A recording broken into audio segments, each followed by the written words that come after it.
morning all. I'm Dr. Arya. I'm Dr. Vrinda. A warm welcome to all the delegates gathered here. We are extremely happy and equally excited to welcome you all for the unique CME YOLK Insight organized by the youth of Kollam under the guidance of veteran KOA leaders. The sessions will be an omnibus of a variety of topics ranging from hardcore ophthalmology to beyond ophthalmology. We have a set of young and vibrant speakers joining us today. Also, don't forget about the quiz session for residents where we will have loads of fun. So with all the blessings from our seniors, we will start the session. In total, we have 4 sessions with 4 to 5 topics per session. Each talk will be for 6 to 7 minutes and will be open for the discussion at the end of each session. Once again, we welcome you all to the YOLK Insight CME. Let's begin. So during residency, we all have doubts regarding how to prepare for exams, thesis work, where to collect resources from, how to get into subspecialties, so and so. Our first session, which targets the residents and fellowship aspirants, deals with maximizing the residency outcome. Let me invite the panel for the session. The chairperson, Dr. V. Sahasranamam Sir, retired professor and HOD, Government Medical College, Trivandrum, and director of RIO. Currently, director and senior consultant at Chaitanya Eye Hospital, Trivandrum. He has special interest in pediatric ophthalmology. Hearty welcome, sir. Let me welcome the co-chairman for the session, Dr. Smita Narayanan. She is Professor RIO Trivandrum. She has special interest in glaucoma and research methodology. She is the editor KJO and assistant editor IJO. Hearty welcome, ma'am. Next, we have the moderator for the session, Dr. Dhanya RS, Assistant Professor TDMC Alappuzha. She has completed her vitreoretinal fellowship from Aravind Eye Hospital, Tirunelveli. We welcome you, ma'am. Now, let me hand over the session to Dr. V. Sahasranamam, sir. Good morning to all of you.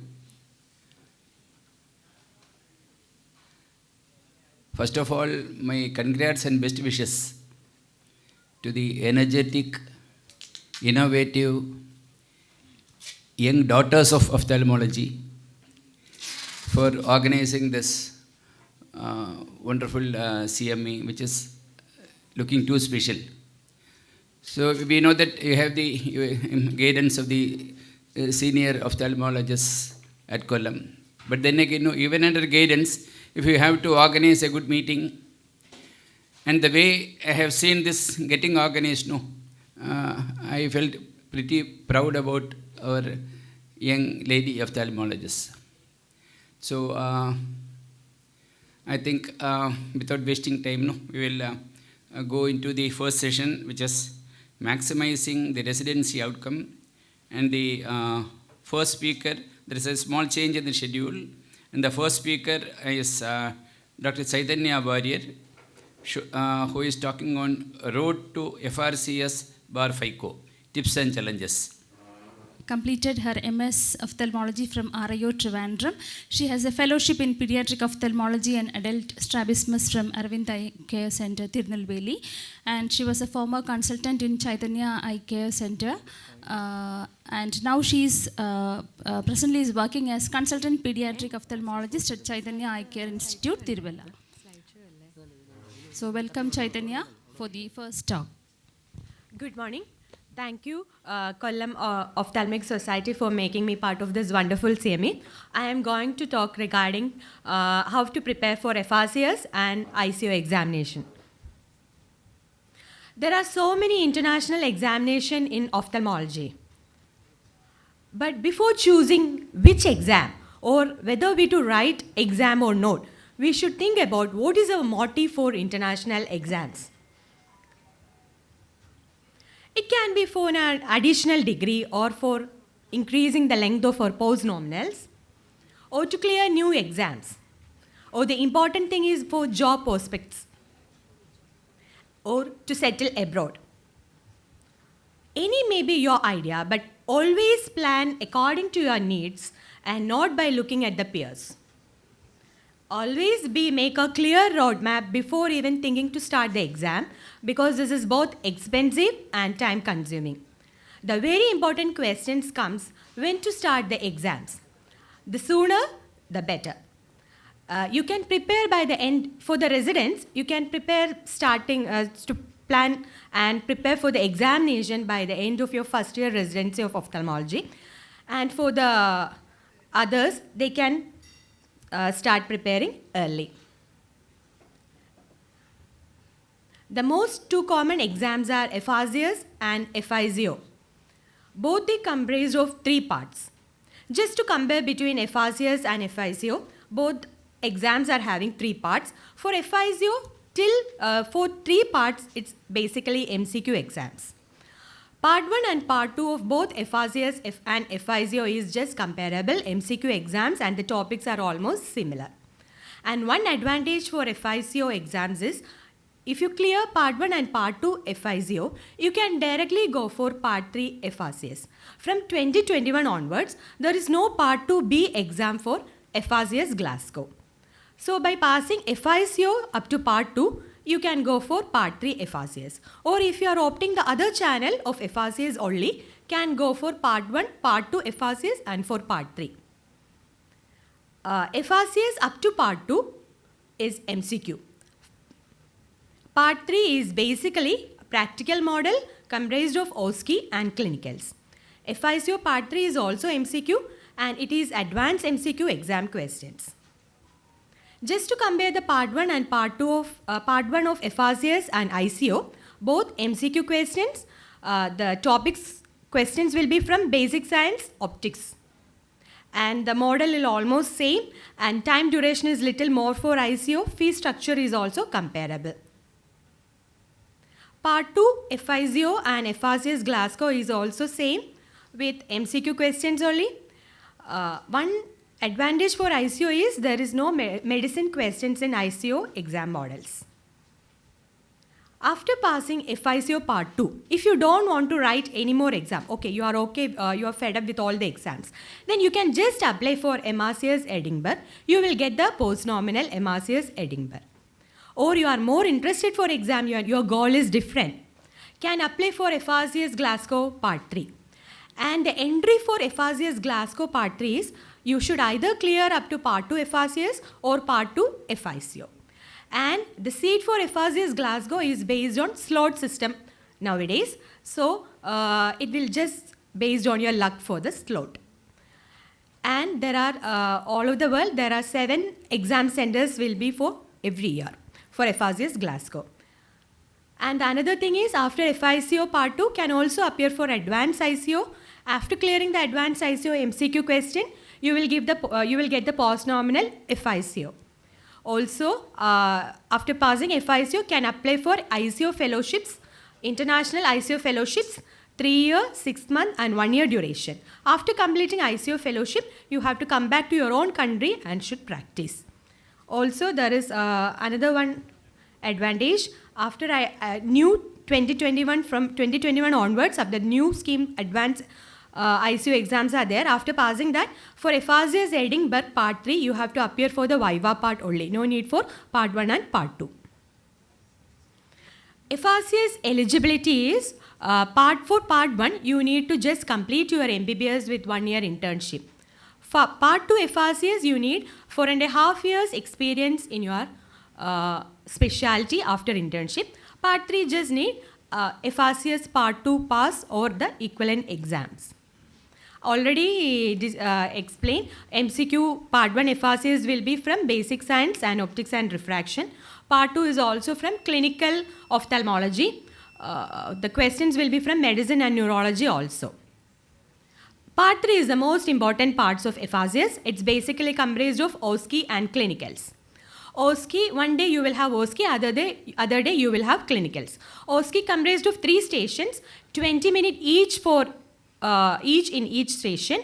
For 10 minutes, first one examiner will be asking you question, and the next 10 minutes the second examiner will ask you the questions.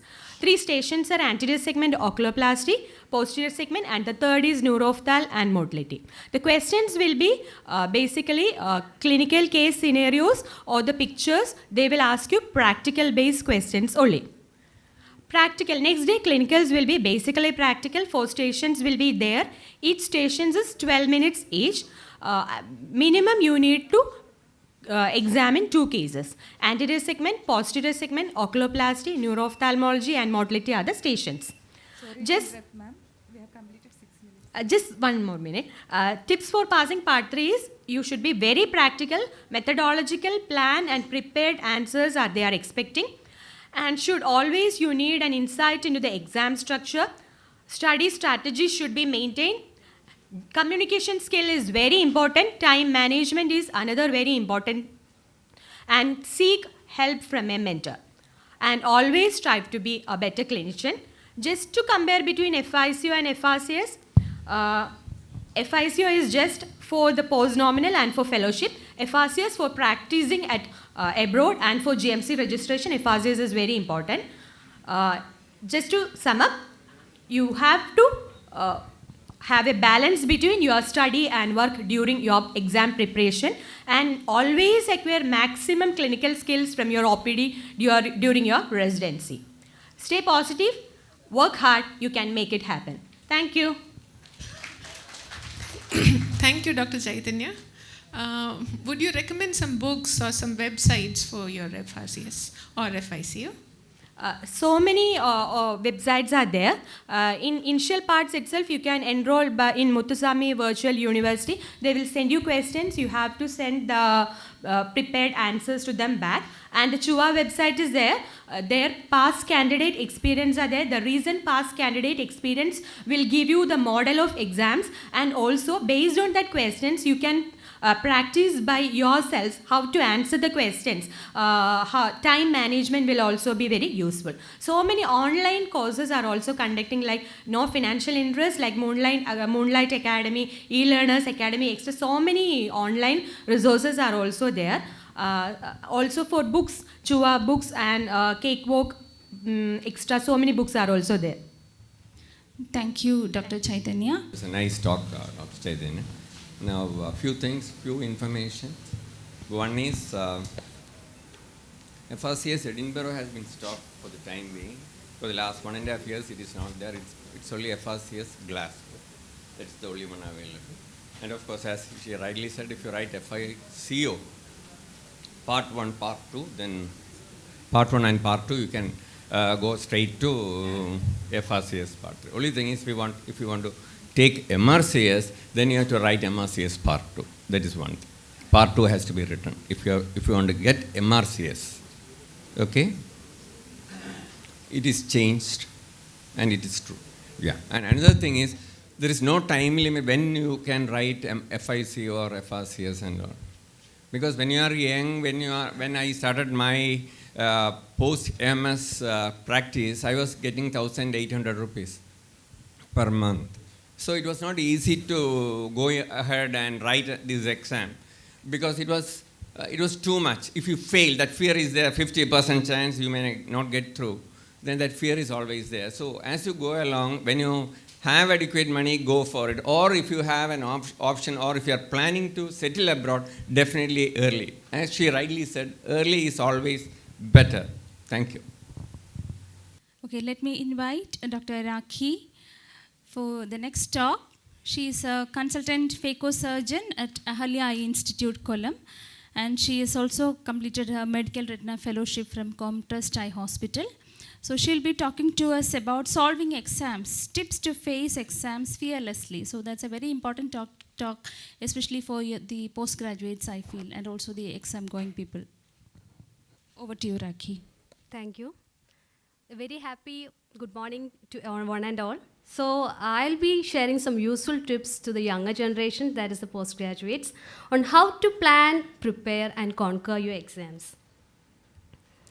So during the first year, each one of us goes through these dilemmas. Should I buy all the books now itself? Should I start reading the reference books?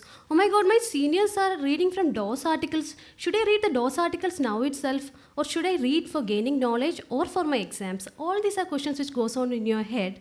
But I would suggest that during the first year, to know about the symptomatology, standard definitions, and clinical examinations, Parsons and Kansky is more than enough. But read case-wise. Whenever you see a different case in your OPD on that day, go and read about that case that day itself so that you will not forget about that case. And make it a habit to read every day, at least for 30 minutes, 20 minutes, or if possible 1 hour. But if you have got some commitments like you want to go out with your friends for a movie or to have some fun, it is fine. Never miss an opportunity to have fun also.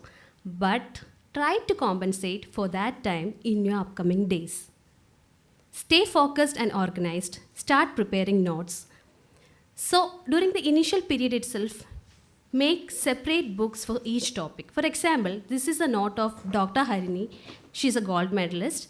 And she has got separate book for each topic. See, this is a retina book. In the first page, she has written out the contents of that book. And this is her notes on CRAO. She has highlighted the main points, but when she reads something from some other article or gains a little more knowledge, she writes it into a sticky note and attaches it to the same note. And if she reads something from any other articles, she'll take a photocopy and stick onto the same book so that by the end of the final year, you will not forget from where you have read it. So it will be easy for you. Sometimes for some topics like LATES, dry eye, etc., Kansky will not be enough. So in such cases, you have to go and read the reference books also, which is available at ilearn.com. And once you become the exam-going PG, you become the center of attraction of everyone. So then, start increasing your study hours per day. Refresh your refraction and basic sciences once again. Start preparing for case presentation. Create your own question bank. And when the most awaited period, that is the study holidays, comes, mind you, study holidays are basically for revision. But you can keep the volatile topics like the optics, diagnostic, etc. towards the end. When you start writing your theory paper, be crisp and keep a format. This is a format which is commonly being followed for clinical questions and investigations. I'll share it with you. Be legible. Try to write in a good handwriting. But if you don't have a good handwriting, just leave enough space in between so that it will look neat. Use a maximum of 3 colors for highlighting. Use 1 or 2 flowcharts to make your paper look attractive. Draw big diagrams. Leave space above and below. But label only on one side so that it will look neat. By the time you reach your final year, you must have already lost the art of writing for long hours. So practice writing paper for 3 hours. You can do it with the mock test or self-testing with all question papers. Practice time management, that is a must, or else you will come out crying out of this exam hall. If you don't have much theory classes at your institute, no worries. There are a lot of major institutions which are giving online classes. For example, this is a YouTube site of RP Center IIMS. They already give out a timetable of what all classes they are going to take and what time. Even they have classes on instruments which tells about the designing features and uses, which is usually not taken at any institute. Shankara Eye Foundation again has its classes on recent advances and diagnostics, which again is usually not covered. LVP also has a set of classes which will be very useful for the postgraduates. One of my favorite is this practical exam-oriented classes, which is called the problem-based learning, and UNI classes, which are actually interview-type classes, which is very helpful for your Viva working. And attention retention modules are small 3-minute to 5-minute modules, which you can watch anytime. And once you come to the dreaded practicals, be calm, composed, and confident. Mind you, confidence again comes only by examining patients, so never miss your clinics. You should have your case pro forma by heart, and while answering, be audible and to the point. Practice, practice, practice, because practice makes one perfect. These are my suggestions of the books to read for practicals. I'll share it with you. And for practicals, again, there is this site by iFocus, which is run by Center for Sight, which have many OSCE modules, classes on microbiology, pathology, and even refraction classes by legends like Dr. Krishna Prasad. And then we have this small study group, which is called the Spotify study group, which actually discuss on images, OBSCAN images, Pentacam images. If your institute doesn't have these images, go to this site, and then you can learn how to describe also. There it is written how to describe also to the examiner. So these sites are very, very useful for all the postgraduates. So most of my contents here are taken from Dr. Pranesh Balasubramanian's talk with Dr. Harini and Sanira, and my acknowledgement to Dr. Pradeep Gupta and Saurav Deshmukh also. Thanks a lot. Thank you, Rakhi. That was really, really practical and very wonderful topic. But a few of my PGs say they have a blackout a few days before the exam. They don't remember anything. Can you give us some tips for how they should go about? So even if it is for theory or for practical, nerves are there for everybody. Nerves are supposed to be nervous. So everybody will be nervous at the initial period for writing exam or for practicals. But my suggestion is relax, Take a deep breath. Keep taking deep breaths for 1 minute. You'll be fine within few seconds and every blackout will clear out. So she was saying you practice yoga, right? Meditation. No, I didn't mean it as a joke. So because nowadays, everybody is pressed from LKG onwards. Then the newer generation PGs who are sitting here, from the LKG onwards, we didn't have, even for the MBBS admission, we didn't have too much of pressure. So you learn to be relaxed. So that means you try to keep your mind under your custody. And another thing you said, for the first years, you read Kansky and Parson. So they will read Kansky and Parson for sure. But I have always found that unless they read the basics, anatomy and physiology, the ideal books. So unless you read it in the first year, you are not going to read it all. So you will tell everything about OCT, you will everything about OCTA, you will say everything about topography, but once asked basics about the retina, cornea or uvea, you will not know. So first years, because when we were PGs, in the first year we had an exam on the basic sciences. I think it's very, very important. Unless you read the basics, so we always say the foundation should be good, Yes. So once you reach one stage, you know how the foundation is important.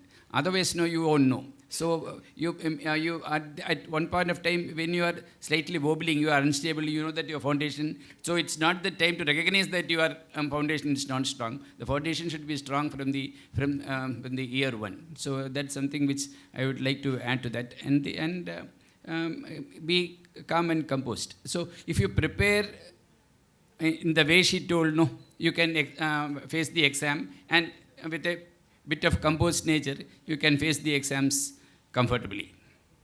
Thank you, sir. Thank you. Now, I got a few tips. Were you actually calm and composed when you wrote the exam? Right. No, see, to be calm and composed, you should have a very good knowledge. Otherwise, you won't have confidence. If you have confidence, you will be calm and composed. And how to prepare yourself to be calm and composed, you have to learn. And don't think it is a science like mathematics, 2 + 2 is 4. You have to mug up. There's no doubt about it. Now, you should not feel the demeaning like you have to mug up. It's not like that, you have to mug up. There's no doubt about it. And about writing these notes, what I did was I didn't have these separate books, notes like that. So you will lose them. There will be some 50 books you will have ultimately. You don't know what to look for where. What I did was I studied all these standard textbooks, right? Parson, then Stellard. We didn't have even Kansky at that time. And what I did was I wrote the extra points in the margin. All the points are there, it is there in the book. You don't have to have more notes about that. You can't have. But some extra points you can write down. You can, from journals, you'll get some extra points about laser. So there will be a chapter on laser in the book, so you write there. So that you won't lose. Chapter-wise and page-wise, it will be there. It will be easy to search when you go for the exam. Diagrams you have to learn, draw, learn. Otherwise, you cannot reproduce that in the answer book. And as Asam said, anatomy is the mainstay of going forward. In surgery, in practice, we had our professor Matthew Rice telling a patient comes with organophosphorus poisoning. What is the treatment? Atropine, and atropine. We have given 200 vials of atropine on a patient. Like that, anatomy. There's no other go. And I know, of course, many PGs know I draw these diagrams on the board, bony orbit, marking the important events there, the attachments. You have to learn by drawing and practicing. Okay. Sir, thank you so much for the points. And just 2 points I want to make regarding the very important points that Raki made. First is about the notes. I will not say how I made notes because that era is gone. So nowadays, what I tell my PGs to do is to make e-notes. It is very, very easy to add on your notes if you have correct folders for retina, cornea, conjunctiva, everything. Just like she said, but it can be on the system. And it's a very nice way of keeping on editing and adding, and there is no problem of, nothing. I mean, that is what I generally advise the PGs, and I don't need to do that because they are already, they are more savvy about all these things right now. It's only the attitude that is sometimes lacking. So that's one thing. And the second one, oh God, oh my God.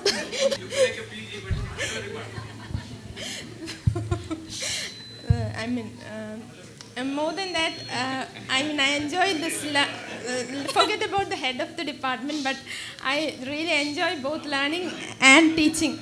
So that's why I thought I should contribute to this. And the second thing that I wanted to make the point was about the blackouts.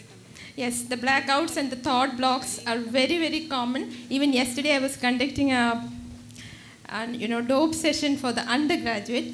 I was asking him to demonstrate the Hirschberg test, thinking that that's the easiest thing I could help for him. But he demonstrated the pupil reconstruction using the torchlight. So that was a complete thought block. So thought blocks do happen, and it is not a big problem now because as teachers, we are in a very student-friendly environment. So as teachers, I think we understand when the student is having a thought block, and we try to help. And as for students, I think these days students are very much welcome to say that, can I take a deep breath? Can I have 2 minutes? I will be back. I'm having it. Nothing wrong in that. Please feel free to say that during your exam. In a nice way, of course. Yes. Thank you, madam. That was very valuable information from our dear teachers. So I want all PGs to listen to that. Okay. So then next talk we'll have about the online resources for residents by Dr. John Davis Akkara. He's a glaucoma, cataract and refractive surgeon in the Western Eye Hospital and Chaitanya Eye Hospital, Kochi.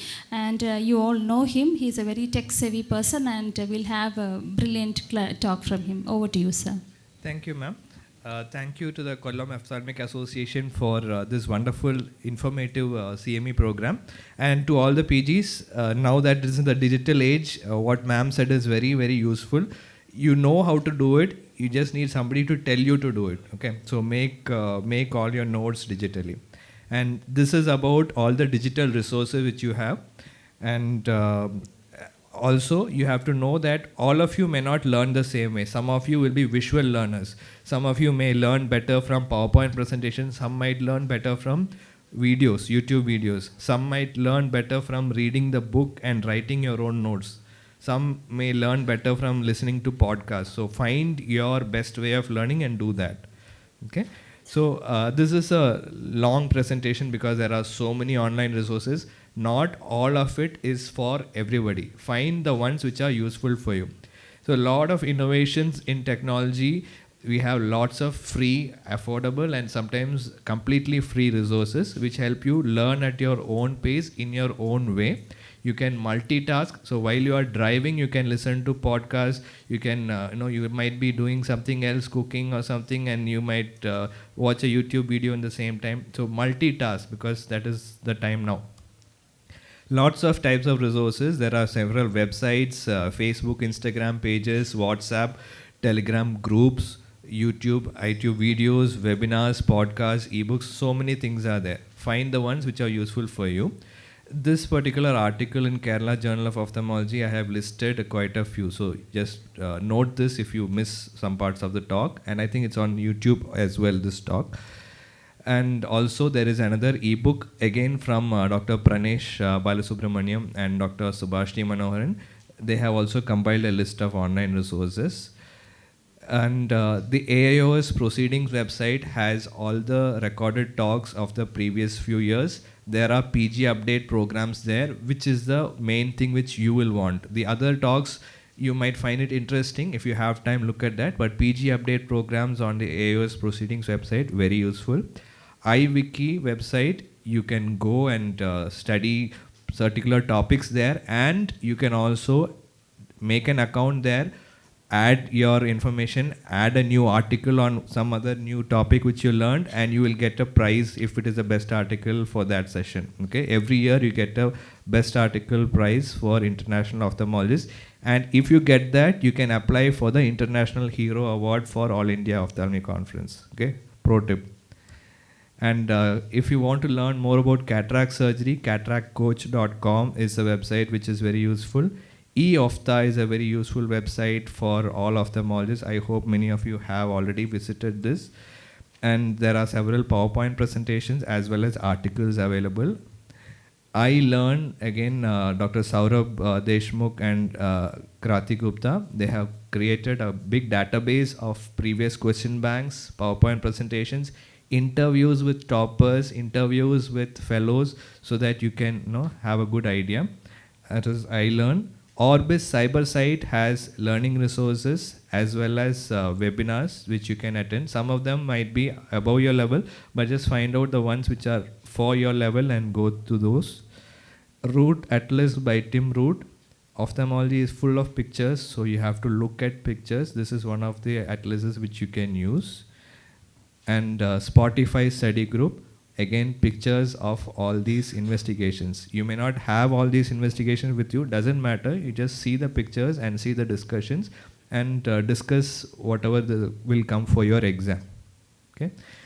And then the Moran Health Center, the core website is there. So they also have learning resources. Retina Image Bank, again for retina pictures. Some of these pictures, they might look different in Indian eyes, so look for that as well. And you can contribute to the Retina Image Bank, okay. iDocs is another website with lots of learning resources. And I think Dr. Chaitanya mentioned about the Muthuswamy Virtual University. They have lots of questions and you can join that as an college, and they will send you questions, you can answer them. iToday is another website which has learning resources as well as conference information and journals. Ophthalmo Bytes, they have a website as well as Instagram page started by a postgraduate, and you just follow the Instagram page, you get updates about all these retina and other findings. Atlas of Gonioscopy. I'm going to go much faster now, but these are all available in the article as well. Okay, Atlas of Gonioscopy for gonioscopy. Professor Chua also was mentioned. This is the Utah College. iGuru is another website. Iowa has another a learning resource website. The RP Center Grand Rounds is also very useful. Ophthalmic Edge, AAO has information, but this might be above your level. Atlas of Ophthalmology, again for pictures. iRounds, again pictures. ICO has several learning resources including webinars. Retinoscopy Simulator, okay? You can practice retinoscopy without a patient, without a retinoscope. If you don't have a retinoscope, doesn't matter. Strabismus Simulator, again, everything is virtual now. Practice this, and then you practice on patients also. Squint Master for again squint. Instagram pages, this bunch of Instagram pages, 1, 2, yeah, pictures. Everybody just look at this, pictures. These are all Instagram channels which you can just follow and learn while you're relaxing. WhatsApp and Telegram, Eye Surgery's worldwide group is there. And Telegram also, you can get all the ebooks which you want. Soft copies of any ebook you want. Go to Telegram and search, you will get it. Okay. Podcasts, if you're driving or working out and want to listen, Ophthalmology Off the Grid, Straight from the Cutter's Mouth, Retina channel, you will learn a few things. Like Shankar Netraya has snippets. For PGs, this is useful. Eyes for Ears is also useful. Then these are for articles, so doesn't matter. Smartphone apps, anatomy apps are there. Cataract surgery app is there. And other question banks and channels. So that is all. Thank you all. I think this is other YouTube channels. I'm not going to YouTube channels, but there are several. Okay. I'm just going through the page so that you can look at it later. Thank you.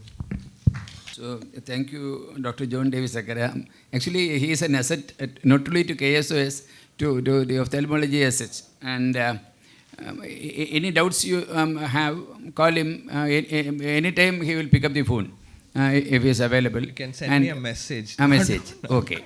Okay. Because what I do is I call him because probably being a senior, I got the liberty to call. So don't call, send him a message, right? So that's one thing. And other thing, and now the PGs of today are blessed with all this.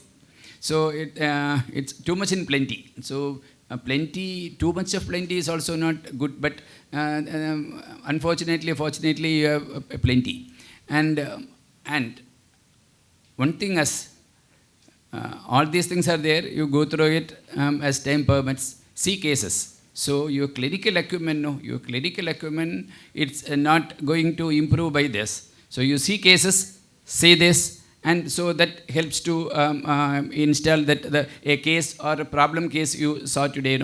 You go through all this, you get reinforced. So seeing cases and getting good clinical acumen, it's very, very important, though you have all these things in plenty. Yes. Dr. John, is Sci-Hub still available? Sci-Hub is still available. You can use the Telegram bot for Sci-Hub, which will find the active link and send you the articles.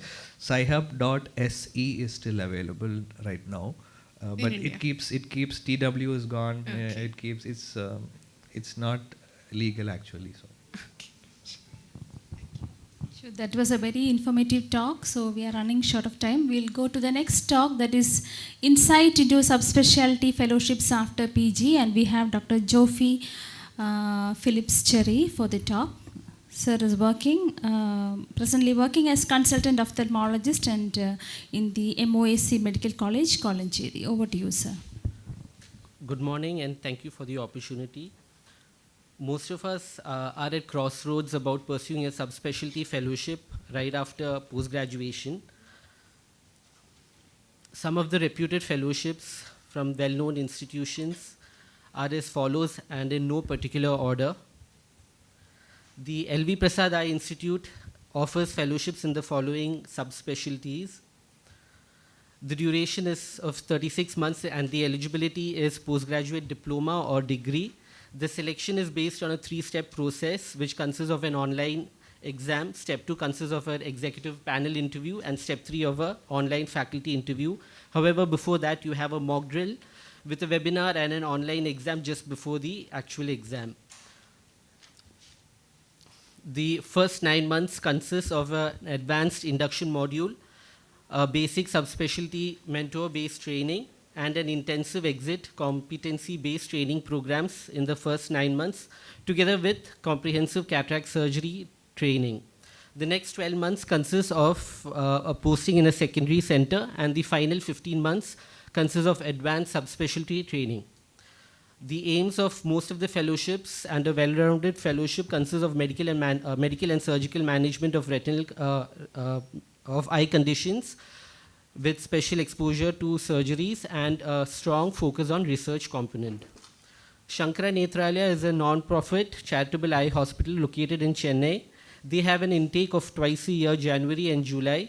The duration of each of the fellowships may be of 1.5 years or 2 years, and the eligibility is usually is a postgraduate degree or a diploma in some specialties. The upper age limit is 40 years, and they have 2 locations in Chennai and Kolkata. Selection is based on a competitive exam, MCQ-based exam, and a viva or an interview with it. These are the fellowships offered by Shankara Nethralaya. The starting date is 1st January and 1st July. Narayana Nethralaya is another tertiary care super specialty ophthalmic institution located in Bangalore. They have a twice yearly intake.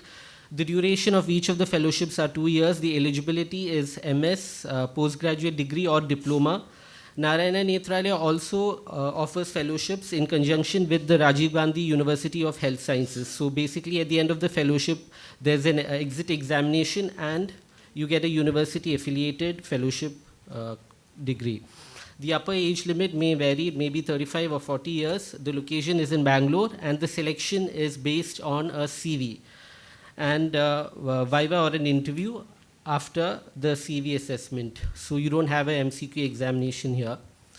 The fellowships are as follows. The Christian Medical College Vellore is a Christian minority institution founded in the 1900s. They have started recently fellowships, and the eligibility is a postgraduate degree only, MS or a DNB. The duration of each of the fellowships is 2 years, and the selection is based on a competitive MCQ-based examination and an interview following that.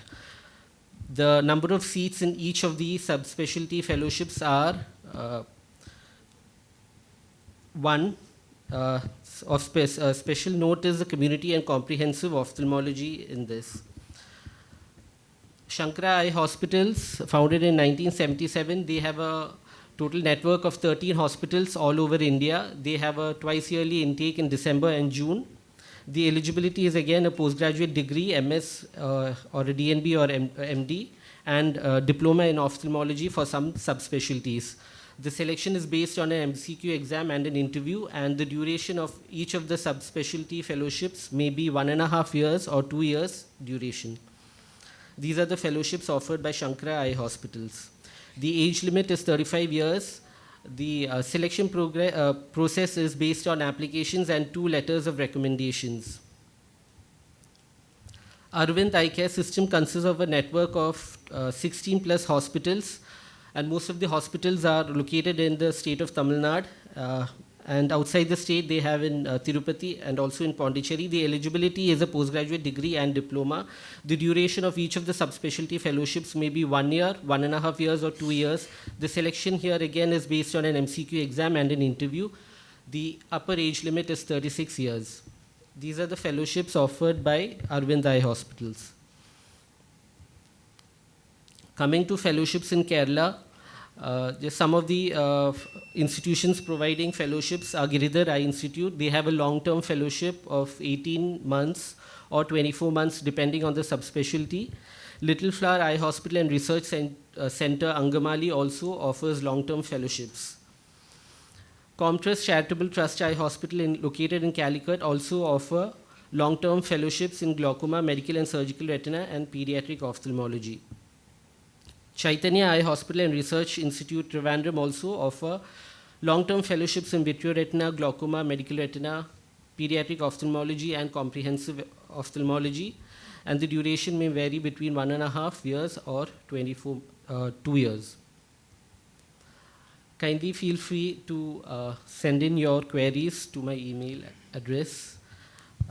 Thank you for your patient listening, and I would like to thank the organizers for giving me this opportunity. Thank you, Dr. Cherry. That was a very comprehensive presentation. I think JIPMER has also started a fellowship program for 1 year. So that would be also beneficial to the PGs because it's only for 1 year. Yes. That is only after senior residency. After senior residency. So most of the PGs would be finishing senior residency, isn't it? For the fellowships? Is it? They have to finish junior residency, that is PG, then have to do senior residency and then go, yeah. What about the other fellowships? Other fellowships directly after post-graduation. You don't have to do senior residency. Okay, thank you. Yeah, and I think for the postgraduates here, you have to plan ahead for your fellowships. Not after completing your MS that you have to decide whether to go for it or not like that. So you should have a mindset that you will do a fellowship, you will complete your studies only after you finish your fellowships because it is a necessity and it also gives much as a person you will feel much rewarded after you complete your fellowship. Okay. Need of the hour. Yeah, it is exactly. It's a need of the hour. Thank you so much. That was an enlightening session. Now, to express our sincere gratitude to the panelists and speakers, may I request Dr. P. Rameshan sir to hand over our token of appreciation. I welcome Dr. V. Sasraman sir to please come forward.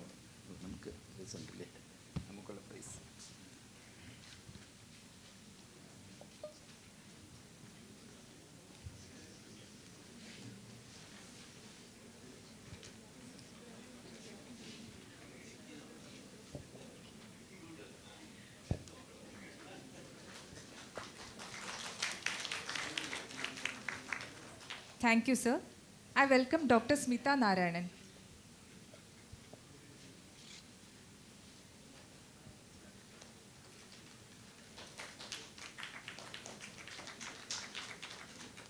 Welcome Dr. Dhanya R.S.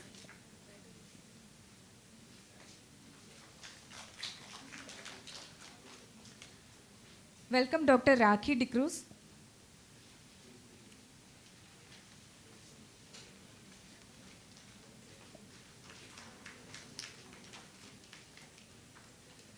Welcome Dr. John Davis Sakra.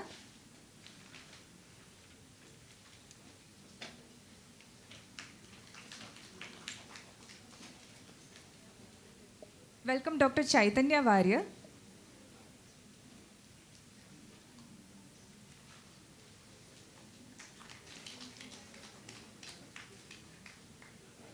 Welcome Dr. Jofi Phillips Cherry.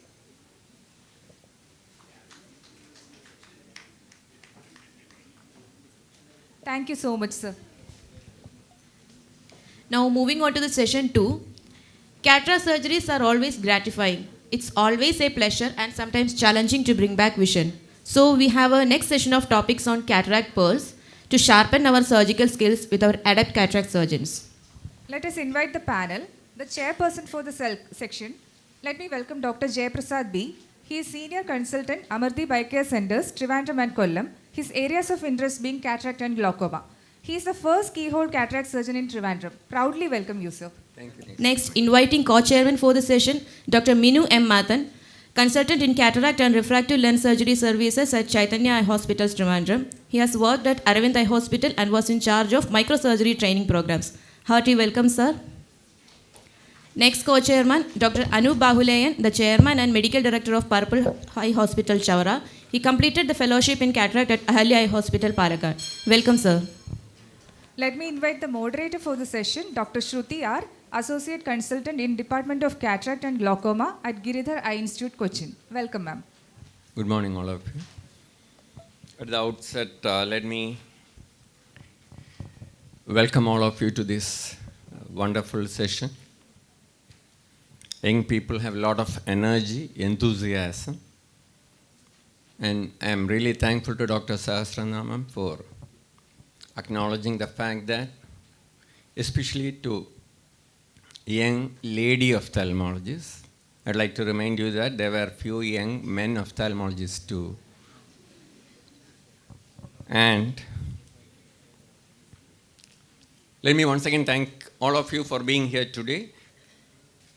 Kollam Ophthalmic Association believes in empowering the youth, giving them opportunities to share their thoughts and their perspectives in all the nuances of ophthalmology. And here we have in this session an array of young ophthalmologists who will tell us their ideas about various aspects of cataract surgery. I have with me a team of young and not so young dynamic cataract surgeons. Yeah, of course, Dr. Mino is nowadays sleeping in a car most of the time. He's traveling and operating, that is what I heard. And of course, Anup and your name, ma'am? Shruti, yeah, I'm sorry, Shruti. So let us listen to the young Turks. The first talk is by Dr. Sanitha Satyan. Somebody is going to introduce Sanitha, or am I supposed to? Let me introduce our first speaker, Dr. Sanitha Satyan. She is currently the medical director at Vettam Hospital, Mulanthuruthy. She has won several state and national level awards, and she has several publications in Index international journals. Let's hear her talking about biometry, doing it right. Very good morning to all of you, and thank you, Shruti, for the introduction. And at the outset, I would like to thank the young ophthalmologist of Kollam and Kollam Ophthalmology Association for their, like Sir told, for their vision of empowering young ophthalmologists. So I'm going to talk about biometry, no financial interest. So we'll start with a spotter. Anyone? What is this iconic image? I don't have much time, so I'll give you a clue. Yeah. Dr. Harold Ridley. This is the first IOL which was implanted. In the year was 1949. So, can you, do you remember what was the refractive? Yeah, it was minus 18 diopters. We started from there. Now I'm going to talk about biometry, which is a very polished and fine tool in our hands. So biometry is basically the measurement of the eye, and we look for the interrelationship of the structures to determine IOL power. We know there are different kinds of keratometers, manual, auto keratometer incorporated to the ARs, and optical biometers, topography-based devices. These are pretty accurate manual keratometers, the good old Bosch and Lomb and Javel diodes. These are the automated keratometers which we use, and topography-based systems. So this is a point which we should note. Like, how do you validate your keratometry measurement? Suppose you got a keratometry which is towards the extremes of, it is less than 41 diopters or 47, more than 47 diopters. I suggest always remeasure the keratometry. And if the corneal diameter in extremes, also it's a good idea. And if you have a corneal astigmatism more than 2.5 diopters, always validate your measurements. If there is a difference of more than 1 diopters between the eyes or in the average corneal power, and if there is a poor correlation between corneal cylinder and refraction cylinder, always recheck your keratometry because it's going to affect your results. And axial length measurement is a very important thing. We have the ultrasound, applanation and immersion scans, and the optical biometers. We all know about all these things. And when do you remeasure an axial length? So suppose you got an axial length of a patient less than 22 millimeters. Please do recheck. And if it is more than 25 millimeters also, please recheck. And if there is a difference in the eyes between the axial length measurements of more than 0.3 millimeters and there is no correlation with refraction also, please do recheck. And about optical biometers and the difference between ultrasound-based and optical biometers, how they measure the axial length, it is, I think, it is known to everyone, so I've just put in a slide. And one use of ultrasound biometers was in a case of very dense cataract where where optical biometers had difficulty in penetrating. But with newer systems like LensStar and IOL Master 700, this penetration is also improved. So there are different principles like a partial coherence interferometry in which IOL Master 500, AL scan by NIDEC and Pentacam works. Then the optical low coherence reflectometry, LensStar, Aladdin, and Galili works on this principle. Then we have the SWEPSOS optical coherence tomography, which is the basis of IOL Master 700, Argos, and iStar. So almost all the newer biometers, all of them measure these parameters: axial length, yes; keratometry, yes; ACD, wide to wide diameter, and some measure length, thickness, and pupil size also, because this comes handy when you are going to use different formulae for calculating the IOL power. So I thought this would not be complete without talking about IOL power calculation formulae also. So basically what you want to do, you want to predict the post-operative refraction based on the pre-operative data. The most important thing is one word, ELP, which is the effective lens position. You are trying to make a good prediction of the ELP, because ELP cannot be measured like you measure keratometry, like you measure axial length. What is ELP? It is the effective position where your IOL is going to settle after you do a cataract surgery. It's the distance between the anterior surface of the cornea and the lens plane if the lens was infinitely thin. So you have something called A constant, which is depending upon the type of the IOL, material of the IOL, and the design. That is given by the manufacturer. And you have number of IOL formulae. There was a refraction-based method, regression analysis-based, which is the most common. We have all used SRK and SRK2 formulas. And then we have the Vergence-based formula, which is based upon the Gaussian optics. We have a lot of formulas. A few of them are SRK-T, Holiday, Hoffer-Q, Hedges, and the Barrett Universal 2. Again, artificial intelligence-based formulas are also there. Hill RBF, Clark neural network, and then you have ray tracing based ones also. Virgin's formula, again, they are divided into 2 variable, 3 variable, 5 variable, and 7 variable, depending upon the parameters which you are using to determine the IL power. And this is also important.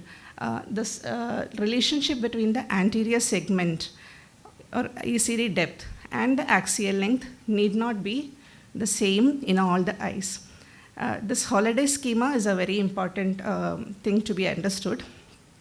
And nowadays, Barrett Universal 2 is a very robust formula for almost, it's called universal because it can be used for almost all of the eyes of different axial length. And it is based upon a theoretical model of the eye. And there is something called lens factor, which the formula calculates.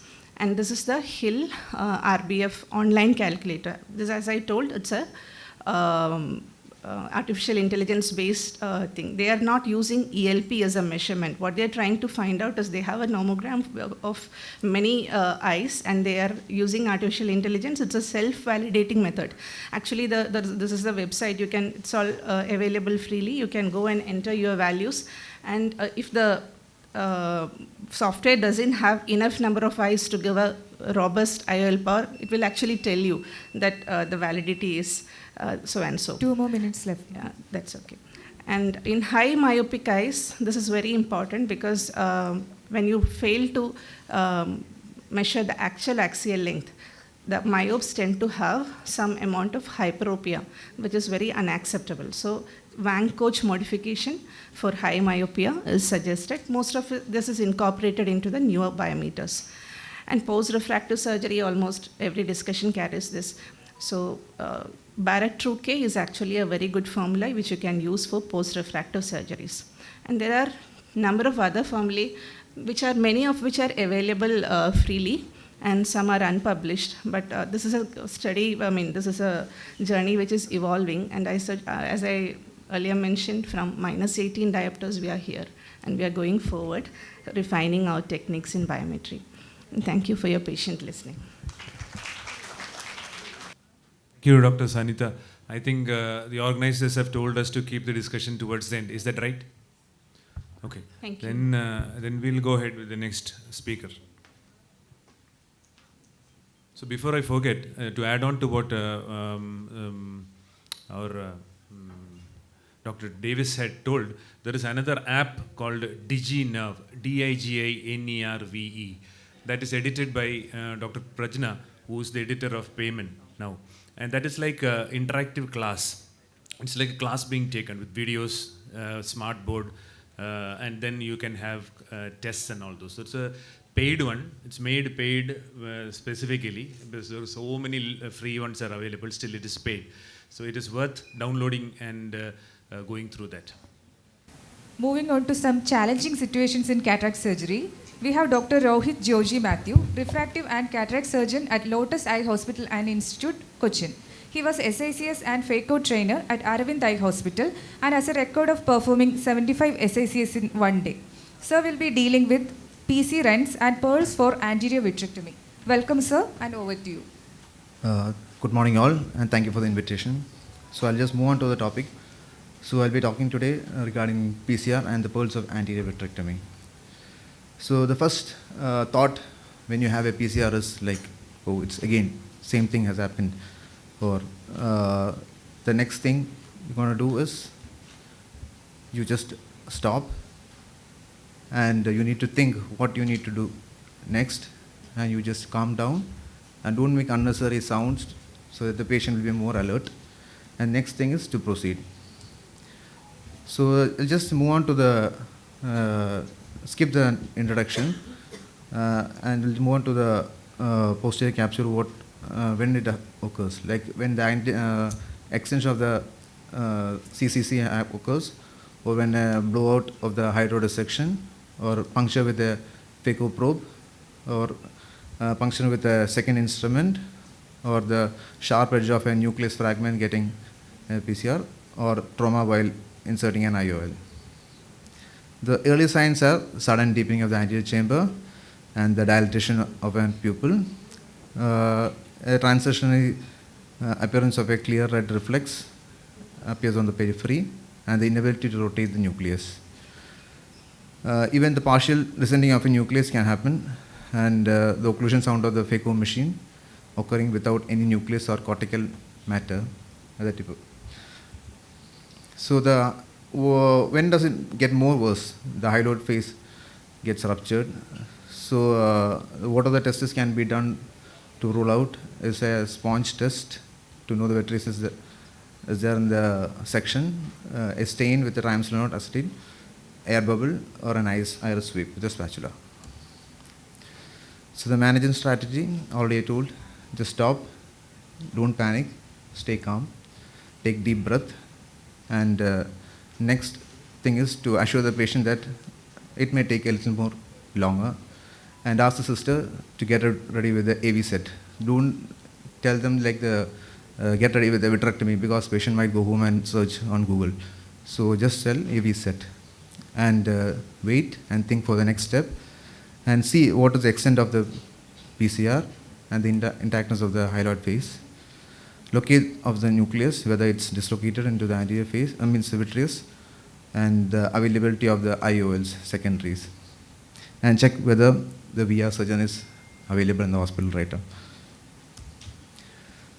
The goals of the management of PCR is to avoid posterior dislocation of the nucleus, fragments, remove the cortical matter, and prevent any damage to the cornea endothelium, and see what is the extent of the tear, and minimize the size of the vitrectomy by avoiding the traction, the removal of the left outer cortex, and implantation of the IOL. The earlier response to PCR will be sudden unplugging of the incision, which results in emptying and collapse of the anterior chamber. So it will be done very slowly. And instead of the anterior chamber should be filled with the viscoelastic with a side port, and the should stay in a foot pedal of 1 as the viscoelastic is injected, slowly make it to 0 and withdraw. So what you need to use a vitrectomy probe of 20 gauge, and use a maximum possible cutting rate, and the flow rate should be reduced. The vitrectomy cutter should be in advanced or held in stationary during anti-vitrectomy and never pulled while cutting. So these are the previous parameters, means old machines like Lorette and Infinitive. The cut rate is 1500, Infinitive will be 2500. There are two ways in a Lorette and Infinitive, like cut IA and IA cut. What I use right now is a Constellation, where the cut rate is 5000 and the vacuum I keep is 250, flow rate is 20, and the irrigation is 60. The position of the cut IA, first one is irrigation, the second position will be irrigation plus cut, and the third will be irrigation, cutting, and aspiration. So cut IA mainly for the vitreous to be cut, and IA cut is for the cortical. So IA cut we will do the first position will be irrigation, the second position will be irrigation plus vacuum, and the third will be irrigation plus vacuum and cutting. So the bimanual technique is the one I use more preferably. The irrigation port in the AC above the cutter, and the vitrectomy tip is inserted through the opening in the posterior capsule and placed or 2 behind the posterior capsule. The aspiration port is directed upward towards the cornea. And preferably the vitrectomy probe should be a little bit lower to the PCR, so that the anterior vitreous which is in the AC can be pulled down. So next, what to do? IOL placement. Make sure the pupil is round. Be certain there is no vitreous in the AC, and the wound is sealed. Evaluate the intactness of the capsule, anterior capsule, and evaluate the extent of the PCR, and see whether any residual cortex is left over or not. If the PCR is less than 6 mm, it's preferably better to put the IOL in the back. If it's extended, it should be kept in the serious sulcus and keep a optic capture. The IOL should be always placed 90 degrees away from the axis of the tear. If the IOL shows signs of poor fixation, it's better to move on to a iris claw or a SFIOL. So what is the calculation usually for a IOL to be placed in the sulcus? That is, if it's plus 5 to 9, no change in the power, the availability of the lens will be difficult. And if it's 9.5 to 17, a 0.5 can be reduced diopter. If it's 17.5 to 27, one diopter should be reduced, and 27 to 35, 1.5. It's all depending upon the constant. The wound closure should be done with a 10-0 nylon, that is for sure, and injecting a pilocarpine will be better to know the any tag is there, and additional cannula can be injected like triamcinolone acetate, and iris sweep after finishing the surgery. So what all should be checked? Vitrectomy consumables and sterile set, 10-0 nylon and viscoat and triamcinolone and pilocarpine. So what is the conclusion? Identify the presence of predisposing factor, mental preparation in advance, and early recognition and treatment of capsular tear and vitreous loss. So I'll just move on to a video.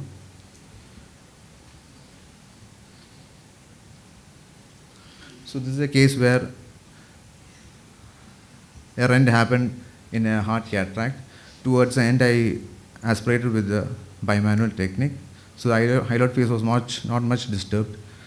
I removed the leftover cortex and I did a vitrectomy below the, and tried to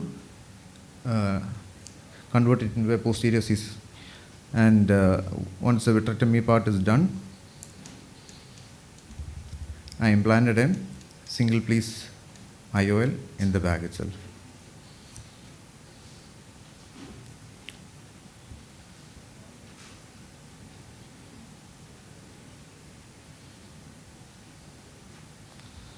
So always when you implant an IOL in the bag after PCR, you should make sure the vitreous is not left over in the AC. This is a condition where same PCR has happened, and I implanted a rigid IOL because the package of the patient was a little bit lesser, so I had to implant a 3-piece rigid. In fact, you can use a foldable 3-piece also. Once the lens is implanted, vitrectomy again done over the pupillary area, and just hydrate it and put a suture. Make sure the AC is well formed.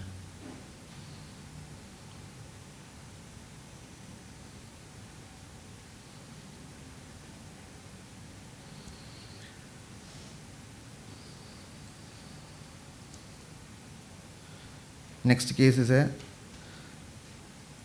referred case. Actually, the patient had a zonular dialysis while doing the surgery. So there is a vitreous tag. So I've done a anterior vitrectomy. Dr. Rohit, can you wind up? Sure. Thank you. Thank you, Dr. Rohit. Let me introduce the next speaker, Dr. Grishma MG. She did her MBBS and MS ophthalmology from JIPMER. She was awarded a gold medal in the Madras Ophthalmic Conference. She is currently working as assistant professor in RIU Trivandrum. Dr. Grishma will be talking on transition of tackling the transition from SICS to phaco. Good morning to all. I thank Kollam Ophthalmic Association for this opportunity. So let me come to my presentation.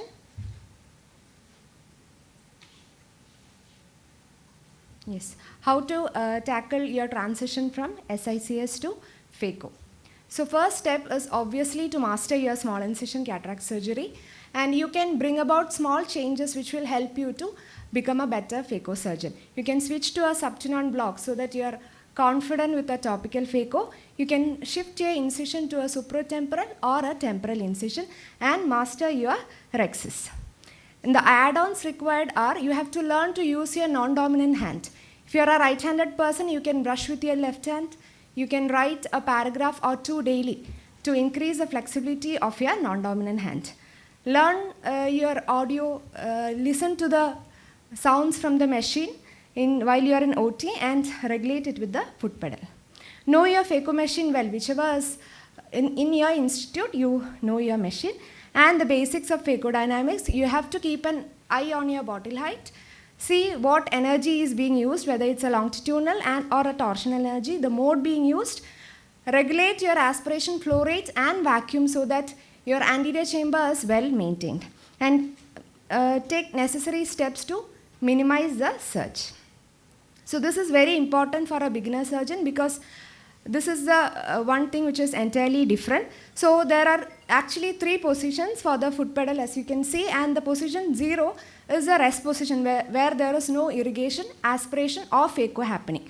And when you press the foot pedal further, you go on to 1 where there is only irrigation. So that you can use it to rotate the nuclear pieces or manually separate the nuclear pieces. And in foot pedal 2, you have the aspiration. The nuclear pieces are attracted to the phaco tip. So that can be used to grip on the nucleus. You can use it during chop and emulsification. And you get a high pitch with when the tip is totally occluded. And at foot position 3, you can use your phaco energy. So emulsification is actually a interbalance between your foot pedal 2 and foot pedal 3. You have to attract your nuclear pieces with foot pedal 2 and emulsify with 3.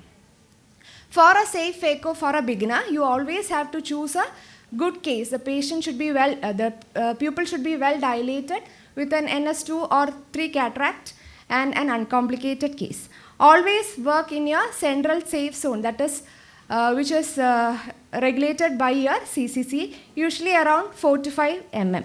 Titrate your parameters accordingly to stabilize the anterior chamber. Judicious use of your viscoelastics is very important.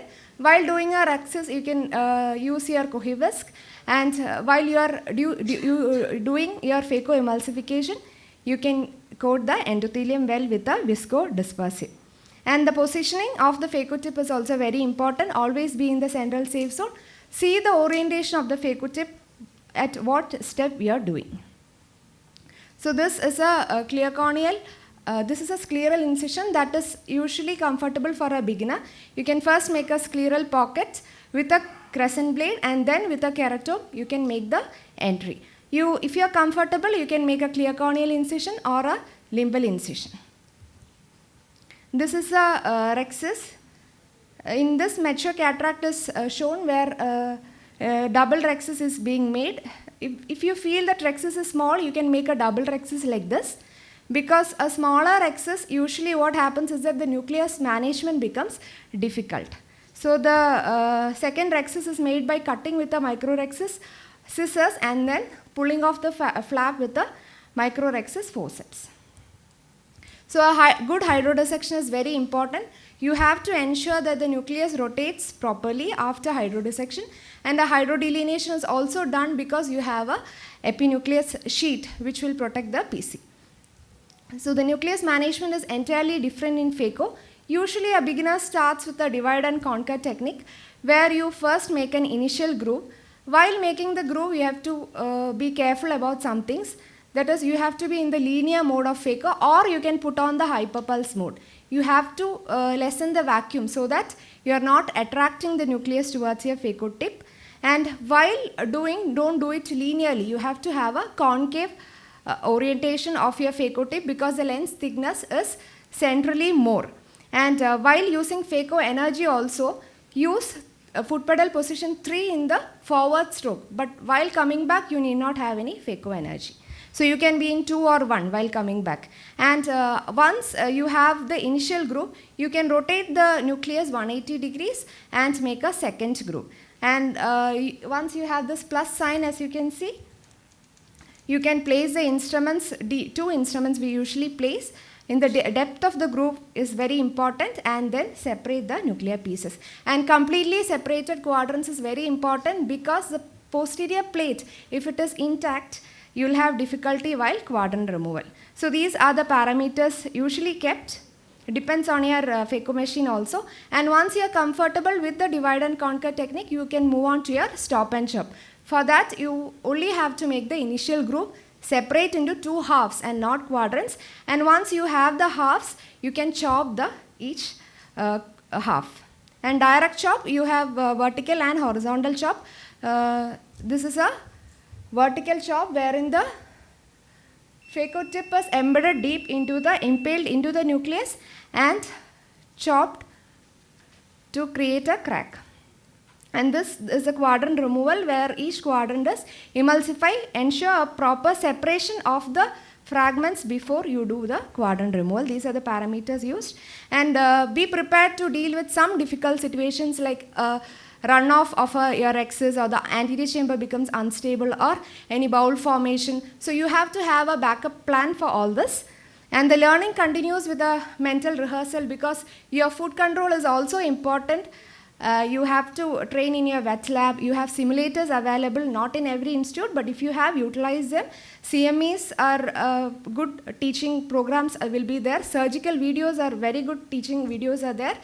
Innovative videos, like my friend Dr. John has put up one YouTube video. You can see that, a kitchen ophthalmic surgeon it is named. So where the raw materials in the kitchen are used to improve your surgical skills.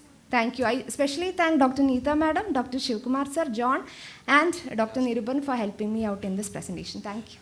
Thank you so much, Dr. Grishma, for that wonderful talk. And then finally, we'll come to Dr. Vanishri Nair. She will talk to us on KOA in complicated cases. You will introduce Dr. Arya? Next, we have Dr. Vanishri Nair, Consultant Cataract, Refractive and Anterior Segment at Giridhar Eye Institute, Cochin. Center Head, Giridhar Eye Institute, Tripunitura. She will be guiding us with her expertise in phacoemulsification in complicated cases. Her areas of interest being complicated cataract surgeries, topical phaco, and refractive surgeries. Welcome, ma'am. Thank you so much, Kollam Ophthalmic Society and the young ophthalmologists over here, for giving me this opportunity to speak in this very nice CME today with a full hall here. So let me begin without wasting much time. When we say that difficult situation, so what comes to mind are many situations, but I would like to elaborate on few of them here. I think one of the most common ones that we face is pseudoexfoliation, and to begin with, we do not know whether there are going to be weak zonules or not. Intumescent cataract, again a very common scenario. Polar cataracts, small pupils associated with IFIS, diabetic, very hard leathery cataracts are some of them that we come across. Coming to the video. Now, this is a case of a pseudoexfoliation. As you can see, the pseudoexfoliative material and the left eye is what I'm going to operate, and the ACD was shallow. So I knew that this is going to be a difficult case. So here, as you see, as I began, there is a, I'm forwarding the video a little because there is a lot, it's a big video. So important sections I would like to show. So here the pupil was small to begin with, and I knew that the zonules are weak. So I wanted good visualization. So what I decided is, let me go ahead and put a pupil expansion device. Here what I'm using is a Maligan ring.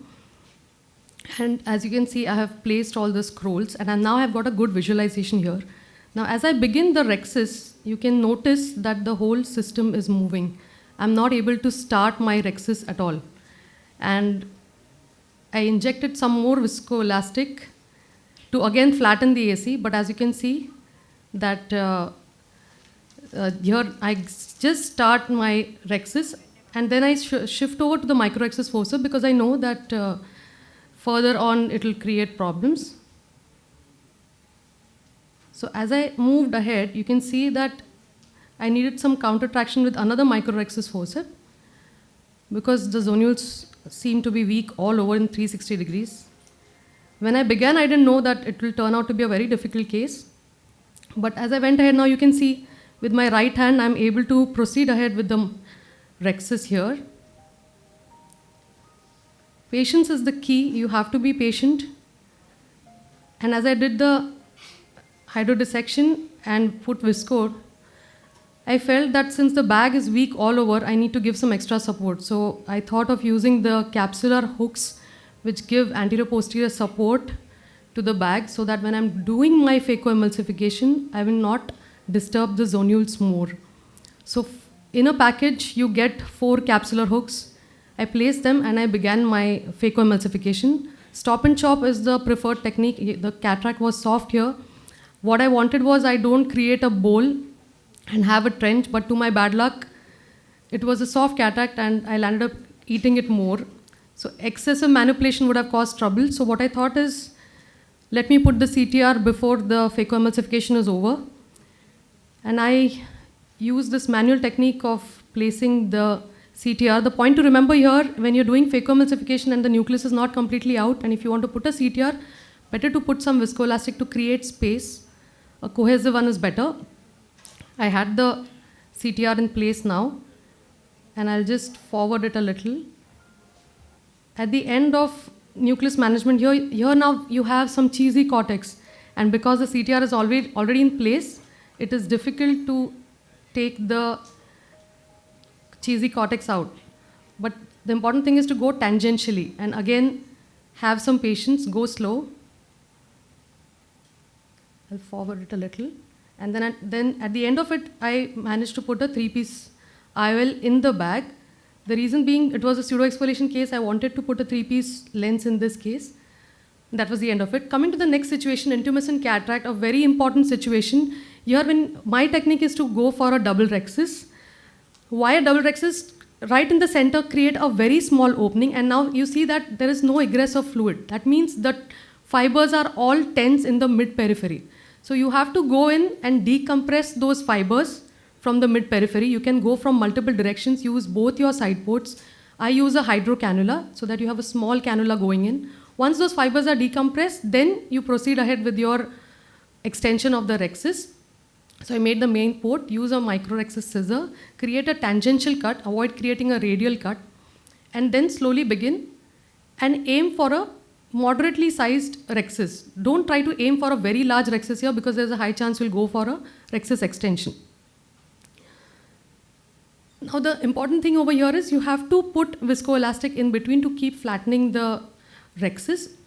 I use the second hand to proceed ahead because that gives me a better directional control of the flap. And here I feel again I'm not able to move ahead, so I put viscoelastic, keep the capsule flat, and then complete the rhexis. Further, phaco is like a normal mature cataract. Now here is a Morgagnin cataract. After my double rhexis creation, if you see, when I try to go for the creating a central pit or even creating a trench, the whole nucleus keeps moving. So here it becomes a difficult situation because you're not getting a hold on the central part of the nucleus. So you have to be a little more patient. What you can do is with your sharp chopper, you can take a grip on the nucleus, or once you have a central pit, hold on over there. And here the thing is your vertical chops don't work. So what you need to do is actually a horizontal chop.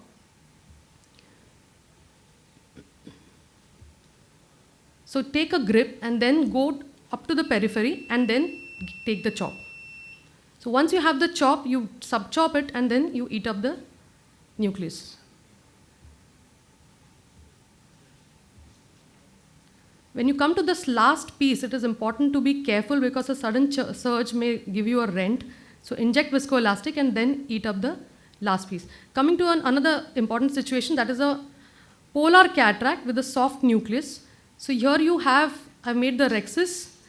An important thing to remember is no hydrodissection, only a slow, gentle hydrodelineation so that a central core gets separated. And a gentle, you can do a manual separation of the capsule with the help of a blunt iris repositor. When you start the phaco, I prefer to create a very small central trench so that you can try and divide this nucleus and then eat up the epinucleus. I'll just forward it a little. Here, what happens is you have a large chunk of epinucleus left, so how to manage that when you have a polar cataract? You can use viscoelastic to separate the epinucleus, and then, and one very important point is every time you come out, you have to inject viscoelastic to maintain the anterior chamber. In any complicated situation, the most important thing is maintaining the anterior chamber. Do not let your anterior chamber collapse because that is one important thing in a polar cataract or even a zonular dehiscence or even a PCR. You allow the anterior chamber to collapse and that makes the vitreous come up and complicate the situation more. So that's one take-home message that I would like to say. I would not go to IFIS scenarios. One thing that I would like to say in the end is sometimes even a simple case may complicate due to some of the iatrogenic mistake that we make, but we need to have a backup plan how we are going to tackle it. A difficult case may go uneventful because you have thought it through and you have used the right technique and you have been vigilant. So important thing is have a backup plan, anticipate the difficulties, stay calm. One thing that I recently came across, one of the speakers at a national conference was what he said is, there are 3 stages of evolution as a surgeon. First stage is where we have no idea what is happening. We are just, the situation is totally controlling us. We are just going ahead, operating blindly. If it went well, fine. The case went well, very happy, I came out. Second stage is, some things can go wrong and you keep praying to God, oh God, please, hopefully no complication happens, no complication. But if something happens, you just give up and you come out. And stage 3 is when you have an idea, you anticipate, you plan, and you act. You control the situation. That is the time you have really mastered the art. Thank you. Thank you, Dr. Vanisri, for that excellent talk. I think this is open for discussion. How many among you are using an optical biometer? Raise your hands, please. 2 and 3, 5. Okay. And A-scan biometry?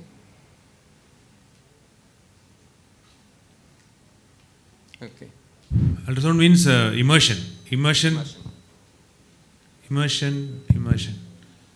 How old are you? Fine. And do you want to make a comment on this comparison between an immersion A-scan versus an optical biometer? Actually, I don't have any experience with this optical. I don't have actually. Immersion works well for me. I have access to both, and we have done for a postgraduate paper. We have done a comparative study.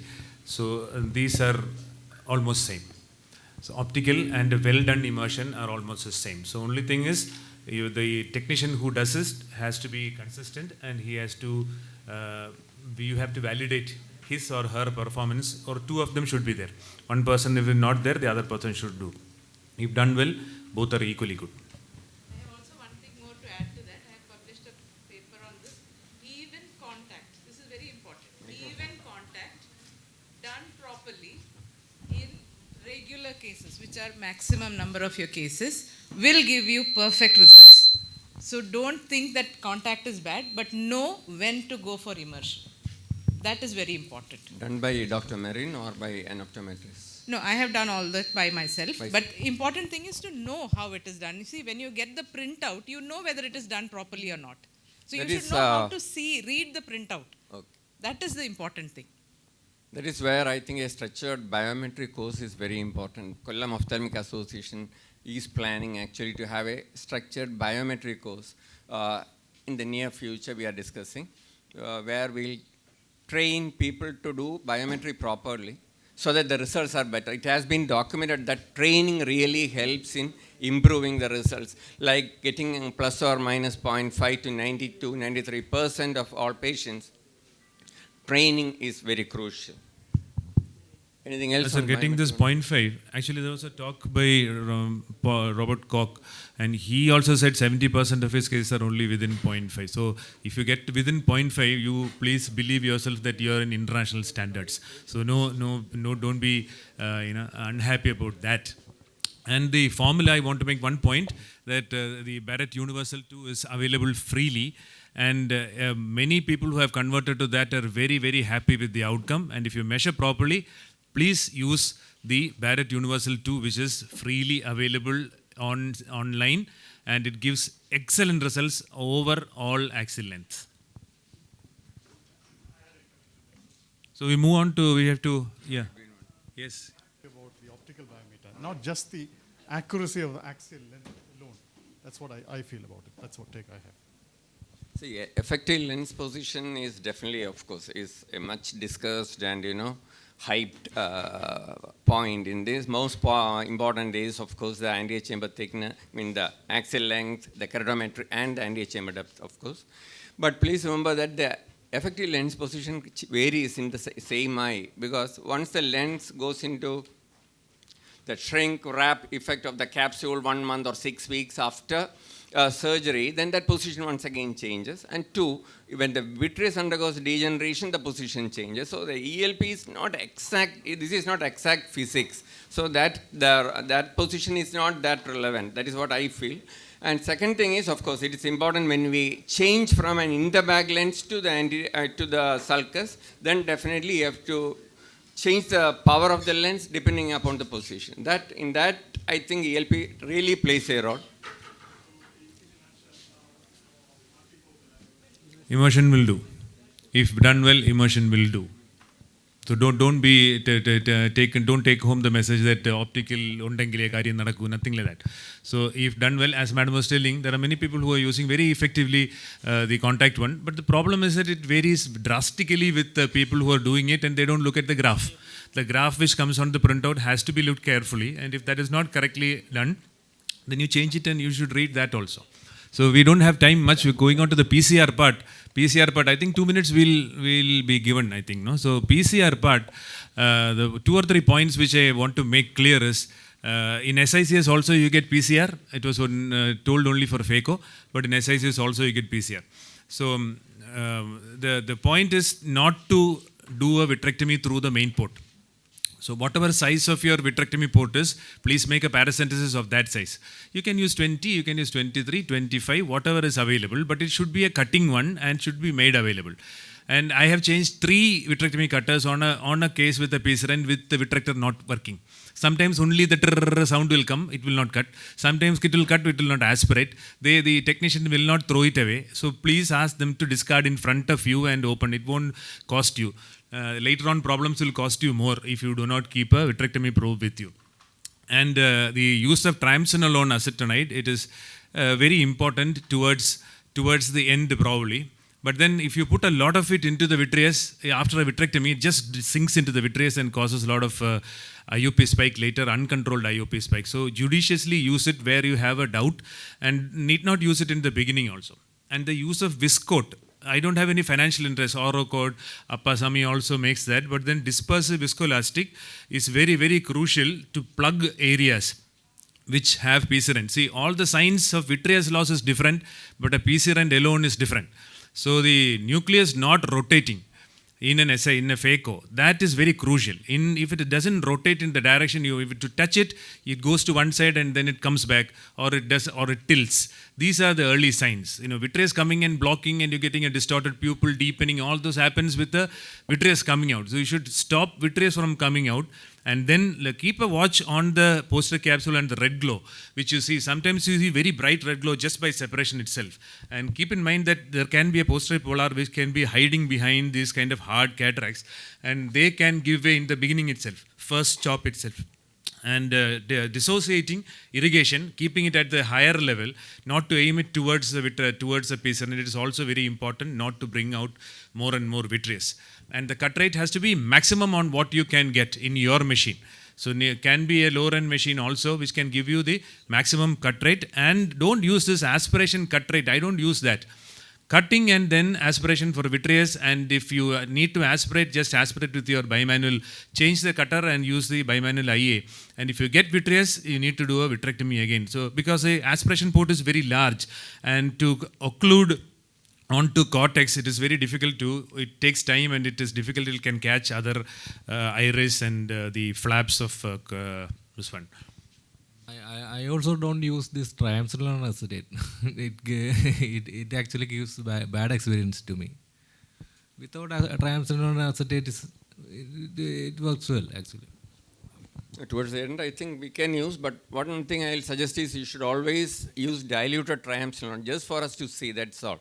And use a small 1 cc syringe to inject, so that you don't inject a bolus of tricot into the vitreous, because it will stay there and it's not easy to pick it up. And another point I want to highlight is, if you have a bit going down into the vitreous, please don't go behind fishing from the vitreous. This is very, very important. You will enlarge that PC opening, and you will create a lot of vitreous traction to the base and produce retinal tears and detachment. And that is another thing. And then see that you should always, whenever you are operating, right from the time that you do your hydrodissection, from then on you have the risk of a PC opening. You should always have a third eye watching for that PC opening coming. Will it happen? Will it happen? And finally, when you come to the last stage of emulsification, that is when you come to the fourth part, the last bit of nucleus to be emulsified, please bring down your vacuum. Please bring down your flow rate. I operate at 100, at times 75 for my last piece, so that your AC still remains stable. because the PC will, or by the time you have manipulated, you have chopped and you have divided, the sonules go weak and the PC comes up, it becomes convex. At times with the weak sonule, you may have fluid going behind and you will see small particles there, it will also push up. So when you come to the last stage, inject viscoelastic, bring down the vacuum and then finish off the last piece. In case you have a small bit, the AC is shallow, don't worry, you inject visco, use 2 dialers and just take it out, the final piece. So these are the few points I want to tell regarding PC errands. And if you think that your PC is not adequate enough to keep that IOL in position, please anchor. Please anchor. I have 3 IOLs in backup. And the 3-piece IOL, you don't place a single-piece IOL into the bag if you don't have a continuous rhexis margin of the posterior canals. Number of clock hours doesn't matter. If it is some irregularity is there, it will extend. It is your luck if it doesn't extend. So please I have 3 lenses. A single-piece lens if it is so, the same power, 1 more, and a 3-piece lens backup for every case. And if it is inferior, I never place a single-piece IOL into the bag, only a 3-piece IOL into the sulcus. I want to make a comment about the transition from SICS to phaco. So during my initial cases, the major challenges were one, the use of left-hand instrument. So in most of the initial cases, it was like a silent spectator, not doing much. And we have to be very careful about the use of left-hand instrument. We have to, as we gain experience, we'll learn how to use it more. And the second thing was about the use of foot pedal. That also needs a lot of experience. And the third thing was the aspiration of cortex through the small port, which is different from the SICS, which is a larger incision, and the larger tunnel, we have a lot of area to aspirate, to manipulate the instrument. And this was also a difficult thing in the beginning for me. I'll make one final point on pseudo-exfoliation surgery that Dr. Vanasri showed. See, when you have that much of weakness, that much of weak sonules, implanting the lens into the bag may not be a good option. That is what I feel. I always implant in such situations into the sulcus because pseudo-exfoliation is a continuing progressive damage. So it can always drop in. So just a CTR will only stabilize for the time being. Over time, particularly if the patient is little younger, if the patient is 85, you can take a chance. But otherwise, you should always put the lens in the sulcus because if it descends, it is easy for us to anchor it to the iris.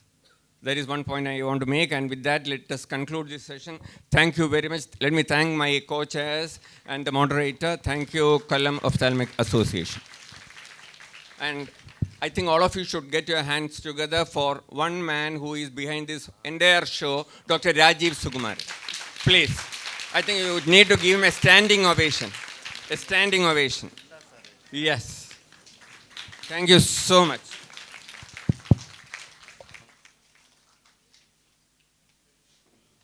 Next, we have the memento distribution. May I request Dr. Rajiv Sukumaran sir to hand over our token of appreciation to Dr. Jayaprasad sir. Thank you, sir. Dr. Minu Mathan sir.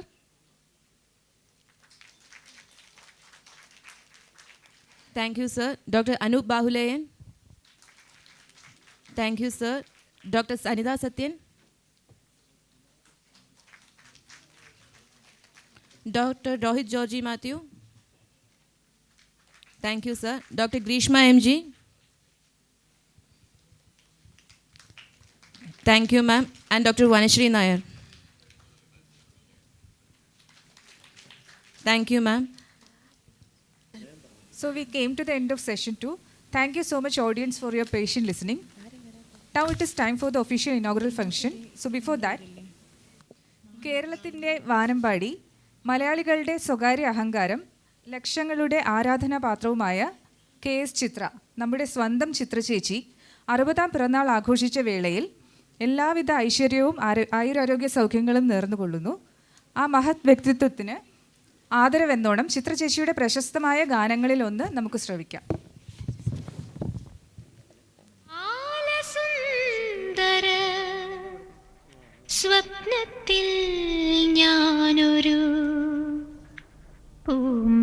പൂമ്പാറ്റയായിന്നു മാറി.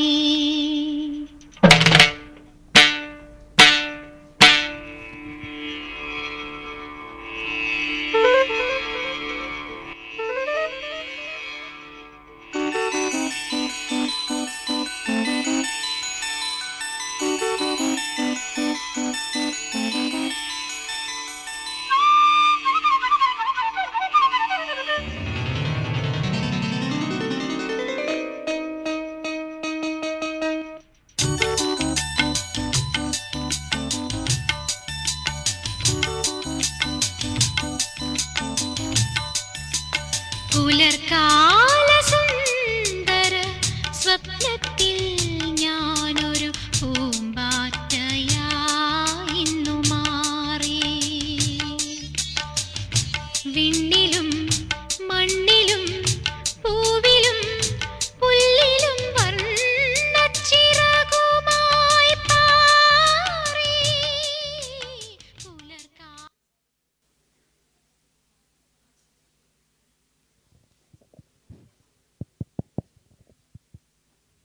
Friends, there will be a quiz competition soon after the inaugural program. And I would like to announce the winners, the final 4, who will come on stage to compete for the first prize. The first team is Dr. Sahala and Dr. Devika from RIO Trivandrum. Then we have Dr. Ashwati Vijayan and Devi Sundaran from Government Medical College, Kottayam. Then we have Dr. Sri Lakshmi and Dr. Sibilia Karupam from Gokulam Medical College. And finally, Dr. Dimple Rose and Dr. Arya A.H. from Karakonam Medical College. So all the very best to the 4 teams. You will be called in later after the inauguration. Thank you. Good morning to one and all. We are honored that everyone could join this auspicious occasion. It is with immense pleasure that we welcome you to YOLK Insight, a one-of-its-kind CME organized by the Young Ophthalmologists of Kollam. We are privileged to launch this KSOS President's Program, which was made possible by the God grace, blessings of our seniors, and the hard work and dedication of our young members. I humbly invite the KOA President, Dr. Mini Jayachandran, to the dais. I consider it a great honor to welcome the President, Kerala Society of Ophthalmic Surgeons, Dr. Sai Kumar S.J. onto the dais. A warm word of welcome to Dr. Shiny Napoleon, the KOA Secretary. Please come over to the stage, ma'am. I would like to extend a warm welcome to the KOA Treasurer, Dr. Vishnu Mohan. I am immensely pleased to invite Dr. Divya Kishan, the Organizing Chairman, YOLK Insight, onto the dais. With equal pleasure, welcome Dr. Rakhi D. Cruz, the Organizing Secretary, YOLK Insight, onto the dais. The next dignitary to honor our stage with her presence is Dr. Divya S. Iyer, IAS, the District Collector, Pathanamthitta. I request you to occupy the honorable chair on the stage, ma'am.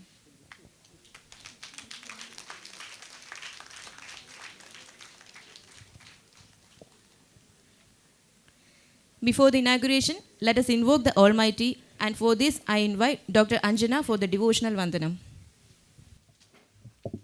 ജഗദീശ രക്ഷിക്ക ഞങ്ങളെന്നും മഹിതമാം ഭക്തിതൻ ജ്ഞാനമിന്നേകി മനതാരിലെന്നും വിളങ്ങണേ ശുദ്ധി ചിരമായി വളരട്ടെ ഞങ്ങളിൽ ഭക്തി സമഭാവസർഗങ്ങൾ തന്നീരൊഴുക്കി ഹൃദയങ്ങൾ സ്നേഹാർദ്രസാഗരമാക്കി കൈകോർത്തു യോജിച്ചു മുന്നോട്ടു പോകാൻ സകലേശ ഞങ്ങൾക്ക് സദ്ബുദ്ധികൂ ജഗദീശ രക്ഷിക്ക ഞങ്ങളെ എന്നും മഹിതമാം ഭക്തിതൻ ജ്ഞാനമിന്നേകി. Thank you, Dr. Anjana. I invite the Organizing Chairman, YOLK Insight, Dr. Divya Kishan, for the welcome address. Good morning, everybody. Respected President of Kollam Ophthalmic Association, Dr. Mini Jayachandran. Chief Guest of the Day, Dr. Divya S. Iyer, IAS. KSOS President Dr. S.J. Sai Kumar, other dignitaries on and off the dais, and my dear friends. We, the youth of Kollam, are privileged to launch this KSOS President's novel program, which is a CME that is organized by young ophthalmologists, and we have included in that only young speakers. And for this CME, first of all, let me welcome our dear President of Kollam Ophthalmic Association, Dr. Mini Jayachandran. As you know, KOA is now under the able and dynamic leadership of Dr. Mini Jayachandran, who is a constant source of motivation and support for all of us. A warm welcome to you, madam. For the inauguration of this youth program, we wanted a youth icon. And we are indeed proud and privileged to have with us here none other than Dr. Divya S. Iyer, IAS. She is the District Collector of Pathanamthitta. Dr. Divya Iyer has been in the forefront of Kerala's administrative and cultural arena and has carved her niche as a real youth icon of Kerala. We are so happy to have you here, madam. A warm welcome to you. Our respected KSOS President, Dr. S.J. Sai Kumar, is the brain behind the CME. It is a President's program of conducting a novel CME by the youth and with the young speakers that has given us this opportunity. On behalf of Kollam Ophthalmic Association and YOLK CME, I welcome you to this program. Dr. Shiny Napoleon is a very meticulous and dedicated person, is a secretary of the Kollam Ophthalmic Association, and she has been instrumental in all the recent achievements of KOA. On behalf of YOLK CME, I welcome you to this program, madam.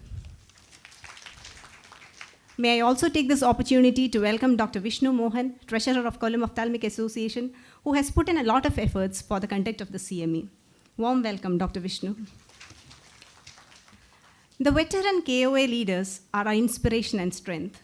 I'm really thankful to them for their courage and broad-mindedness in entrusting this big responsibility to we, the youngsters. Dr. Rajiv Sugumaran and Dr. Jayaprasad sir are the two pillars of strength of the Kollam Ophthalmic Association. I'm proud and happy to welcome all the senior KOA members, Dr. JP sir, Dr. Rajiv sir, Dr. Jayasree madam, and other dear KOA members to this meeting. Let me also welcome speakers and panelists who have accepted our invitation and have come here today to make this program a very memorable one. Thank you so much, and a warm welcome to each and every one of you. Dr. Rakhi De Cruz, the dynamic organizing secretary, has put in tremendous efforts for the organizing the CME. Also, the committee members of the CME, a bunch of young ophthalmologists, have put in their heart and soul to make this into a real youth festival. A warm welcome to each and every one of you. Let me also welcome our trade partners, Zivira, for organizing the travel as well as sponsoring the quiz, and the other trade partners like Entod, Rhine, Ostrak, Cipla, Sunways, and Sun Pharma, who have contributed to the conduct of the CME. And I also welcome the audiovisual team, the hotel management, and the event management to this CME. Last but not the least, let me welcome my dear delegates, my teachers, seniors, colleagues, and dear postgraduates who have come here today to make YOLK CME a grand success. A warm welcome to each and every one of you. Thank you. Thank you, ma'am. I welcome the KOA President, Dr. Mini Jayachandran, for the presidential address. Good morning and warm welcome to all. Respected Chief Guest, Dr. Divya S. Iyer, IAS, KSOS President, Dr. S.J. Sai Kumar, other dignitaries on and off the dais, and my dear friends. It is with great pride and happiness that I am standing before this audience here as President of Kollam Ophthalmic Association. For the first time in the history of KSOS, a CME is organized by the youth of KSOS. It was Dr. Sai Kumar, a KSOS president, who gave us this idea when he visited our club after becoming the president. Our young team of ophthalmologists has put in a lot of hard work for organizing this CME. We took up this challenge, and Kollam Ophthalmic Association is bearing the whole expense with some support from pharma companies. Our association has a membership of above 100 now with the arrival of our young team. Our association bagged the Best Non-Metro Club Award during Drishti 2022, which was held at Calicut. We had academic programs every month and a family get-together after a long time last February. During the Glaucoma Week in March 2023, we had Glaucoma Awareness Walk radio talks and camps, and seminars in which many of our members participated. KOA celebrated Women's Day in March by conducting an online webinar on 10th March, in which Dr. P.S. Shrikala, Director, Kerala Knowledge Economy Mission, was the speaker. KSOS President Dr. Sai Kumar inaugurated the very interactive session. During AIOC, which was held in Kochi in May, many of our members presented papers and participated in cultural events. I thank all members of our association for their participation and in all our activities. I should mention few names without which my job will be incomplete. Dr. Rajiv Sugumaran, who has been a strong pillar of support, and Dr. Jayaprasad, Dr. Shaini, our hard-working secretary, who has played a very important role in all these activities. Dr. Vishnu, our treasurer, and Dr. Jayasri Rajiv, who is always behind the scenes, but she is always coming up with new ideas to promote this association. Thanks to all members of KOA. Thank you all. Thank you so much, ma'am. I would like to welcome the Honorable President of KSOS, Dr. Sai Kumar S.J. He is a medical superintendent and head of cataract and glaucoma, Giridhar Eye Institute, Cochin. He has more than 20 years experience in cataract and glaucoma subspecialties. Also has conducted instruction courses and made number of presentations in many international, national and state meetings. He has held many posts in Kerala Society of Ophthalmic Surgeons, including editor journal, editor website, and chairman scientific committee, and as honorary secretary. He has given lead for many research projects in ophthalmology. Recently, he has achieved the record of completing 50,000 cataract surgeries. We feel honored to have you here, sir. Welcome.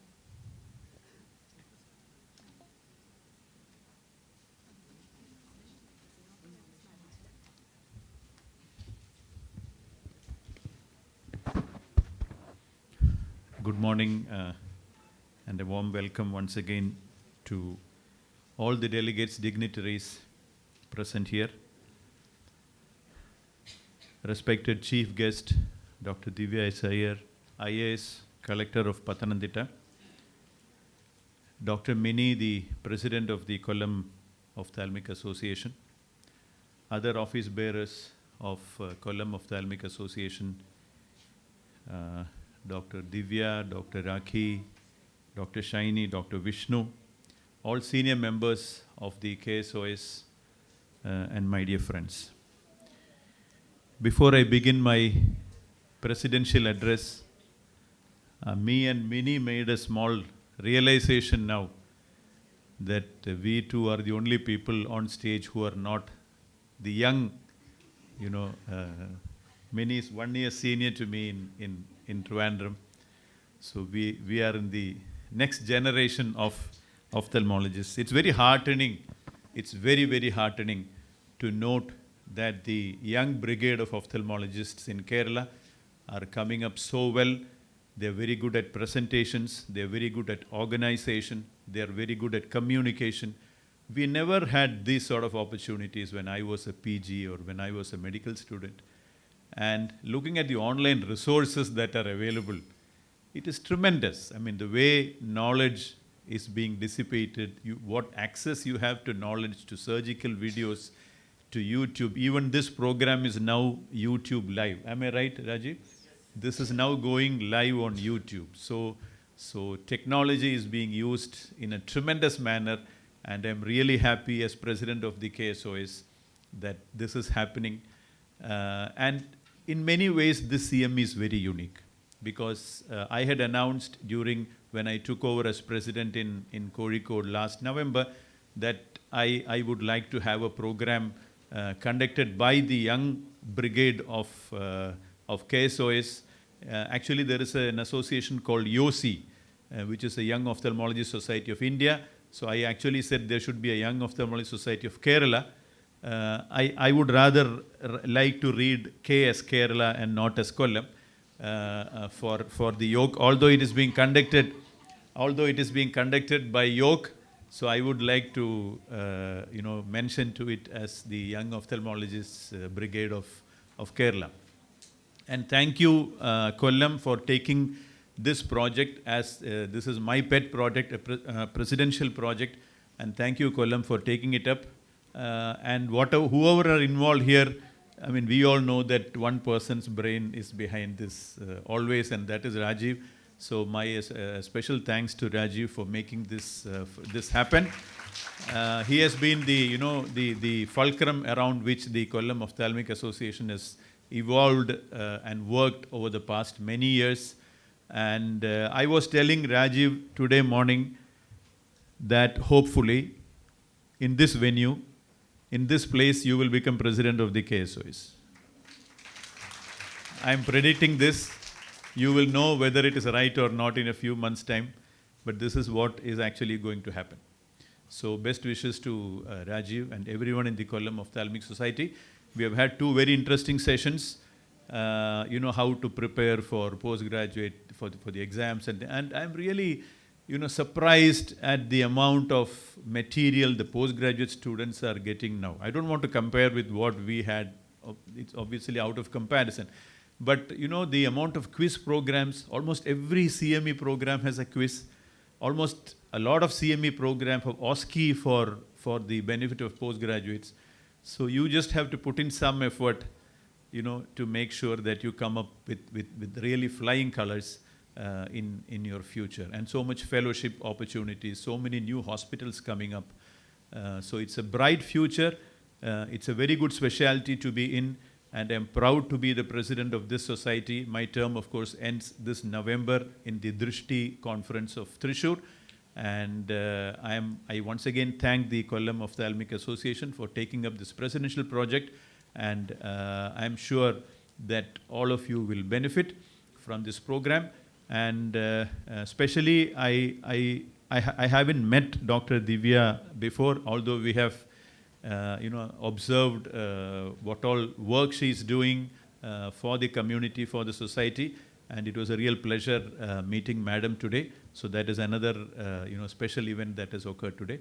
Thank you very much, and I wish this program all the best. And I'm sure the coming two programs and the quiz will be as good and as interesting as what has happened today. Thank you very much. Thank you so much, sir. Now I request the organizing secretary, Dr. Divya Kishan, to introduce our chief guest.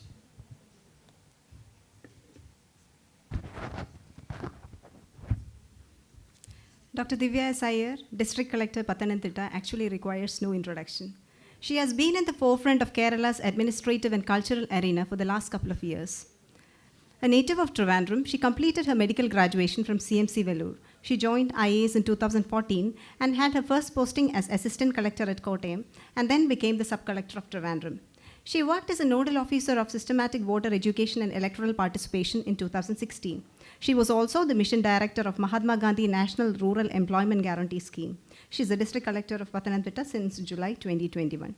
Her illustrious career is backed by her voracious reading, passionate writing, and singing. She has authored a book for the IAS aspirants, Pathfinder. She has edited the book Applied Diplomacy Through the Prism of Mythology and has authored Ethrayum Priyapettavalkku, a feminist manifesto.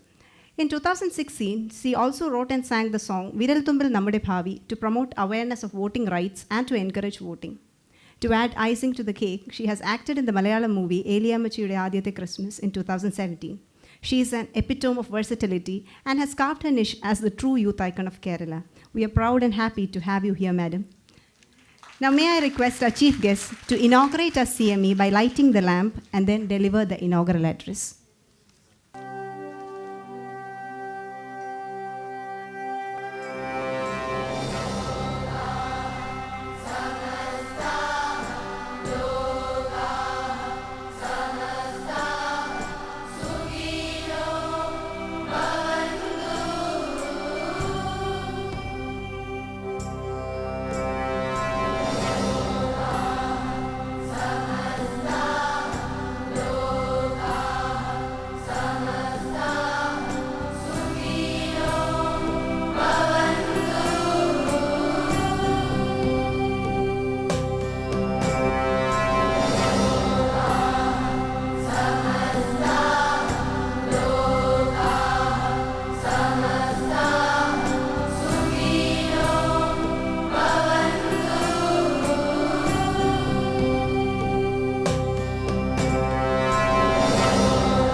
pleasure to welcome our chief guest, Dr. Divya S. Iyer, IAS, for the inaugural address. Dr. Sai, Dr. Mini, Dr. Divya, Dr. Vishnu, all the wonderful ophthalmologists from across the state on and off the dais. A very warm good morning to one and all. It indeed gives me great joy and pleasure to be amidst you all this wonderful morning for two reasons. One, when I get back to being in the midst of doctors, it always feels like homecoming to me. I think a couple of weeks back, I was in RCC for another CME, and I reckon uttering the same words there. And it always comes from the heart. It's, rewinding a decade in your life and doing a time travel is not an opportunity that comes by every day. So the moment I stepped in here, or rather the moment Dr. Vishnu and others had come to meet me, the first thing that came to my mind was all the wonderful ophthalmologists whom I have met in my life in CMC, Vellore, and our training there in the Shell Eye Hospital.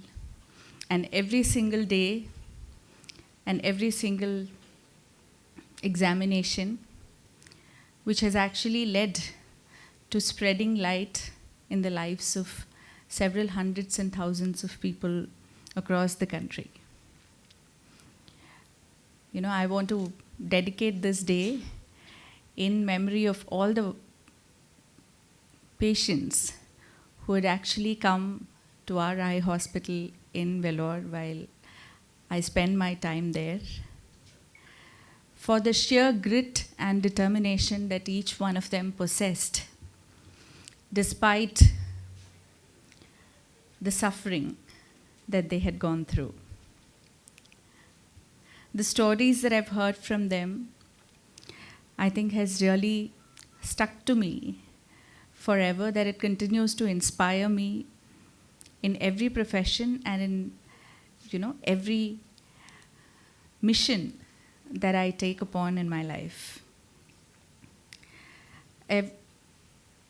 That was a phase of my life which actually proved to me the words of the famous writer and inspirer, I would say, Helen Keller, who said that the world is full of suffering, but it is also so full of overcoming it.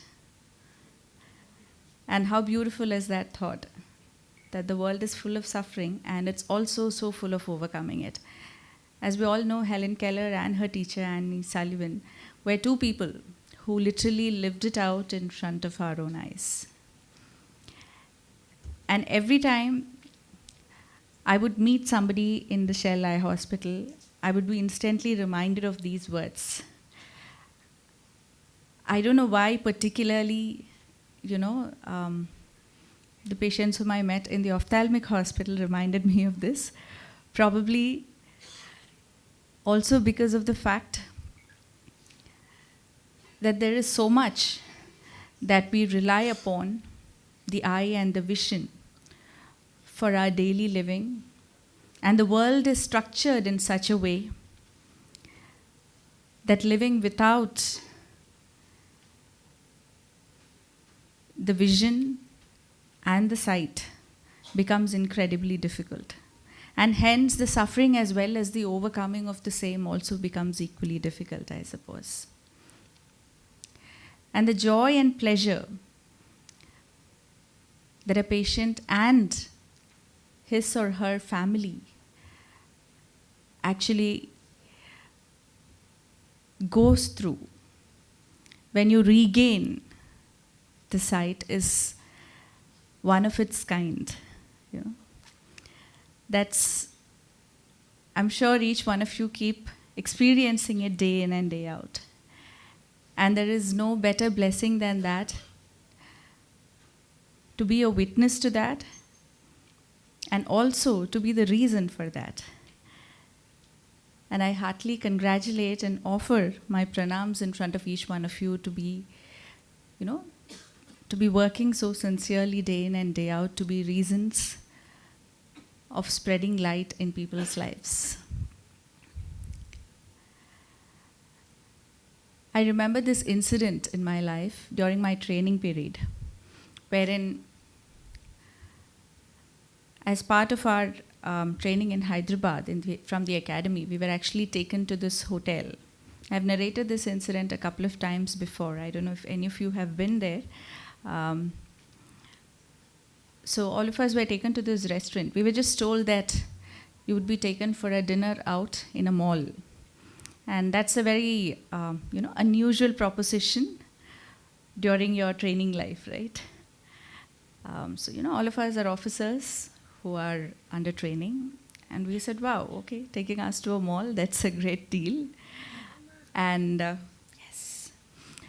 And so we decided that all of us would go to the mall. And we were asked to go in front of the restaurant. And once we reached there, we were asked to deposit any light emitting device with us or any sound emitting device with us at the counter, which meant that our cell phones and our watches or any other alarm making device or light emitting device would be deposited at the counter. So we were in two minds, but still, since it was a strict instruction, we complied by it. We deposited all of them and we entered the space. And we were told that the restaurant is called Dialogue in the Dark. And I can see a lot of heads nodding out there. So I'm sure that, many of you would have gone there. If not, I think every student of ophthalmology definitely should go through it. I would say every person, every single person on this earth should go through it. But, if that is not possible, at least every student of ophthalmology should go through it. So once we stepped into that Dialogue in the Dark, we were 5 in a group. We were handed over the, aiding sticks in hand for our maneuvering around in the dark. And as we stepped inside, there were 5 of us. I think it was in the beginning of our training session, so we were not exactly friends at that point of time. We were just acquaintances. We just knew each other by name probably and not really more. But once we stepped into the dark, something so miraculous happened. We just completely started trusting each other. That was the most important lesson that I got from there.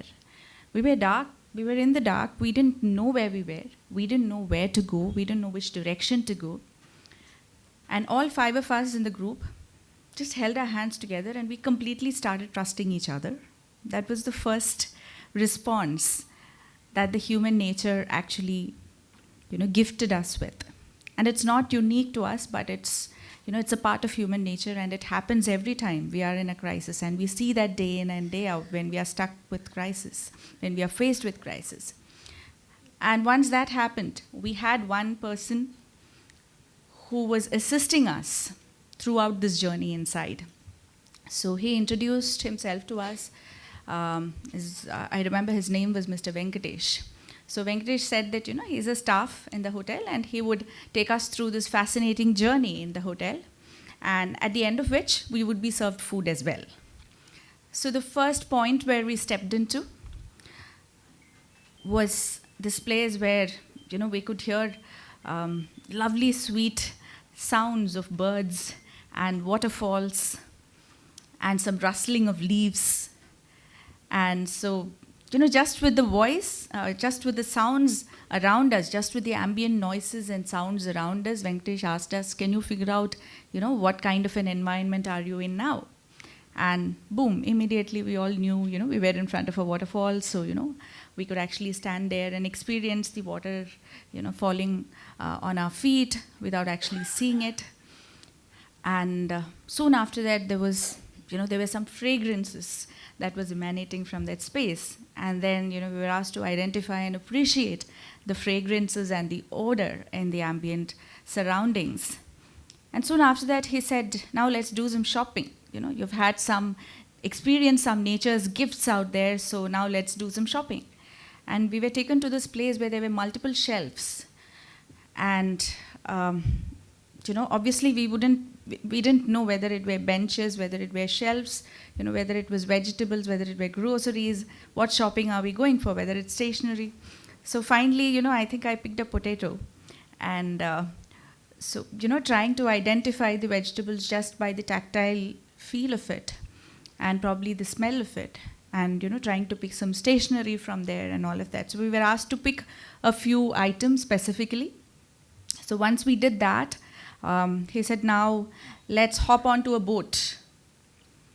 So, we had sounds, we had fragrances, we had tactile stimulus. Then after that, he said, let's hop onto a boat. Now we became a little, unsettled. Without seeing, how does one, get onto a boat or hop onto a boat and keep sailing?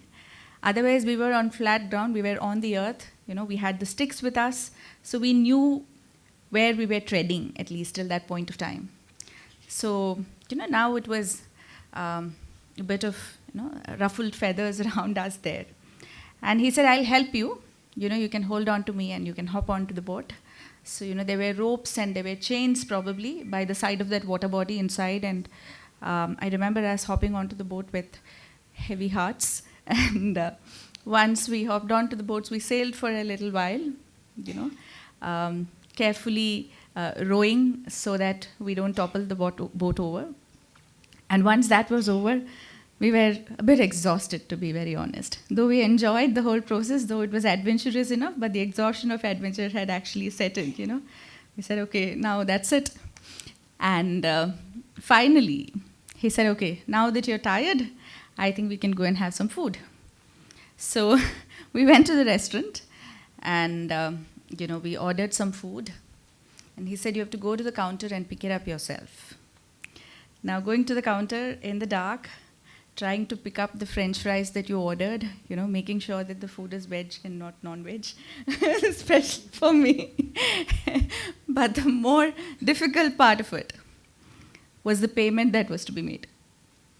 So, just with the feel of the currency notes, one had to figure out if it was a 50 rupee or a 100 rupee or a 500 rupee note, and you had to hand it over and then get the bill and the balance back. And honestly, none of us know how much we paid that day.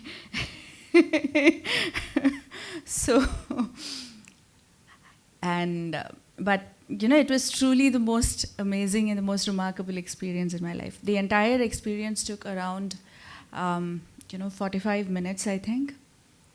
And just to mark the end of it, we made sure that all of us had a group huddled together, the 5 of us in the team and Venkatesh, and we sang a song together and made sure that all of us leave that place with memories that would never be erased. And the most important revelation, I would say, came after that. When we stepped out, all of us were, as I mentioned, it was adventurous, it was thrilling, but, we were happy that we were done with it. So the moment we stepped out, we said, thank you so much, Venkatesh, for leading us through. This is one, lifetime memory that we would all cherish with us. And we said, can we take a picture with you, Venkatesh? So we had to get out and then take our phones and then take a picture, right? So he initially, was hesitating a bit to step out with us. And then he told me, thank you all for coming along, but this is how I live my life every day. Venkatesh was a visually challenged person himself. And, that moment changed it all for us. Till that point of time, it was just an adventure for us, and we were very grateful that, after 45 minutes of being in the dark and trying to live in the dark, we've returned to our normal lives. And, I remember all of us, I don't remember any other time when, all of us just burst into tears at the same time. because the experience was so intense. And he gave us no clue about this throughout that journey. It was only at the end of it when we requested whether we could take a picture. That's when he stepped out of the dark and he actually revealed himself to us and told us that this is his life's experience, this is his daily life that he's sharing with us. And it's not just him, but several people like him. And the positive, or the silver lining to it was also that Venkatesh was a highly positive and inspiring person who actually taught us that,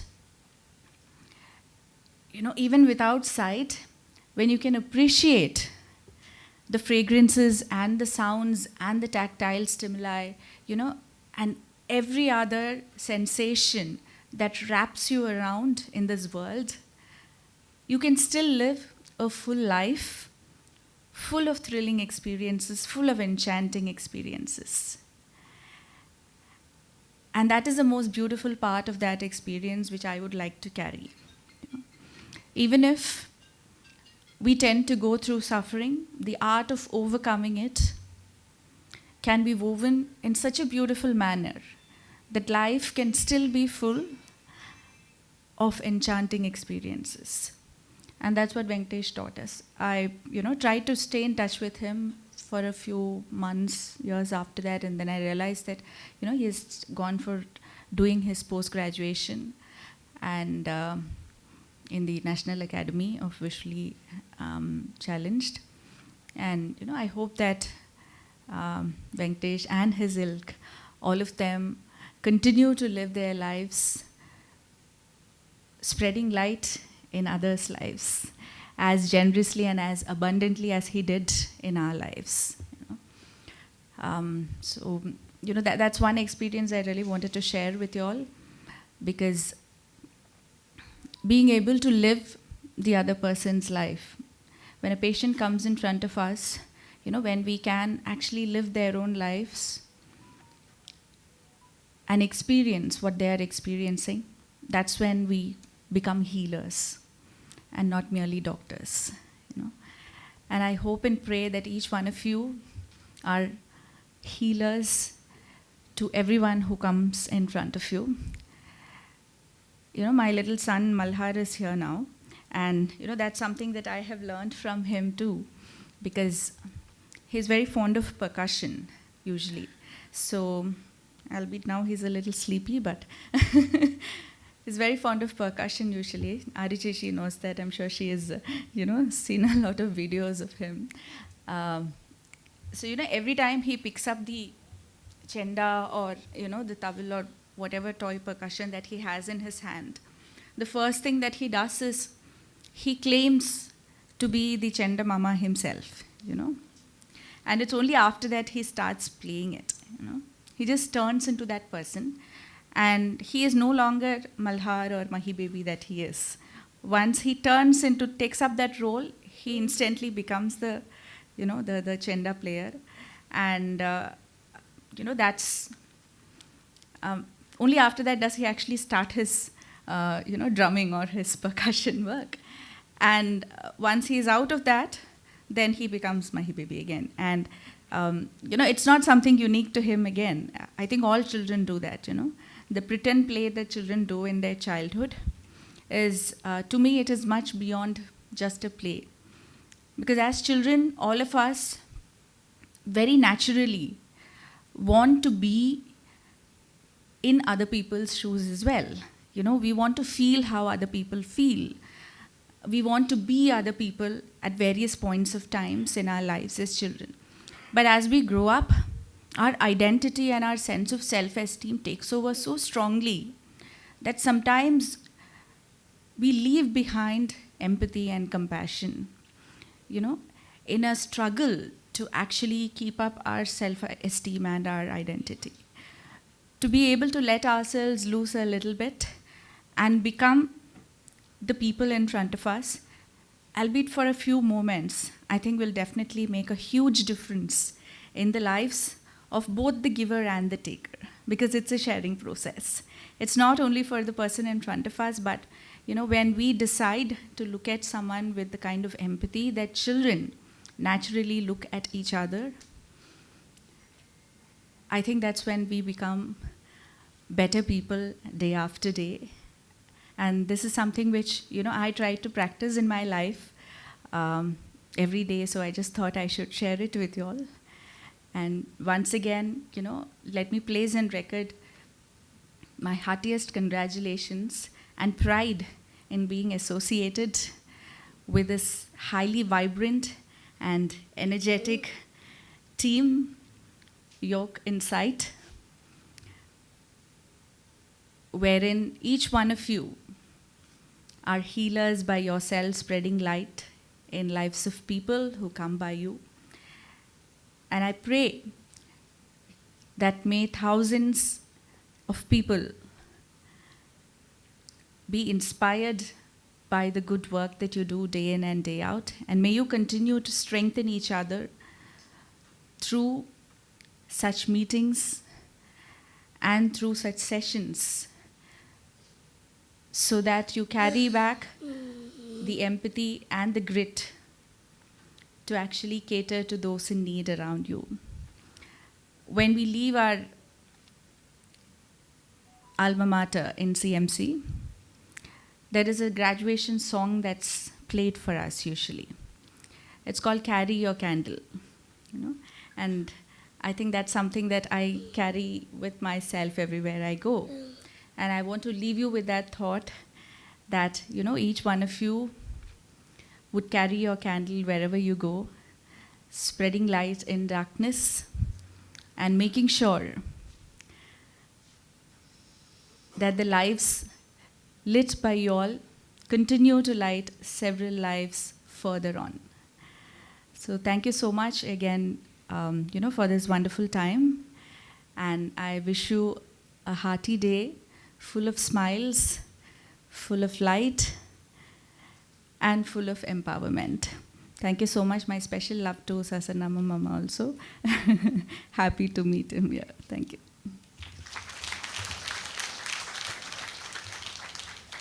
I'm sure that this interaction with our chief guest was a valuable learning experience for all of us. Thank you so much, ma'am, for those inspiring words. And special thanks to Mahi Baby for joining us. Now may I request the KOA President, Dr. Mini Jayachandran, to hand over a small token of appreciation to Dr. Divya, ma'am.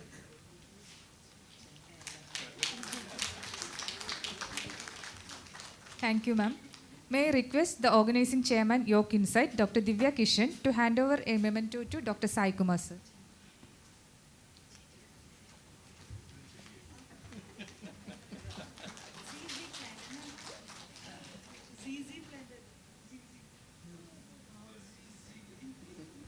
Thank you, ma'am. I invite the KOA Secretary, Dr. Shiny Napoleon, for the felicitation speech. A very good morning to one and all.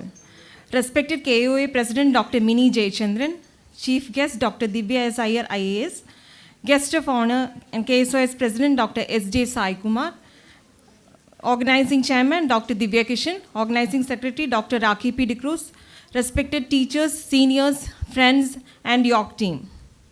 It is an honor for me today to stand here as the Secretary of Kollam Ophthalmic Association. Today, we are conducting a new CME, YOLK Insight, a presidential program, first of its kind in our state, with full participation by youth for promoting them.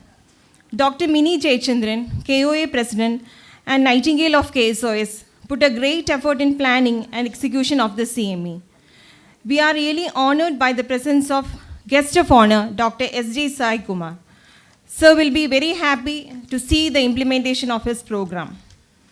Another privilege we got today is the presence of most talented, charismatic, gorgeous chief guest, Dr. Divya S. Iyer, as a youth icon. Madam happily accepted our invitation and graced this occasion by her presence. Madam's presence made a completeness for this program. A very special personality in KOA, the one and only Dr. Rajiv Sugumaran, who is an asset to KOA as well as KSOS, took the initiative for the CME, suggested the name YOLK, selected the theme color, and gave all guidance to the CME along with Dr. Jayasri Rajiv. We conducted 3 executive committee meetings and handed over the program to our youth. Our senior members, Dr. Jay Prasad B, Dr. Uma Mohandas, Dr. Rameshan, and our President, Dr. Mini Jayachandran, gave all guidance. Young ophthalmic leaders of Kollam took over the entire program under the guidance of most energetic, brilliant, and enthusiastic organizing chairman, Dr. Divya Kishan, and the all-rounder, charming organizing secretary, Dr. Rakipi De Cruz, and our treasurer, Dr. Vishnu Mohan. They beautifully planned, organized, and executed the whole program in a systematic manner. This CME is a hard work of this young team. Conducting a quiz and preparing questions is a big task. Special congratulations to Dr. Anjana, Dr. Jubeira, and Dr. Lakshmi. Each one of them put their own effort for the smooth conduct of the CME. A big hand of applause to them. On behalf of KOA, I wholeheartedly appreciate our young team, and they have proved that Kollam Ophthalmic Association is safe in their hands. All the very best to our young leaders and also to the CME YOLK Insight. Thank you. Thank you, ma'am. Now I invite the Organizing Secretary YOLK Insight, Dr. Rakhi De Cruz, for vote of thanks. A warm good morning, one and all, and it's my proud privilege today to host you all in the land of Ashtabudi and to propose the vote of thanks for today. At first, I would like to thank the Lord Almighty for making this CMA happen. Next, I would like to thank our respected KOA President, the lady with a beautiful heart and a motherly warmth, Dr. Mini Jayachandran, for giving us this opportunity to conduct this CME. I would also like to extend my sincere gratitude to our tall and mighty KSOS President, Dr. Sai Kumar sir, who has come all the way here to support our young hearts. I hope we have not disappointed you, sir. Thank you, sir, once again. I would also like to extend my sincere thanks to our chief guest for today, Dr. Divya S. Iyer. When we went there to invite her for this CME at the Pathanamthitta Collectorate, we understood how tightly packed her schedule is, and none of us are actually as busy as her. And the only day she gets off is this precious Sunday. So when we requested her, it was humbling that she obliged to come here, and that too on this precious Sunday. And the only request she made that she will carry her kid along because it was her only day with her kid. Thanks once again to Dr. Divya. Next, I would also like to extend my sincere thanks to our Shiny Napoleon Madam and also Dr. Vishnu Mohan, our organizing secretary and chairman, who helped us throughout this CME. And I'll fail my duty if I don't mention about the manpower and the master brain behind this YOLK CME. So this idea of YOLK was born during a casual talk between me and Rajiv sir during the last AOS. When we suggested forming a young forum at Kollam, the very moment he became very excited, and then and there itself he named it as YOLK. And within few weeks, JP sir and Rajiv sir called for an executive meeting with Shiny Madam, Mini Madam, and everybody. And they appointed us, me and Divya Chichi, as the organizing secretary and chairman, and asked us to come up with a list of suggestions of topics and also to suggest speakers within 5 days' time. So they were actually testing us. But during the next meeting, when we came up with the topics, they were so supportive and they guided us throughout and asked us to make a WhatsApp group, including all the young KOA members. Kollam being a small club, we thought we'll hardly get around 10 people.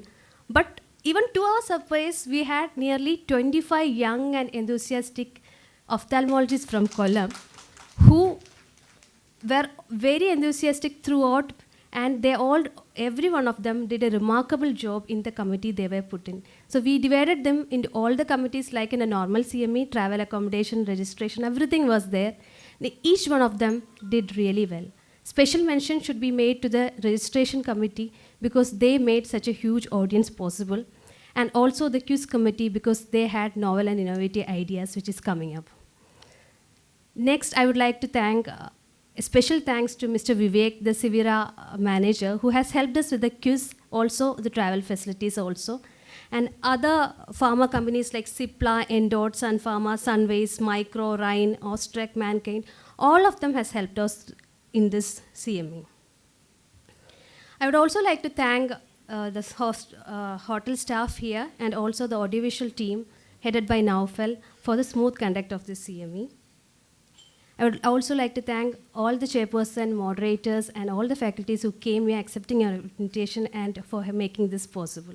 Last but not the least, for all the delegates, our senior KOA members who came all the way here to show their support to us, and all the postgraduates, my teachers, and my friends. Thank you all once again. Now, I would like to request you all, especially Dr. Sai sir, for the surprise cake cutting we have here. Please gather.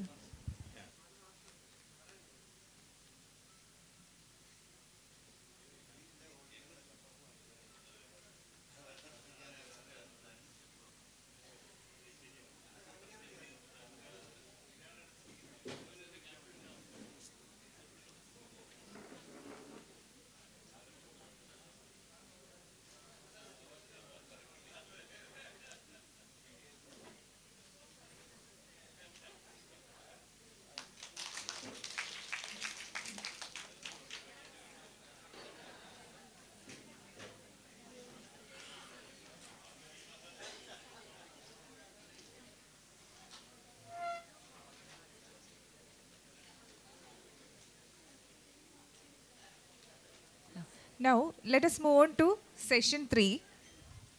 A career in ophthalmology is a demanding profession and requires aspirants to stay up to date with new researches, upgrade their knowledge and skills, and read a lot of journals and papers. But when developing your career, it is important to take time for both your professional goals and your personal life. As Hillary Clinton said, don't confuse having a career with having a life. So to erase all the confusions, we have session 3, Beyond Ophthalmology. Let me invite the panel. The chairperson, Dr. Marine Paul, Medical Director at Trinity Eye Hospital, Thrissur. She has special interest in cataract and phacoemulsification. She is active in state and national ophthalmic societies. Hearty welcome, ma'am. Let me welcome the co-chairman, Dr. Latika Vasudevan. She is professor and head of the department at Amala Institute of Medical Sciences, Thrissur. Areas of interest being cataract, medical retina, and retinopathy of prematurity. She has many presentations and publications to her account. Welcome, ma'am. Now inviting the moderator, Dr. Anita Prabhakaran, Senior Consultant at Precise Speciality Eye Care, Trivandrum, with special interest in pediatric ophthalmology. She is passionate about classical dance and music, also very much interested in acting, gardening, cooking, teaching, and mural painting. We welcome you, ma'am. Now I hand over the session to Dr. Marine Paul, ma'am. So good afternoon, everyone, and thank you, KOA, for having us here. It is indeed a wonderful session, as we can see that the youngsters are really holding the flag up high. And today we also have a session with a difference, that is life beyond ophthalmology. And I think the best icon for that was Dr. Divya, who came, IAS, who came all the way, and I think she has shown us, by her speech and her actions, that being a woman, being, a mother does not really stop you from achieving things. And this, I think, is an important message, especially for ophthalmologists, because we are a woman-dominated field, and a lot of us do, have hesitations about following our passions, following our dreams, because of the fact that we are women. And of course, even for the few men who are here in ophthalmology, this session is going to be a game changer for all of you, because it will show you that life does exist beyond ophthalmology. So without further ado, our first speaker will be Dr. Shweta. Yeah. No, that's okay, anything. So I would request Dr. Anita to introduce our first speaker for the day.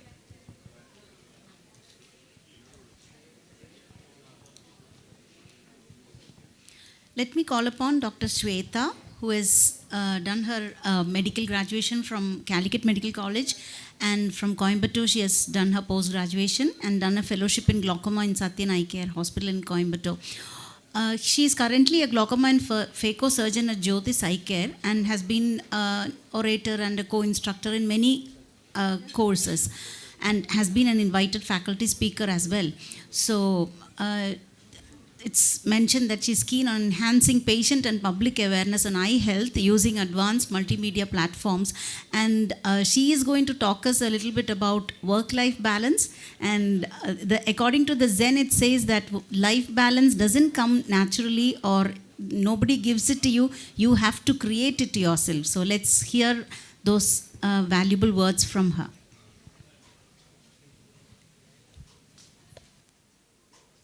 Thank you, madam. Warm good morning all.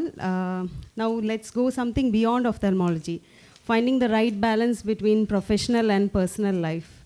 Rather than calling it a work-life balance, I would take the term work-life integration, because our career is just a part of our life, along with our home, family, health and well-being and community. We have to take all together. We have to blend it and move forward. So I'm just giving you few tips. Remember that everyone has their own idea of the work-life balance. So it is a process and it will take time. So first and foremost, what you have to do is to pause. You have to pause whichever stage you are and then evaluate yourself. Evaluate, and you have to ask questions like, am I really doing what I want? Do I give enough time to people or things meaningful to me? Did I achieve my professional or personal goals, and where do I feel the most struck?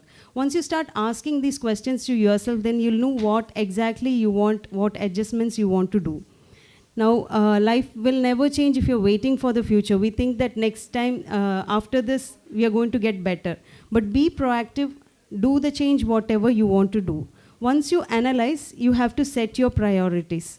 Neglecting self-care is the main thing that happens now. We see lots of mood variations, depression, we call it midlife crisis, and it leads to divorces, suicides. We hear a lot of them. So the first thing is you have to put your family first wherever it is. We doctors say that we put our family first, but when you take day-to-day basis, is it really true? We have to see. And putting the family first means spending quality time with them. Children usually, what they say is, my son, he generally wants me to play with him like what they play. Only then they say that we love them, not by what we buy for them. And next is finding your dream job.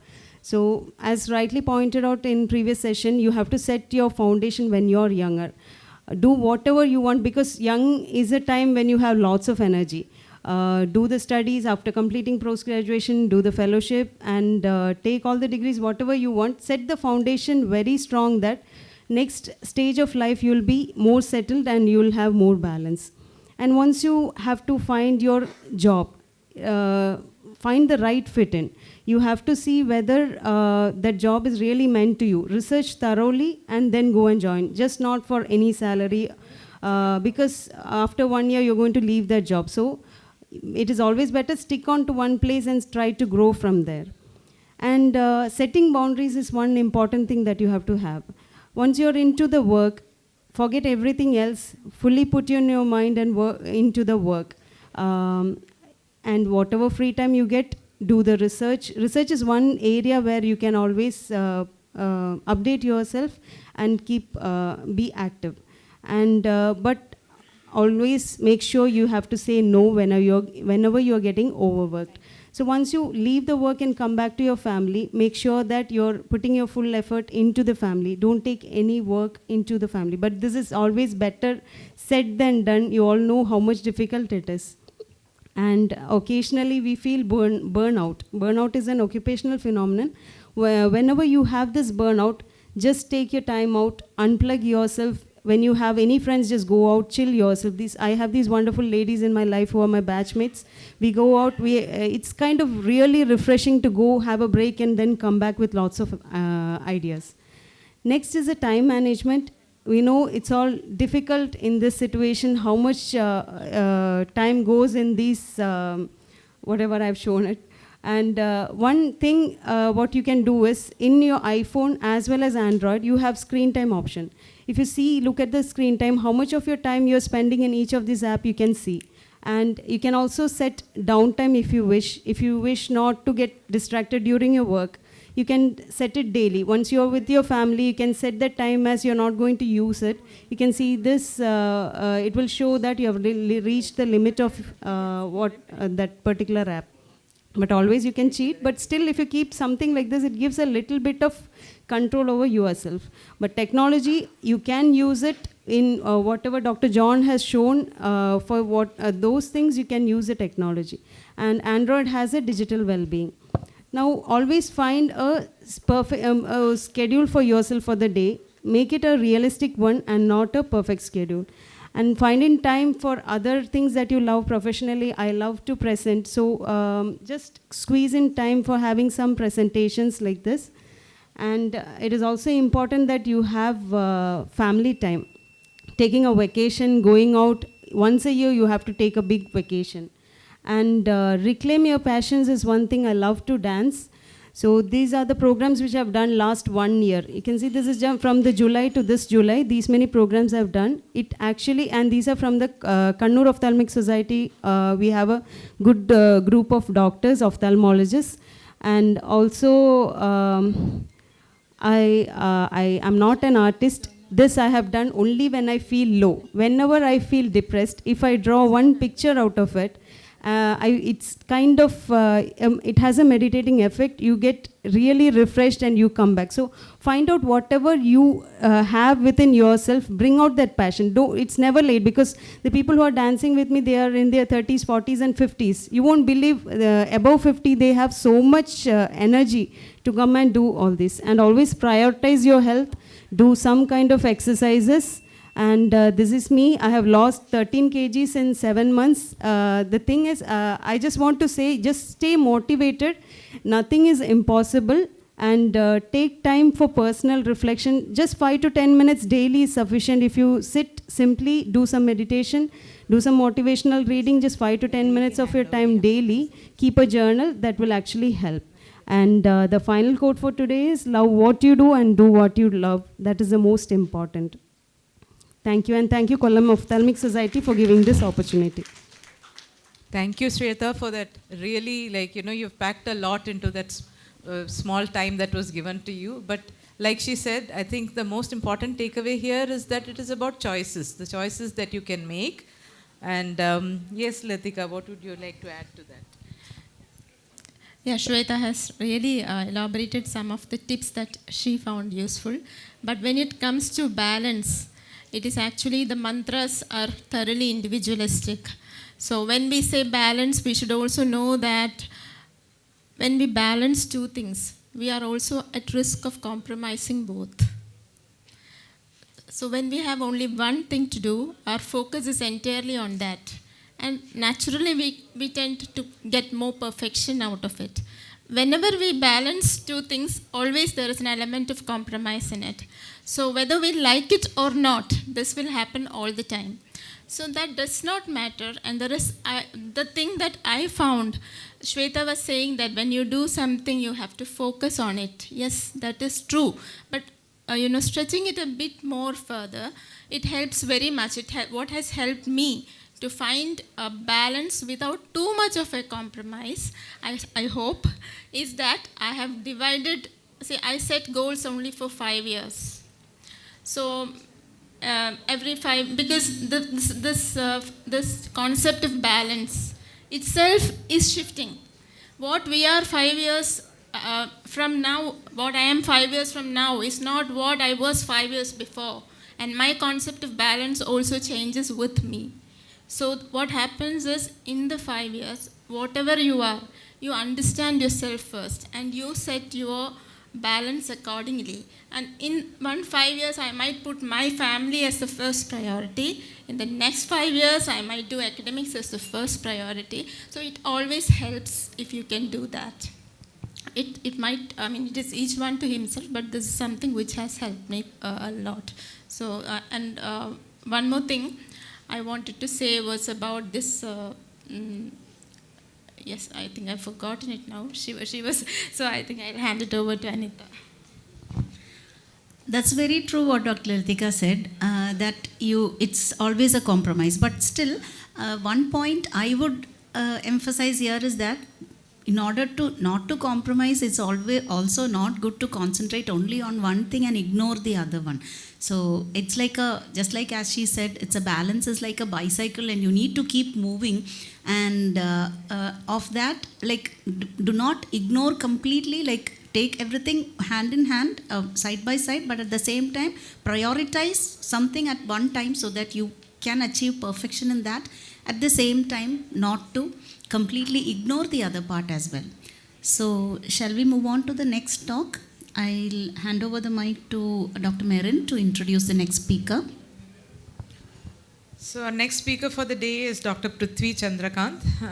He is a medical officer with the Department of Veterinary Services at Aravind Eye Hospital, Coimbatore. He was. And he is known in our KSOS circles and in the national circle as an innovator, and he comes out with very, very interesting videos. And he has won multiple awards, which you can see. So over to you, Dr. Prithvi. Good afternoon all.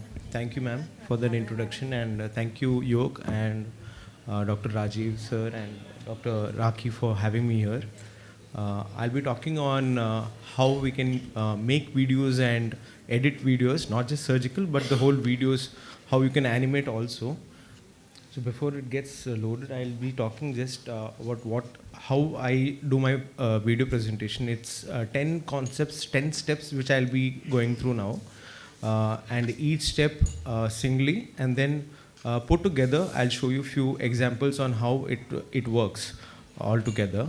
And for the beginning, we need a concept. So the concept, if you have a good video concept in the sense you have introduction, what the problem is, or what is the gist of what you want to talk, and then telling them what you have done, or in surgical grounds or medically, and then showing them the results. So that should be a proper concept on what you want to present. So according to that, you can make the video. So be pro at video making and editing. So 10 steps and 10 concepts on how we do it.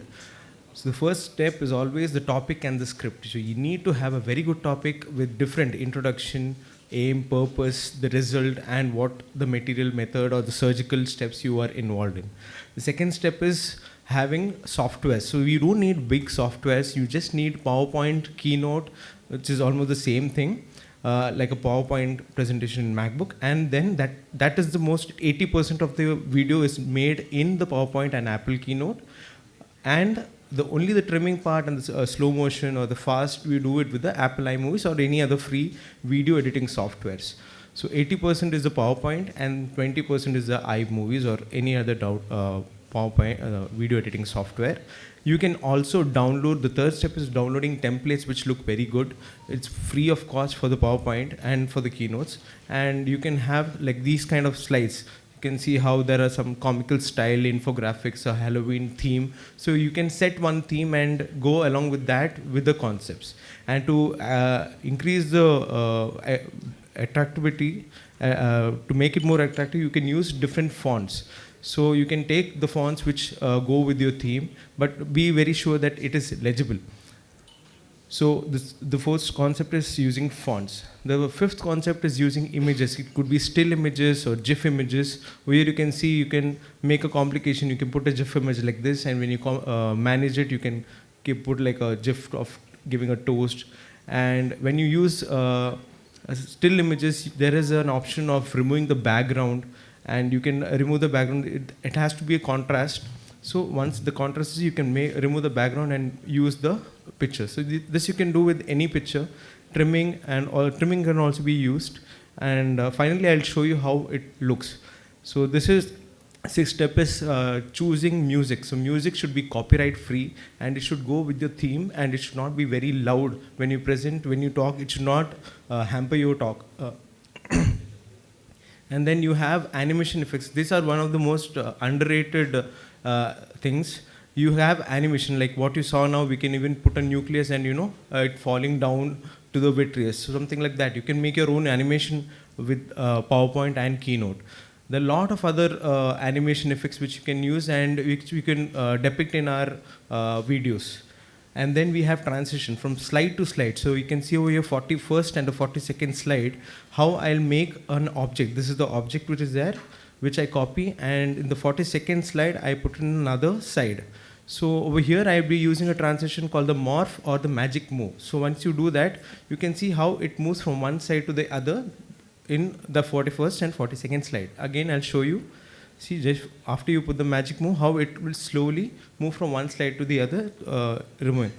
So I'll show you how it works. So this is editing shapes. So 9th thing is to edit shapes. You can change, you can use this step to make your own animation of whatever surgical technique you want. Like I'll be showing you how a nucleus and cataract step is done. Eventually. The 10th step is, like I said, 20% of the whole video editing is done in the movie editor, the video editor. So there are a lot of free apps in the internet. These are all the names of the free apps. So this one is actually used only to cut, trim, and move it fast, slow, all those kind of features. Over here you can see I'm using iMovies. Almost all the applications are similar to this. So you put the video, once you put the video, remove the audio, because sometimes we don't require the audio which is there. Remove the audio, and then you can even add the music which we have downloaded from the internet without copyright. And then you select a place where you want to split the clip. So that is the clip which you want, and now you made it 2 segment and now 3. The middle segment was not required, so we deleted it. That is as simple as that. So movie editing is very easy. You just have to split the video into segments and remove the segments which you don't want, and whichever is there, and then finally just regroup it, or it will merge into one particular video. Over here you can see how you can make it fast and slow. So this is how we made it slow, how we can make it fast, double speed or 4 times, and then this is a trim. So you can trim the video into whatever you want.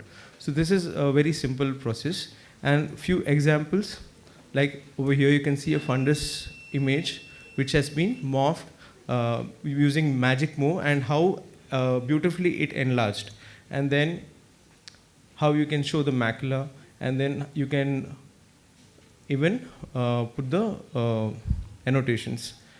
The same way over here you can show the OCT, and how these line draw which I showed you can be used to mark each and every signs and make it more clear to your audience what you want to actually depict in that OCT.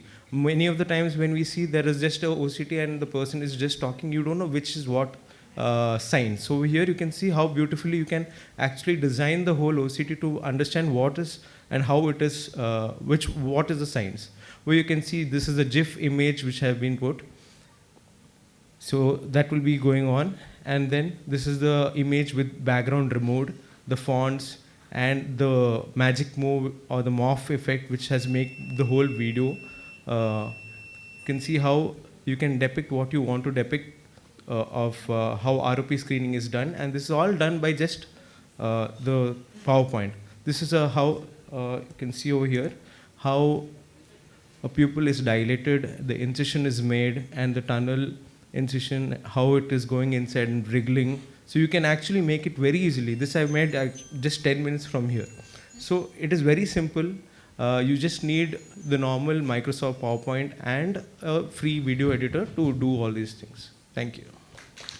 Thank you, Dr. Prithvi. That was really very eye-opening, especially probably not for the youngsters here, but at least for the seniors, because video editing and all these are like areas which, especially like ophthalmology especially, I think we need to have these skills these days. It is because all presentations require videos, and it is very, very important that you have some amount of idea about how to do about this. I think we should have a full CME on this. We should have a workshop. Workshop on, yes. Yeah. So in the interest of time, our next speaker is Dr. Arya. I will ask Dr. Anita to introduce, Dr. Latika to introduce Dr. Arya. Okay, I'm really privileged to introduce the real star among ophthalmologists and the ophthalmologist among stars, Dr. Arya. So she's by designation Assistant Professor RIO Trivandrum, completed her entire medical education including MS from Trivandrum Medical College and RIO. She has won Kalatilagam in the school youth festival, not once, not twice, not thrice, but 4 times. And again, she did it again in the university level, in the college youth festival also. And she, as we are all aware, she was an anchor in many TV shows and a familiar face to all Malayalis, not just ophthalmologists. Acted in movies, Padigam, Butterflies, all blockbusters of the time. And latest, even now, she has acted in a movie Vashi in recently as 2022. So, and her passion, abiding passion is dancing, which she continues. So, over to you, Dr. Arya. Thank you, Latika, Madam, for those kind words. At the outset, let me thank the Kollam Ophthalmic Association and the organizers, especially Dr. Divya Kishan, one of my dear ones, who gave me this opportunity. As a teacher, I am happy to participate in a CME in which one of the organizers is my student, Dr. Rakhi Dikros. So moving on to my presentation, pursuing passion with profession. So what is passion? If you search for the meaning in dictionary, it will be like, it is an intense feeling of enthusiasm that you get when you do something. So what are the fields of passion? Anything under the sun can be passion. So one of my friend's husband, he's a very busy practitioner, a gynecologist, and whenever he gets time, his passion is bird watching. So whenever he gets time, he takes a break from his busy schedule. He goes to the areas like Tekadi, goes into deep forest and spend hours and hours bird watching. So when I told this to one of my colleagues, her first response was, bird watching, what does it mean? So passion to one person may sound awkward or a little bit cracky to some other person. So it can be sports and fitness, music, dance, designing, gardening, cooking, anything. So what is harmonious passion? As Dr. Shweta told, when you're able to balance your profession with passion, it goes hand in hand like your harmonious ARC. So find out time to spend for your passion, not affecting your family members. As she told, we all have family, we play different roles like daughter, son, brother, everything. So it's not like your passion should become an obsession. You should spend so much time for your passion, not looking after your family members or your daily routine work. So find out time to spend for your passion, not like every day this much hours I'll do dancing or I'll spend time for music, singing, etc. Find some time, barely around 3 or 4 hours per week, something like that. So when your passion is harmonious with your profession, it will give you psychological benefits. It can be a source of income as well. You develop new skills, you build up your self-confidence, and you'll be able to concentrate more on your work also. So this, as all of you know, this is Dr. Charles Kellman, the father of phacoemulsification. So there was a beautiful journal in our own KJO written by our dear Biju sir, who is my beloved teacher also. You should go back and read it. So Dr. Charles Kellman, he was an ardent fan of music, and he wanted to become a musician. But like any other Mallu father, his father also wanted him to become a doctor by profession, and he was forced into the profession. He studied, he took ophthalmology, thinking that he can spend some time for his music also. Everything is beautifully written in that journal. I don't know to present it that beautifully as sir has written. So finally, he achieved everything in ophthalmology. He became the best ophthalmologist of the century also. But he might have felt some sort of restlessness that he again started pursuing music lessons. And finally, he performed, he was a saxophone player. So he performed that in a stage, and he shared the stage with a lot of jazz musicians. So might be at that time, he should have got a feeling of completeness. So how to find out passion? It's not like you go behind passion and find it out. There was a Tamil movie directed by Gautam Vasudevan. In that, the hero and heroine separates due to some reason, due to family issues, caste issues, everything. And finally, the heroine will say to the hero, okay, everything is, now we are separate. So you find out your love tomorrow, you start your new life, you start a new beginning. Then the hero will say, what are you talking? How can I do, like tomorrow I will find out my love, I will start a new life. It is something like love will come to your doorsteps and knock, and then you will feel that love. That is what is meant by love. Like that, passion also comes and knocks at your door, and you find that this is your passion. Something, when you do, you get a lot of happiness and you feel that you are complete. So passion again provides self-relief, creates better self-esteem and create resiliency. And these are the advantages with dancing and mental health. With any other passion also, you'll have the same feeling, like it eases depression, lessens loneliness. Now, when you do a work or creativity with persons who also have the same feeling, I think your results will be much more than what you expect, or it will give you surprises. So this was a dance album which I did with the playback singer, Mrs. Akila. You know her. She was also a very good person to work with. So when you do your work with a person who thinks like you or who behaves like you, your work will get more appreciated. That is the same thing with Zumba dancing or yoga and all. When you do with a group of people who have the same wavelength, the productivity will be more, or you will be feeling much more happy than you do it alone. And thankfully this video was viral during that time. This is again with Dr. Anita Unni. I shared a stage in KSOS. So when passion blends with profession, it becomes a masterpiece. For certain people, as Latika madam told, their profession itself is passion. That is a dangerous combination. For doctors, it will be very good. But the problem is that there will be always some compromise when you concentrate on two things. When I dance, I know I can never dance like Star Wars in that field, like Padma Subramanian or anyone. It is just for my happiness that I am dancing. It is not for the acceptance of someone else that you should do your passion. So after I shared my thoughts in a similar talk, one of my students who was very shy to sing, she was a good singer, but she was very shy to present it before someone. She started singing and she started posting it in her WhatsApp video, FB and all. And I also felt happy that those who are hearing the talk also takes it into your life. So this was a movie which I acted last year with Vashi, and I was lucky to share the screen with these two very lovely persons I met in my life. And thank you. Thank you, Dr. Arya. It was a wonderful presentation, and we had a glimpse into how you have pursued your passion. So now I also understand that there is a social pressure to pursue your passion. While just like she said, passion comes and knocks at your door. But it is okay not to have a passion at all also. So that is something I think, correct. Because a lot of people, now feel that, okay, I am only doing so much. Because others, like she said, don't look at the others. So this is about choices. So again, I come back to that, a very important thing, that feel free to have choices. It is okay not to have, what you do, if that is little or that is, you want to sleep in your spare time, that is perfectly fine. Yes, yeah, correct. While I was preparing this PPT, I had told it in my previous talk also. My son was relaxing and seeing the TV. He was watching it for 2-3 hours, relaxing like that. Then I came and told, what are you doing? You study, you are in 11th standard, you study. Then he was telling, what are you doing? Then I told, I am preparing a PPT for my presentation and the topic is passion and profession. Then I again compelled him, get up from the sofa, you go and study. Then he told, Amma, do you understand one thing? Lying like this, relaxing, seeing the TV, watching the cricket show, that is my passion. You also understand that.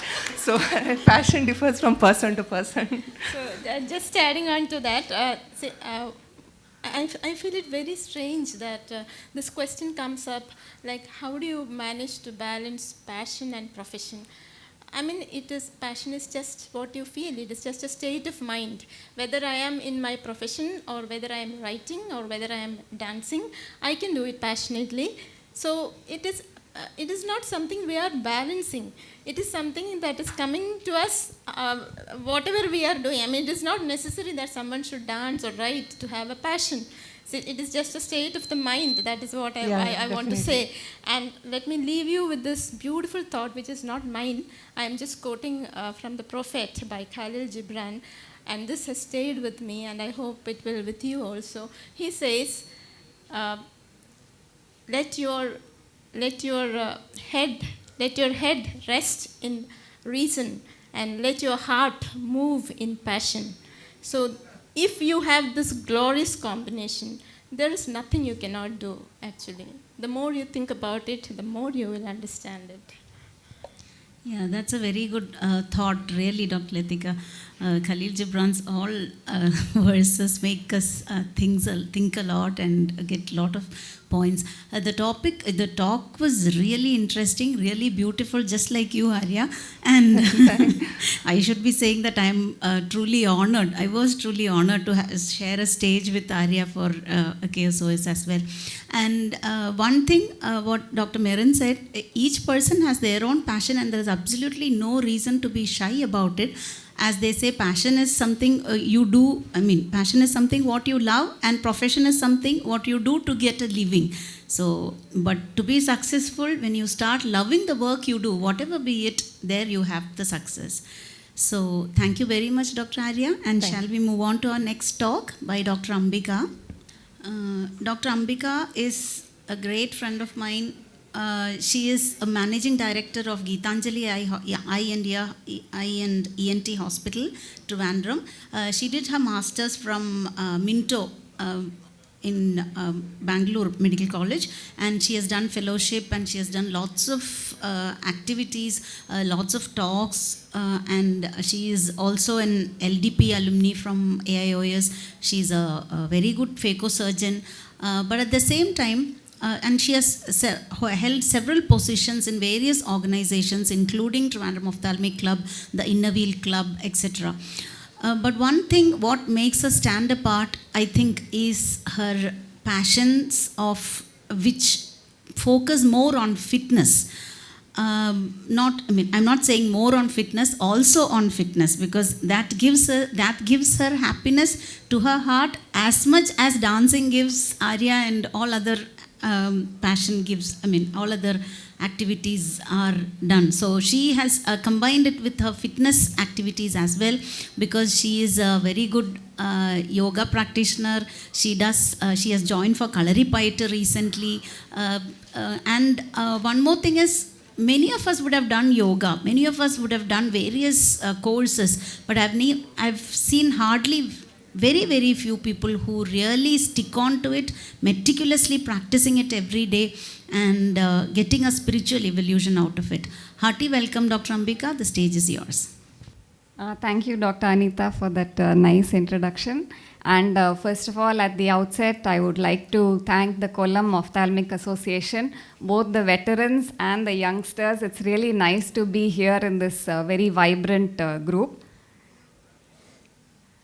Coming to my topic, which is investing in yourself, that is fitness for a busy ophthalmologist.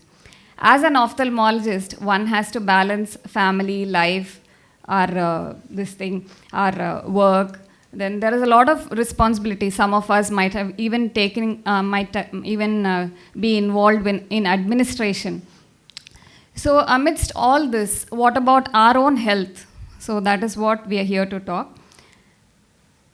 So in our practice and even in our family life, we come across several mental health challenges.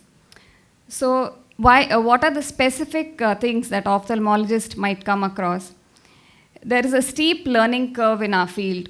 There is a high investment, both for time and in terms of finance. And also there is a risk of litigation. So because of this, definitely we are more prone to stress, anxiety, depression, several mental health issues. Coming to the physical health challenges, we work in odd postures. Pediatric ophthalmologists have to do retinoscopy in awkward positions. Then we are also doing sedentary work. Surgeons who have long lists, they have repetitive strain, they're prone to neck and back issues, and also our workspaces are quite cramped.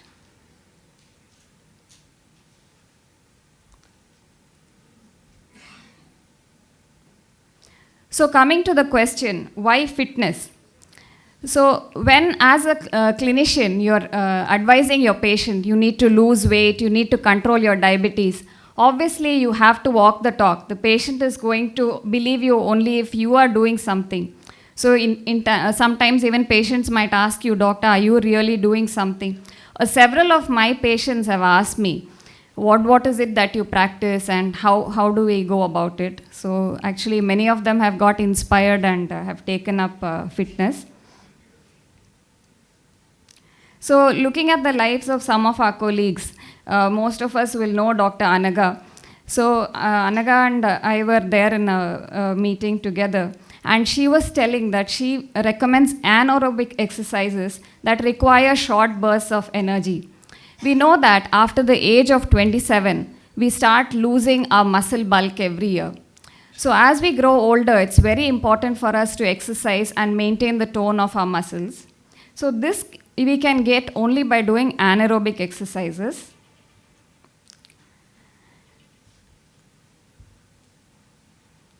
And another doctor, who is Dr. Chaitra, she says that she is actually a practitioner of kickboxing.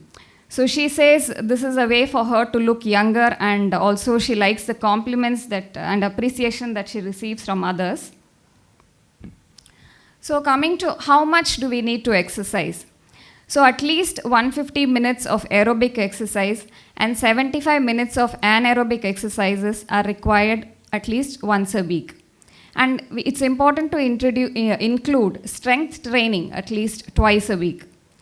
So what is anaerobic exercise? It means we are creating a situation where the demand for oxygen is more than supply.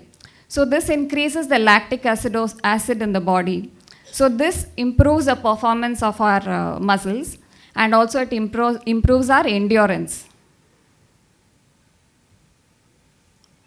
So when we are planning a fitness schedule, it's important to include endurance, flexibility, which makes our day-to-day tasks easier, balance so that we can prevent falls, and also strength building exercises. So how to go about it? So first thing is, according to your interest, just choose some activity. Then at least like say 1 month goal, 6-month goal, you make short-term goals. And then decide, okay, you might have a busy schedule, but at least start once a week, twice a week. Then you see the endorphins, how it starts making a difference to you. And then give some time for that. And also, when you're making the plan itself, you should see, okay, let me choose a place where there's no distraction. First of all, try to keep your mobile phone away, and then try to focus on your fitness activity. So when we start any activity, obviously there'll be barriers. So we can come up with multiple excuses, say not convenient, I don't enjoy it, there's a fear of injury, I don't have access, I don't have time, lack of energy. But with patience and persistence, definitely you can overcome these obstacles. So this is my fitness schedule. Thrice a week, I have a group with whom I practice Kalaripayattu. And the other 4 days, I practice yoga on my own. Yoga I've been doing from last 7 years.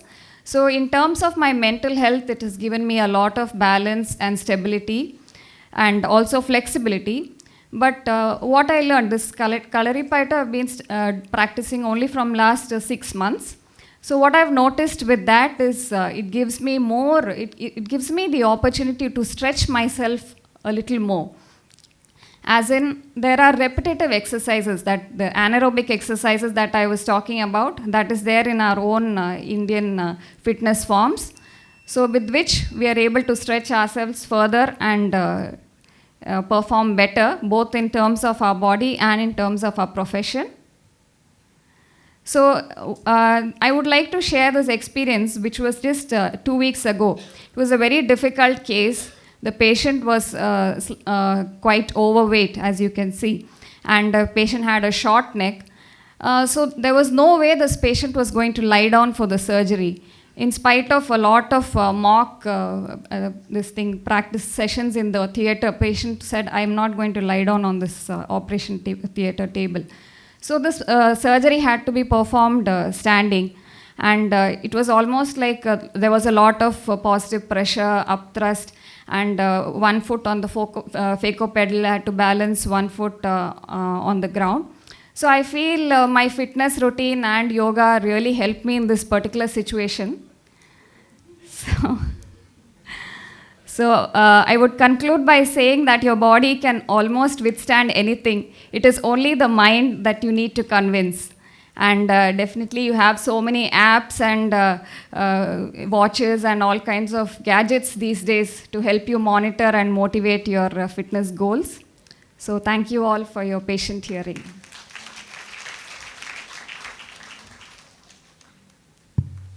Thank you, Dr. Ambika, for that really inspirational talk.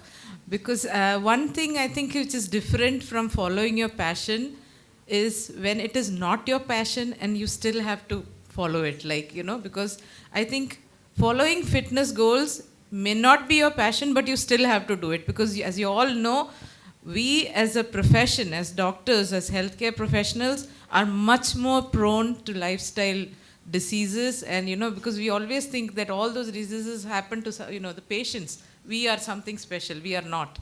And given that our mortality rates are higher, definitely I think every word that she spoke has to be taken to heart, because like we tell our glaucoma patients, if you start young, you will extend your, in this case, your life much more if you follow these. It's hard. I agree it is hard. But definitely I think all of us need to take a leaf out of Dr. Ambika's book and follow fitness goals. Thank you so much, Dr. Ambika. Thank you. Anita, can you wind up? Yeah. That was truly an inspirational, motivational talk. To smile when your muscles are aching is it's not an easy thing, I think. And also to find happiness in improving our fitness is also very, very important. As Dr. Meron mentioned, we need to all address it, and I hope all of us get the inspiration and motivation from Ambika's talk and start some kind of activity, as she mentioned, and to take care of our health. ചുവരുണ്ടെങ്കിലേ ചിത്രം വരയ്ക്കാവൂ. I need not say that again to all of us. And not only that, as she mentioned, the fitness activity also helps us in improving the health of our mental health. Also our attitude and our mood also changes, which helps us to become better practitioners as well.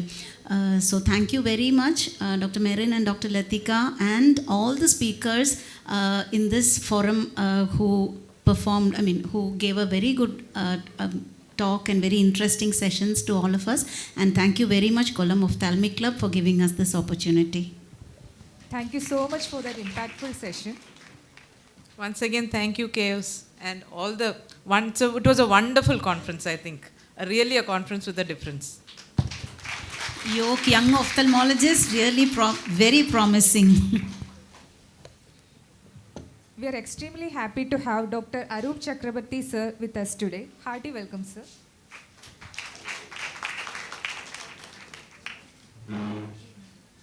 Next, we have the memento distribution. May I request Dr. Mini Jayachandran, KOA President, to hand over our token of appreciation to the panelists and speakers. Dr. Marine Paul, ma'am, please come forward. Thank you, ma'am. Dr. Latika Vasudevan.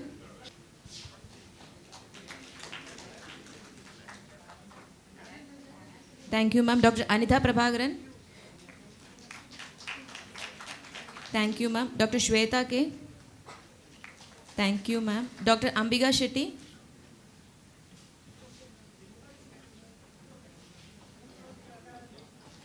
Thank you, ma'am. Dr. Prithvi Chandrakant. Thank you, sir. And Dr. Shruti.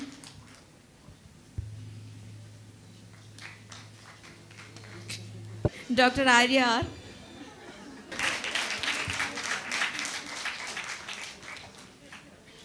Please fasten your seat belts, for you are in for a ride. Get ready to see our residents in an action, in a battle of wits and intelligence. we present you the most exciting part of YOLK inside CME, the quiz competition for the residents. Let me hand over the session to Dr. Anjana, the quiz master. So good afternoon, everybody. I welcome you all to this small quiz session. So I invite all the 4 finalist team to come forward. The names were called earlier. I request all the 4 team members to come forward.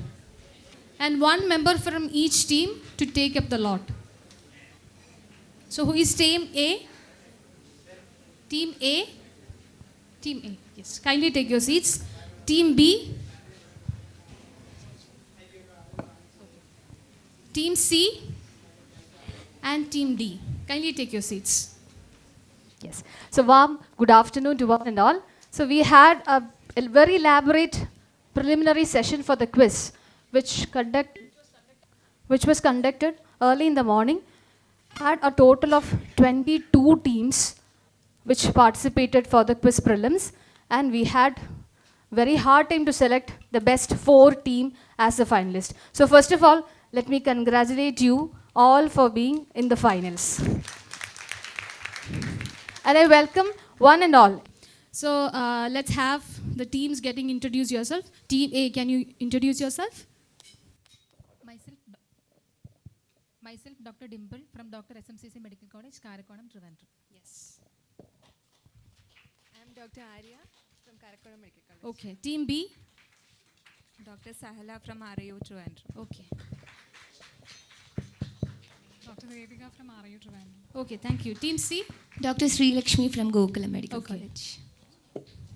Dr. Sibilia from Gokulam Medical College. Okay, thank you so much. Team D? Dr. Devi from Kottayam Medical College. Yes.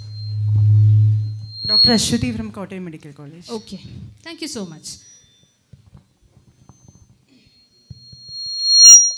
So for this quiz, we have actually formulated 4 rounds. So I'll be giving the exact details of each rounds just prior to the corresponding rounds to create no confusion. Okay, so myself, I'm Dr. Anjana. I'll be the quiz master for the day, and the quiz master's decision is considered final, as you can expect in any other quizzes. And I cannot start the quiz without mentioning my team members' name, Dr. Lakshmi Sri and Dr. Jubeira, who were actually the brains and brains behind the quiz. Okay, so I'm not the only person who created this quiz. So let's not waste any time.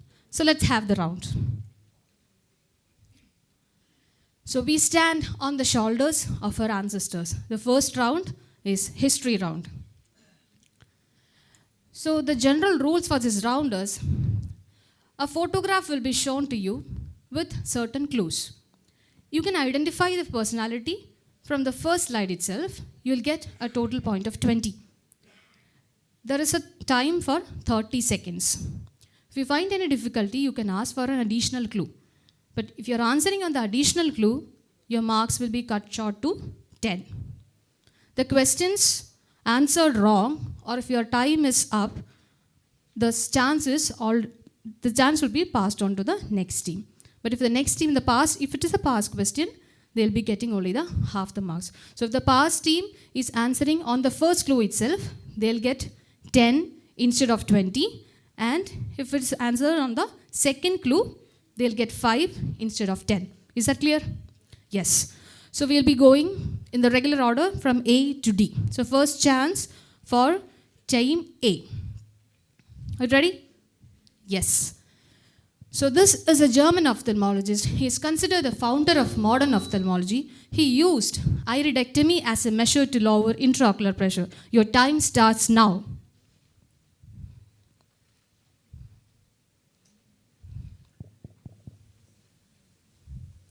You can ask for clues if you need.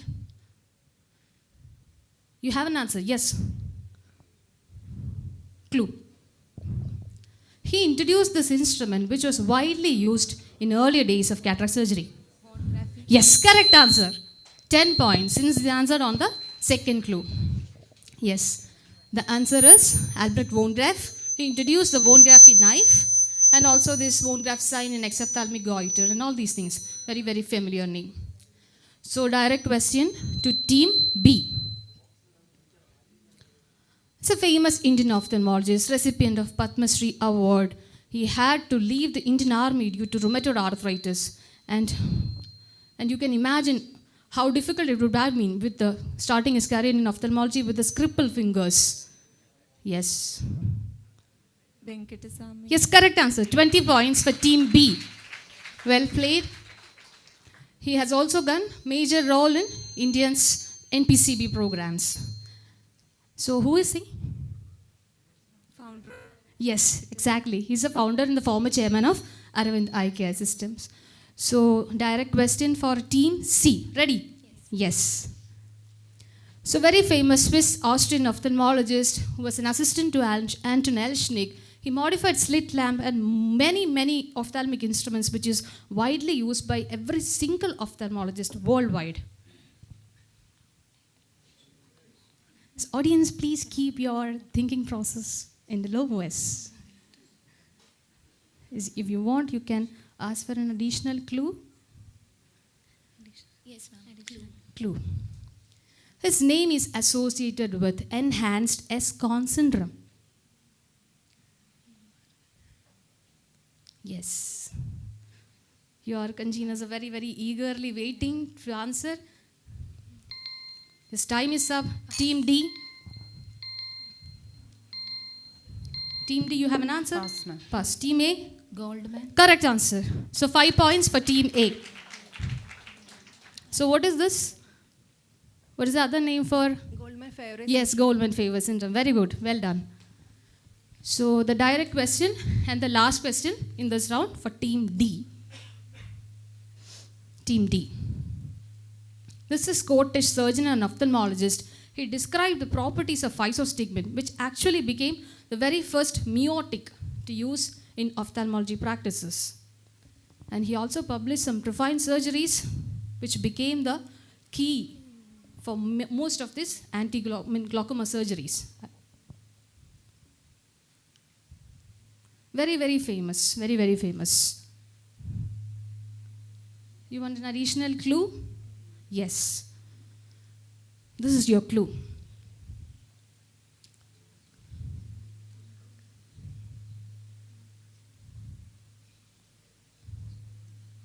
Is everybody is thinking here? Marcus Gunn, wrong answer. Team A. Answer in your mind. Answer? Banheri. What? Banheri. Wrong answer. Option? Kestemban. No, wrong answer. Team C. Pass. Audience, anyone? Yes, very good. This is me. Douglas Murray Cooper, lamp, Argel Robbins. That the picture was the second clue was actually the Argel Robinson pupil. Okay, so that comes the end of round 1. So we'll have, this was an additional question. How can I forget my audience, my dear audience?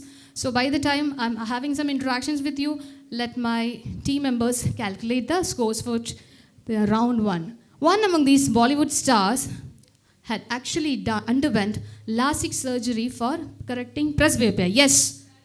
Shah Rukh Khan. Yes, the one bold girl who has answered, raising her hands, deserves a clap as well as a gift. So your name? Rashmita. You're from? Okay, wonderful. Congratulations, Rashmita.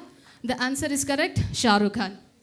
Okay, so is the scores ready? Yes, we can. So at the end of first round, we have Team A with 15 points, Team B scoring 20 points, Team C and D yet to score. Yes, okay. Don't worry, C and D, you have upcoming rounds to score. Okay, so let's move on to the round 2, which is again, I'll be going from A to D. Okay, so in this round, there is no pass.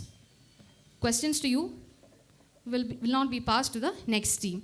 So your job is, actually we'll be showing 3 figures. And connecting these 3 figures, you can arrive either at a clinical systemic condition or you can arrive at an ocular condition. Common, connecting all these 3 pictures. Okay, so your job is to find out the condition. Simple. There is no negative mark. Only one answer is permitted in one attempt. And the time for your answering is 20 seconds. Okay, team A ready? Yes. The time starts now. The 3 images which are projected, connecting these 3 images. Yes, you have an answer?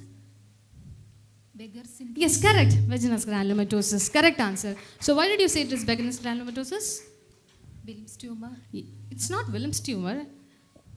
So basically it is a segmental glomerulonephritis that you get in vaginous granulomatosis. This is necrotizing scleritis and the saddle nose. Okay. So what's the other name for vaginous granulomatosis? Newer name? Granulomatosis with polyangiitis. Correct answer. So team A has scored 20 points. So team B, ready? Your time starts now.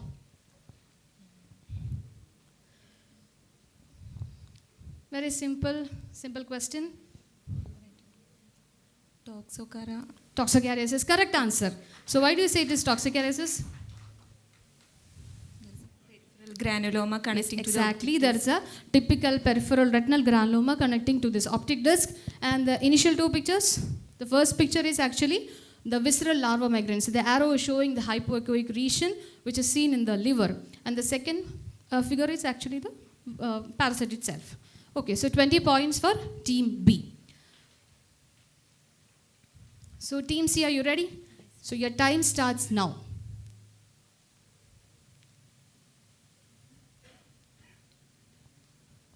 You can arrive at the ocular diagnosis. There is no pass. Even then your friends are thinking. Audience are also thinking, so which make me happy. Well, your time is up. So anyone from the audience? Live female retinalis. Edwin sir has raised his hands.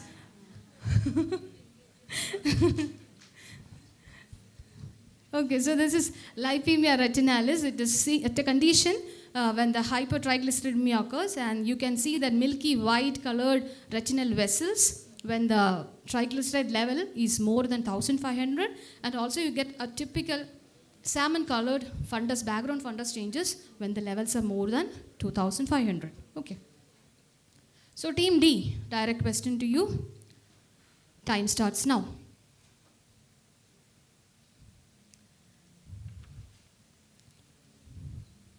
There are 3 images, just need to connect them. You might get some additional clue from the 3rd image. No whisperings, please. I can. Yes.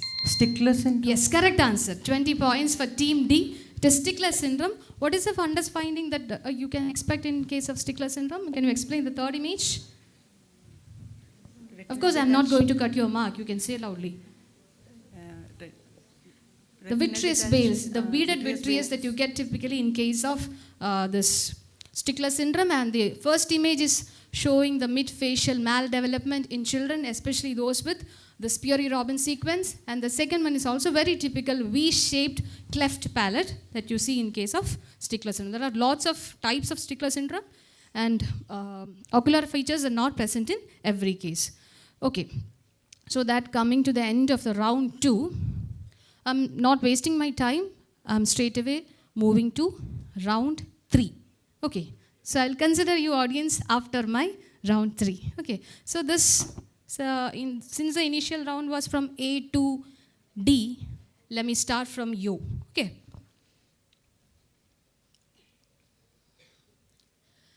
That's the next question.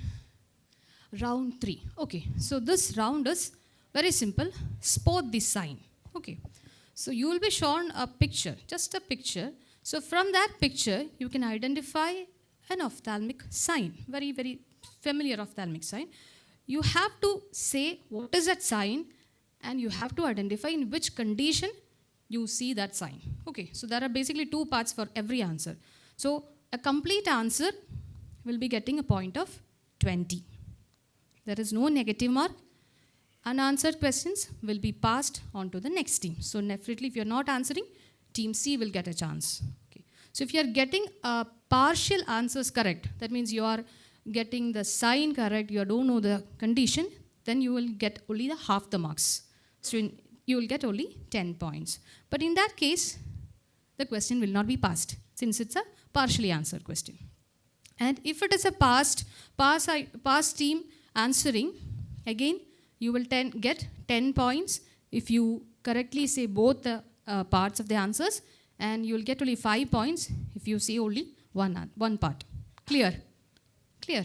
Okay, so so in nutshell, you have to say the sign and also you have to identify the condition. So I'll show a clinical example. So from this image, audience, yes, frosted branch angiitis. So it is basically frosted branch angiitis and usually seen in CME retinitis. Like that, you have to say both the part of the answers.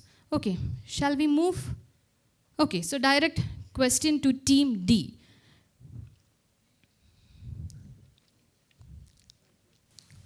$20 seconds for answering. Yes? Bare pro-track appearance. Yes, correct. Congenital hypertrophy. Yes, correct. So it's a bare track sign seen in congenital hypertrophy of retinal pigment epithelium. Well played. Yes, this is a picture of the bare track lesion seen in the condition. And team C, ready? Yes. Sharp fin, no. Team B, you have given a wrong answer. I'm passing to team B.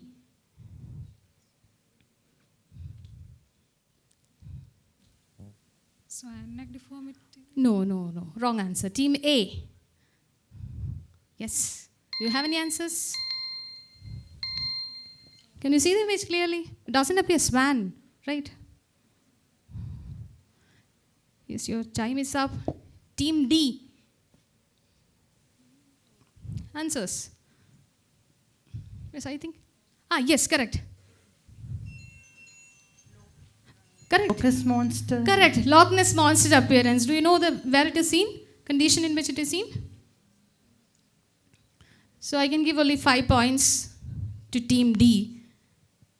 Okay, so this is exactly what she told. This is Loch Ness monster appearance. This is a peculiar vascular loops in the angle when you do gonioscopy in case of congenital glaucoma. Okay, so that creates 5 points for team D. And next, direct question to team B. Ready? So 20 seconds starts now. Splash milk appearance in glaucoma flecken. Yes, correct. 20 points. Splash milk appearance in glaucoma fleckens. Correct answer. 20 points for team B. Yes, this is the typical spill milk appearance or splash milk appearance you see in glaucoma flecken. Team A. Ready? Yes. Candy vaccine. It's candy vaccine. The wrong answer, team D. Candy. Your time is up. You already told candle wax and candy straw. Team D.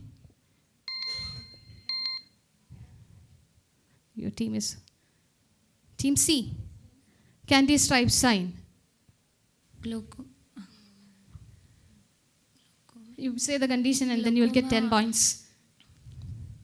Uveitic glaucoma. It's not in uveitic glaucoma. I'm giving you 5 points. Okay. So this is seen in ghost cell glaucoma. Ghost cell glaucoma. The typical khaki colored cells seen in ghost cell glaucoma. Okay.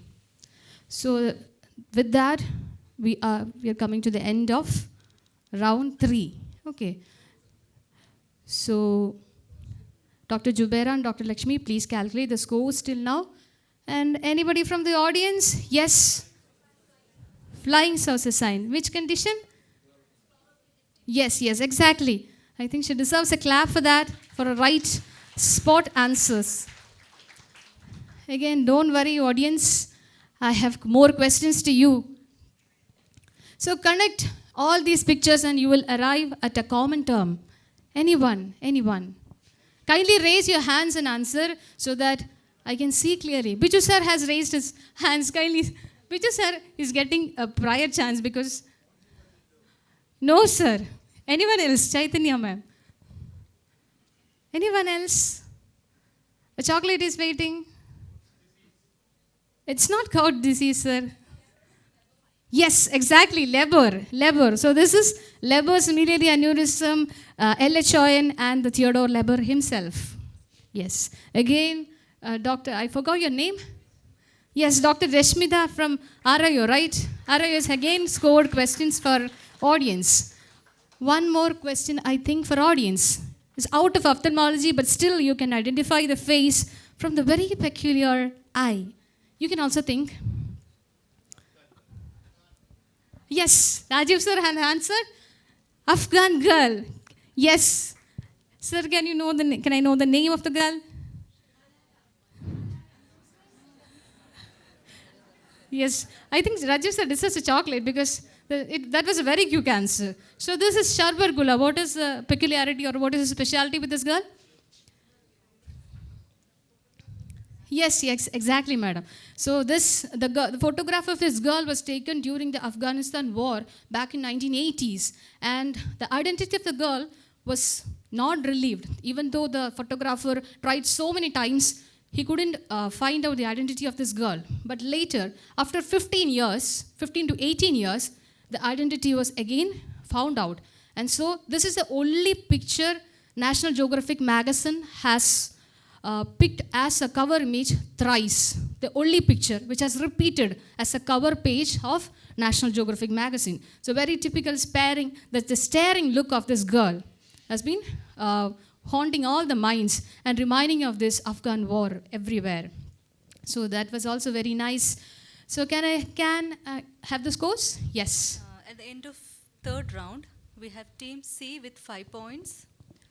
Team A scoring 35 points, Team D scoring 45 points, and Team B leading with 60 scores. Okay, now that Team B is leading with 60 points. So we are coming to our last round, but believe me, this is a tricky one. You can score more marks and you can beat everybody else in the other teams. So this is a rapid fire question. So you have to be very vigilant. So I'll be giving you a total time of, team members kindly listen, you'll get a total time of 45 seconds. And a set of 7 questions is awaiting you. Okay, so I'll be reading each and every question. If you're stuck with any answers, you have to say next question or pass. Otherwise, I'll be there. I'll not read out the other questions. So if you don't know the answer of any question, you just say pass so that you can have more questions and more marks. So every single correct response, you will get 10 points. 10 points. And every wrong answer, minus 5 points. Clear? So there are 7 questions. There is a total time of 45 seconds. 10 points for correct answer and minus 5 points for every wrong answer. So again, I'm starting from Team D. So,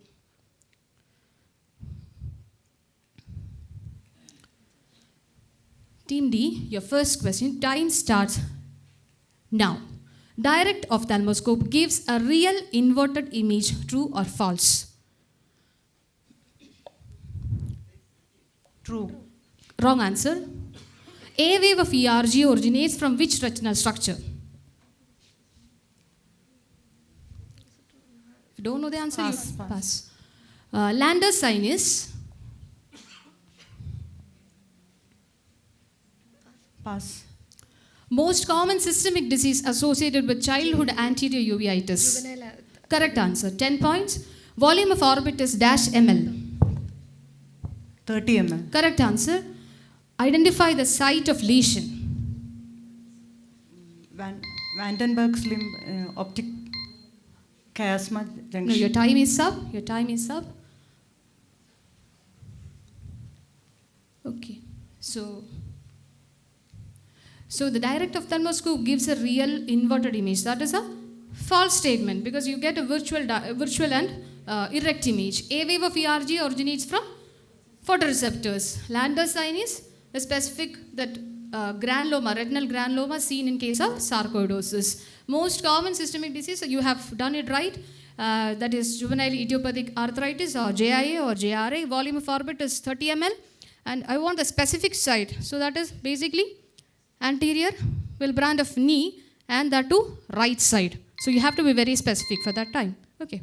So the next question you didn't get an opportunity to answer, that is a TNO test. TNO test. Okay, so the chance of team C. You ready? So you have to be very quick, vigilant. Peace of mind is a key. Okay. Time starts now. Bone marrow suppression is a common adverse effect of mycophenolate mofetil. True or false? False. Correct answer. Tooth giant cells are diagnostic of? Pass. Boston sinus? Pass. Most common type of rhabdomyosarcoma? Pass. Applanation tonometry flattens dash millimeter squares? 3.08. 3.0. Wrong answer. Identify the condition from the diplopia chart.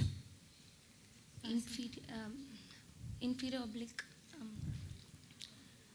Not inferior oblique. Right inferior. No. Pass. Identify the sign. Your time is up. Answers? No. So let me tell you, bone marrow suppression is a common adverse effect of mycophenolate mofetil. It's a false statement. But it's very, very rarely seen in case of mycophenolate mofetil. And two-tone giant cells are diagnostic of xanthogranuloma. Xanthogranuloma. Boston sinus seen in thyroiditis. That is a very peculiar jerky movement of the upper eyelid when the patient is looking down. So that is called Boston sign. Most common type of rhabdomyosarcoma is embryonal type. Embryonal type.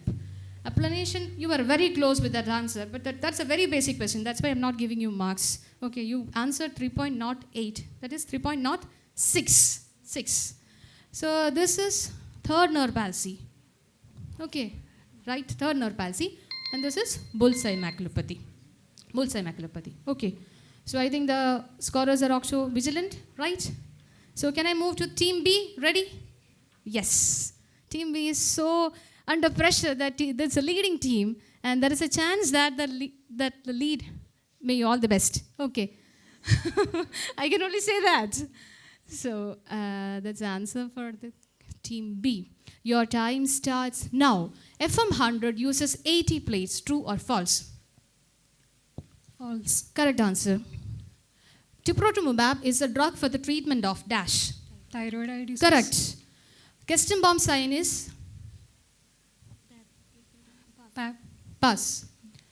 Most common peripheral neural tumor of orbit?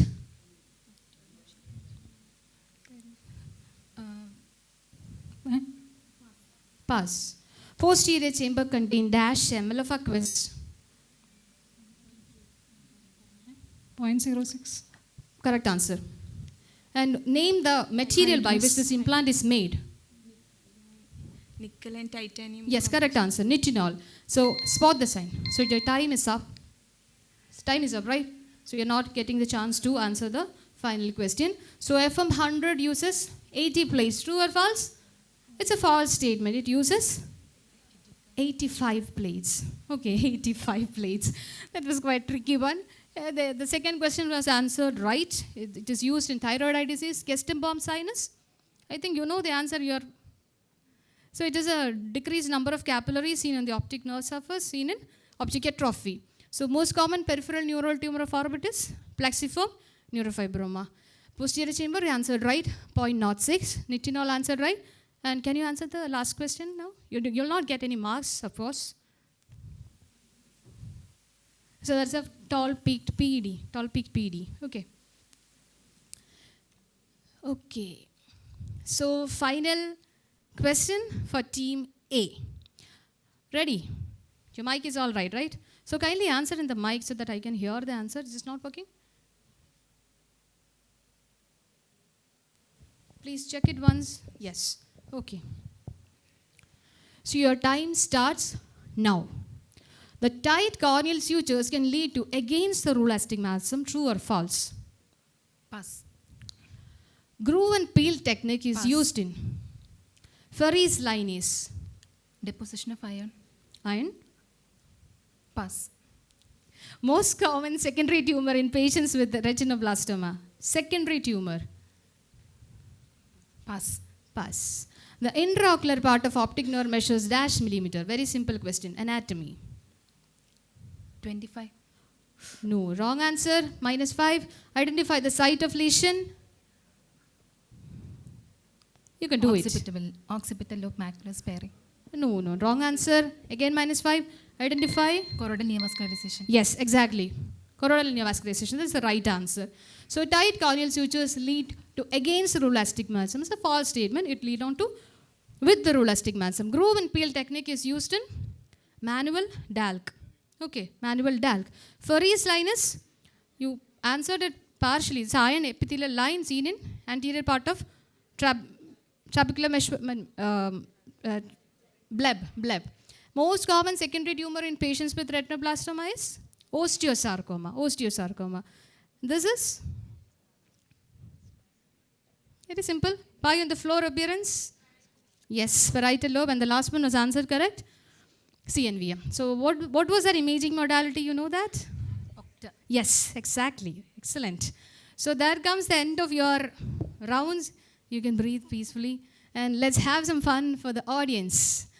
I had some extra questions. This is not for the audience. Kindly don't answer.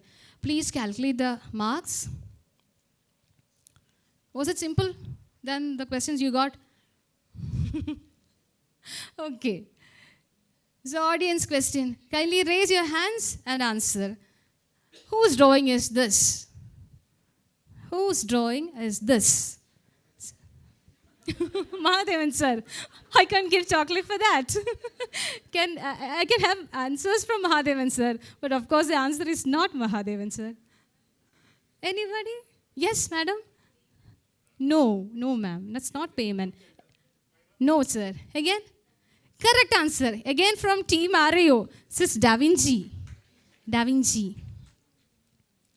Okay. So this is Leonardo da Vinci. And the next question for audience. That part of the image which others call red appears to me little more than a shade or defect of light. After that, orange, yellow, and green seem one color, which descends pretty uniformly from an intense to a rare yellow, making what I should call different shades of yellow. Just in love with the YOLK team, all shades of yellow. Whose words are these? No? Yes. Somebody asked. Yes, sir? Yes, exactly. John Dalton. He deserves a chocolate. So he was colorblind by himself, and his brother was also colorblind. So he had formulated lots of theories in color blindness, apart from these atomic theories that we hear from in that name, John Dalton. So with that, our audience round is also over. Are the scores ready, Dr. Jubeira?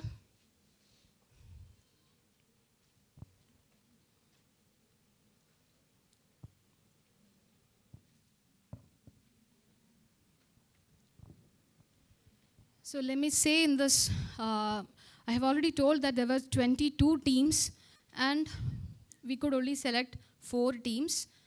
And the first prize is a cash prize of rupees 10,000. The second prize is again a cash prize of rupees 5,000. You will have to share among yourself. And the third prize is also cash prize, rupees 3,000.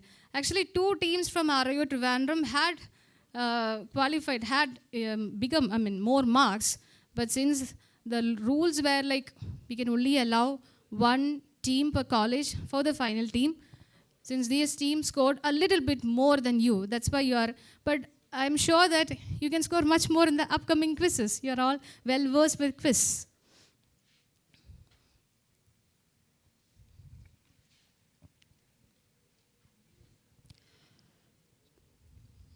So in meantime, I would like to invite Dr. JP sir.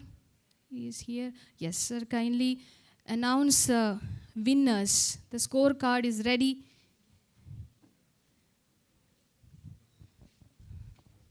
So I would like to thank Dr. Rajiv sir with his ideas and helping us, guiding us with all these things, even the minutest of things. Yes, the sir is coming with the... Madam, that was a wonderfully conducted Thank you so much, sir. quiz. Excellent, actually. First time she is coming on stage to conduct a quiz program, and she did it extremely well. These people have spent a lot of time. She, along with her team, has done a lot of work behind this, a lot of work. I think she needs to have a good applause. And I'm glad that you people have come today and joined us. I'm extremely happy. I may have personal bias towards RIO because my better half is in RIO. But I am also with Gokulam Medical College because I was a faculty there for a long time. So then there was a lot of, I wasn't sure as to whom I should support and clap for. And let me announce the results. And the third prize goes to Team A from Karakonam with 35 points. Please come to the stage. Third first. Come. Congratulations, Team A. Well played. I know you know much more than these answers, but in the time period, it's difficult to recall. Prize is ₹3,000. Yes. You have promised to share it with me. Yes.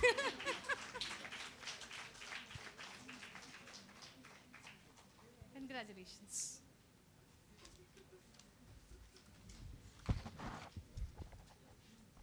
Team which came second is KOA Medical College. Yes. Team D. Congratulations, Team D. So, Team B, second prize, getting 5,000 rupees. You can share it with your team member. And Dr. JP sir. And me, of course. Certificates. This is the most important part, right? Congratulations.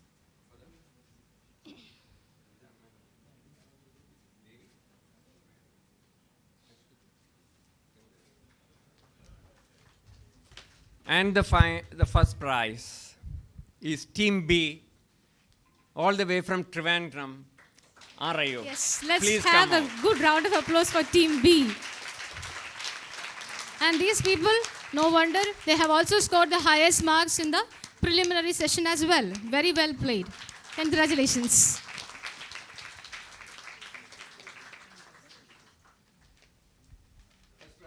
Yes, first prize is rupees 10,000. So congratulations. And they have decided not to share with JP sir. But with Dr. Smita, which is again going to the same home. Of course, the hot seat itself is a consolation prize, sir, because there were lots of team members, 22 team, and making it up to the final four is again a very huge success. Okay, congratulations, Team C.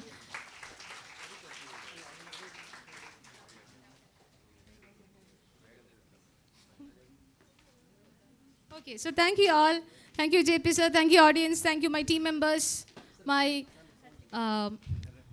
friends, Dr. Lakshmi Sri, Dr. Jubeira. Thank you all.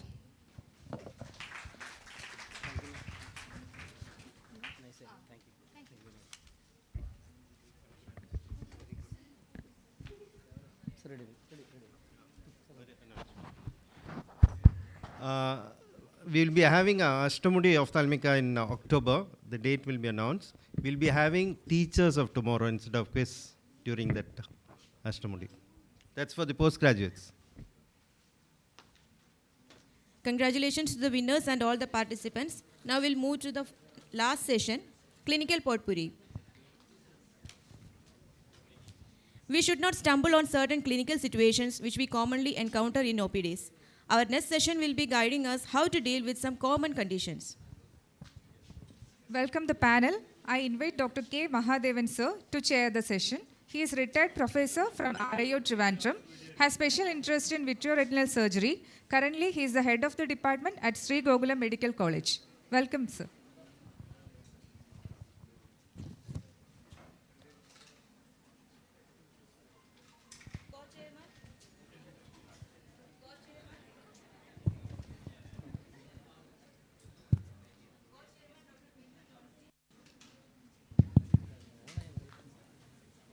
Dr. Biju Johnsy, Professor and Head of the Department, Government Medical College, Kollam.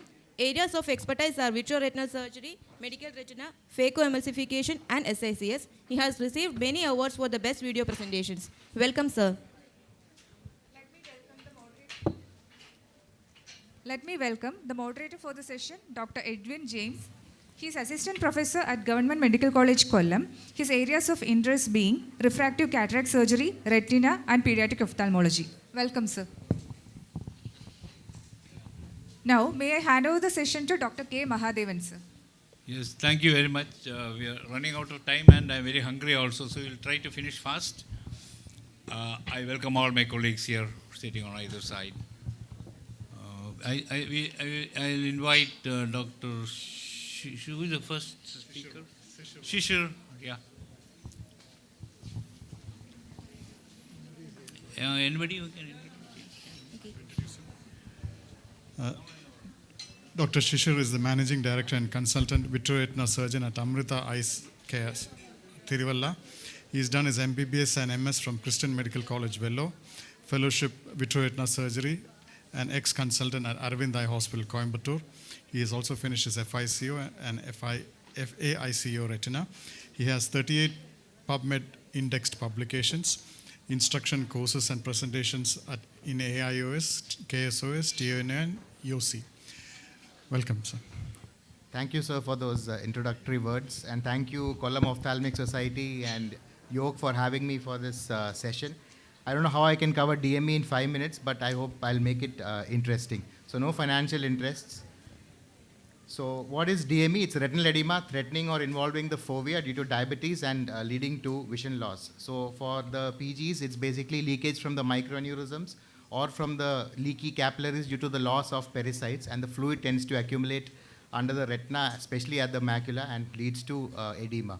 So first thing is update on the definition of DME. So nowadays, almost all the institutes have OCT in their practice, and nowadays we have OCT to diagnose as well as define diabetic macular edema, and based on the OCT we have center involving and non-center involving DME.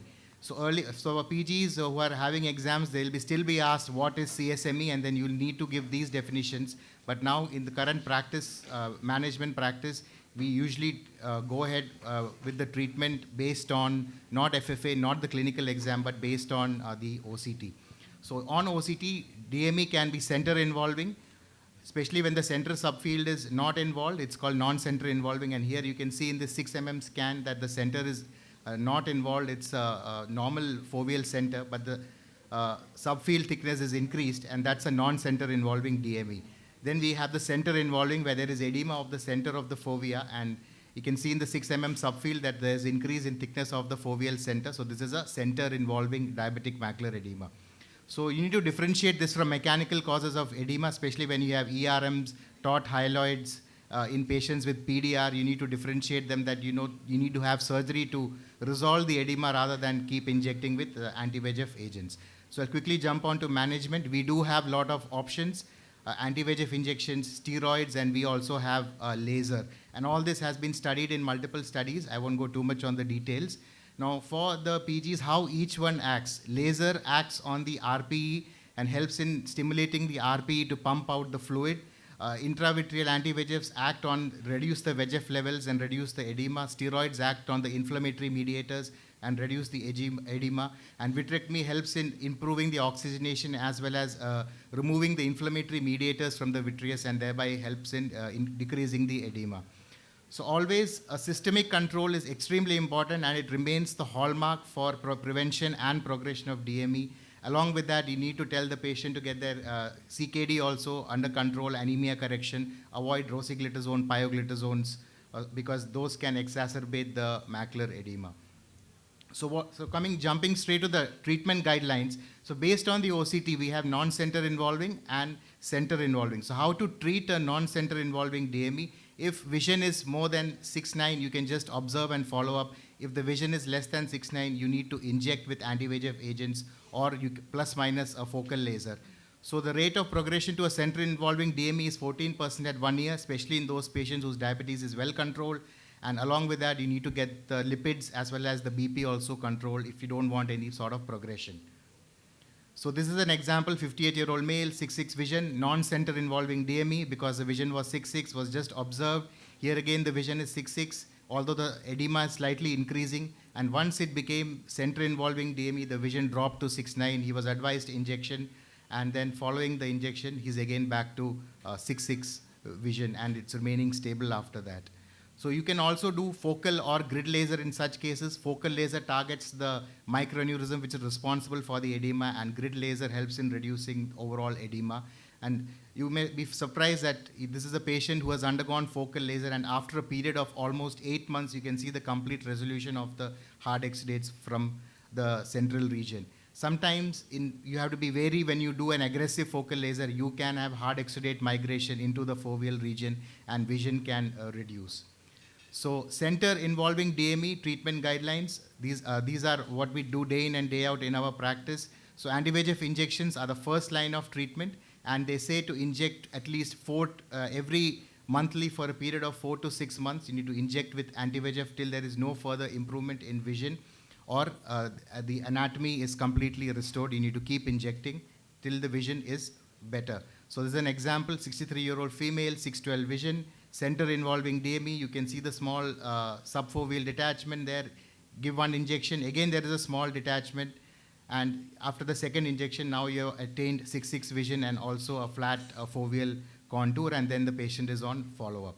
So now what to inject? So nowadays you have multiple choices, aflibercept, ranibizumab, you have biosimilars, you have now Pagenax coming out with their FDA approval for DME, and you also have Avastin. I don't know how many of you are still injecting Avastin. So DRCR has studied all these anti-VEGFs, and now what do we know from the DRCR? So we know that anti-VEGF injection with or without macular laser is the most effective treatment, and choosing an anti-VEGF is difficult, but if you give aggressive treatment over a period of 1 year, then the need of injections is reduced. So, and you also need to know many eyes don't respond very well to anti-VEGF, and eyes with good vision with diabetic edema, they can be observed very closely. You don't need to be too aggressive with them and inject. So based on the protocol I won't go to the detail, we know that anti-VEGF therapy with a deferred laser is the current modality of treatment, and you can expect better vision, especially in the group where the vision is slightly lesser than 6/12. So coming to which anti-VEGF which is best, for that we had protocol T, which compared aflibercept, ranibizumab, bevacizumab, and from this we know that aflibercept is same as ranibizumab at 2 years, but better than, and both of them are better than Avastin. So example, 51-year-old male, 6/18 vision, injected 3 doses of aflibercept, vision has come to 6/9, and again 1 more dose of aflibercept, and then he's stable after that. So which regimen to choose? You have monthly dosing, you have loading dose, and you have treat and extend. Monthly dosing, impractical. Every month patient has to come, keep getting injections. It's a huge economic burden for them. Then you have the loading dose. You give monthly 3 injections every month for 3 months or 6 months. That is what the European guidelines say. And then you reassess the vision and the OCT, and then if you can do a focal laser if that's required. So the main take-home point here is that you aggressively treat DME for the first year, then your need for injections is reduced in the next 2 or 3 years. So that's what you need to tell the patient. Patients who cannot routinely follow up, you can advise the treat and extend regimen, and that has shown to be provide good results similar to the monthly cohort. So now what about non-responders? For them, you need to know why they don't respond. That's because the anti-VEGF is probably it's resistant to them. They may be having an inflammatory component for which you need to treat them with steroids. So what to do in such cases? Switch between anti-VEGFs. You can switch to steroids, or you give a combination of both. You can even do laser, or you need to rule out surgical causes of diabetic edema. Now in such a patient, if you have access to OCT angio, you know there is ischemia, and his vision won't improve following anti-VEGF therapy. So example of switching anti-VEGF, 6/24 vision patient was on ranibizumab, 3 doses, not resolved, switched to aflibercept. You can see the subfoveal detachment has resolved, and then continued 3 injections of aflibercept, and his vision has improved to 6/12. Now what about steroids? So inflammation is one of the causes of DME, and steroids basically helps in reducing the inflammation, and these are the current indications. So basically the second line agents for treating DME, that is not the first choice in a patient who presents to you with DME. So example of a patient with chronic DME, 6/36 vision, 72-year-old male, given 1 dose of Ozurdex, and that's the foveal contour has completely flattened. And this is the same patient with the Ozurdex implant you can see in situ. So it's also helpful to give Ozurdex in these type of patients where you have aggressive PDR with membranes, and then you can avoid anti-VEGF in them and suggest Ozurdex. So what about eyes with DME and good vision? We have protocol V for that, and again the protocol V showed if the vision is good or better than 6/9, you can just observe them, no need to aggressively treat. You can just follow them up, and if the vision is dropping, then you can advise injection. So example of a 65-year-old 6/9 vision patient, had a mild center involving DME, but vision was stable. Given 1 dose of aflibercept, the vision is still remaining at 6/9, and then is just being followed up further. So in the real world, you cannot advise very aggressive injections. Patients don't come. In a year, you can give only 3 or 4 injections because of the existing problems.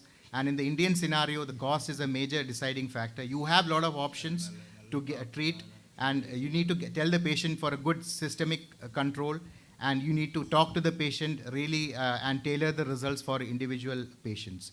So to conclude, you have multiple choices for anti-VEGF.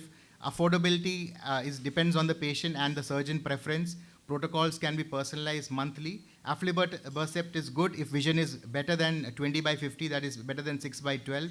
And for those whose vision is better than 6/9, you can observe them. If you give early intensive treatment, then the need for injection reduces in the next years, and focal laser can be considered if there is a non-center involving DME. So you need to start treatment very early, and you need to talk to the patient and identify the barriers, and you need to know there'll always be non-responders. So the future, Paginax has been approved, and you have other multiple drugs in the pipeline for DME. So these are my references, and thank you. I didn't want to stop because the talk was so good, well summarized and concise. Thank you.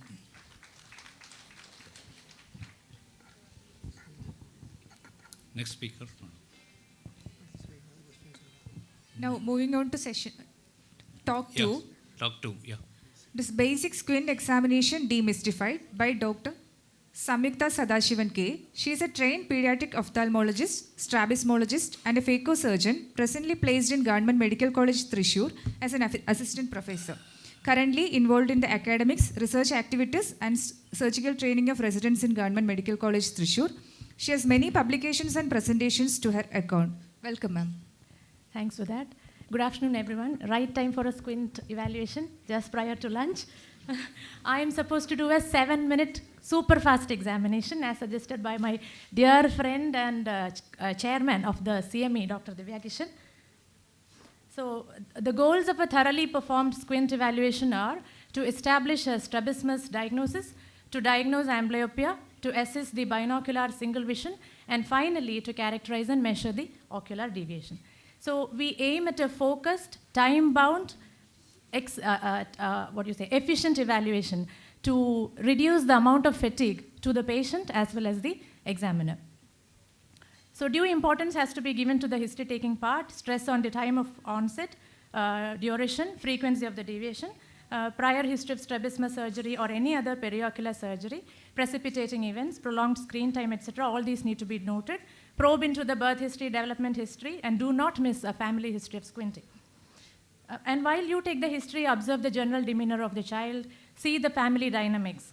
So many things run in the family, like blepharophimosis syndrome or albinism, and note the peculiar visual behavior, if any, like roving eye movements, specific facial features, or preferred head postures. And this is followed by comprehensive age-appropriate methods of vision assessment. These are the different tests we have. It is always useful to obtain a FAT scan, familial album tomography scan. See, here the child is maintaining a preferred head posture right from her infancy to the age of 8. All these do matter. Observe the head posture, facial asymmetry, look for proptosis, ptosis, nystagmus, mongoloid, anti-mongoloid slants, rule out pseudo-deviations.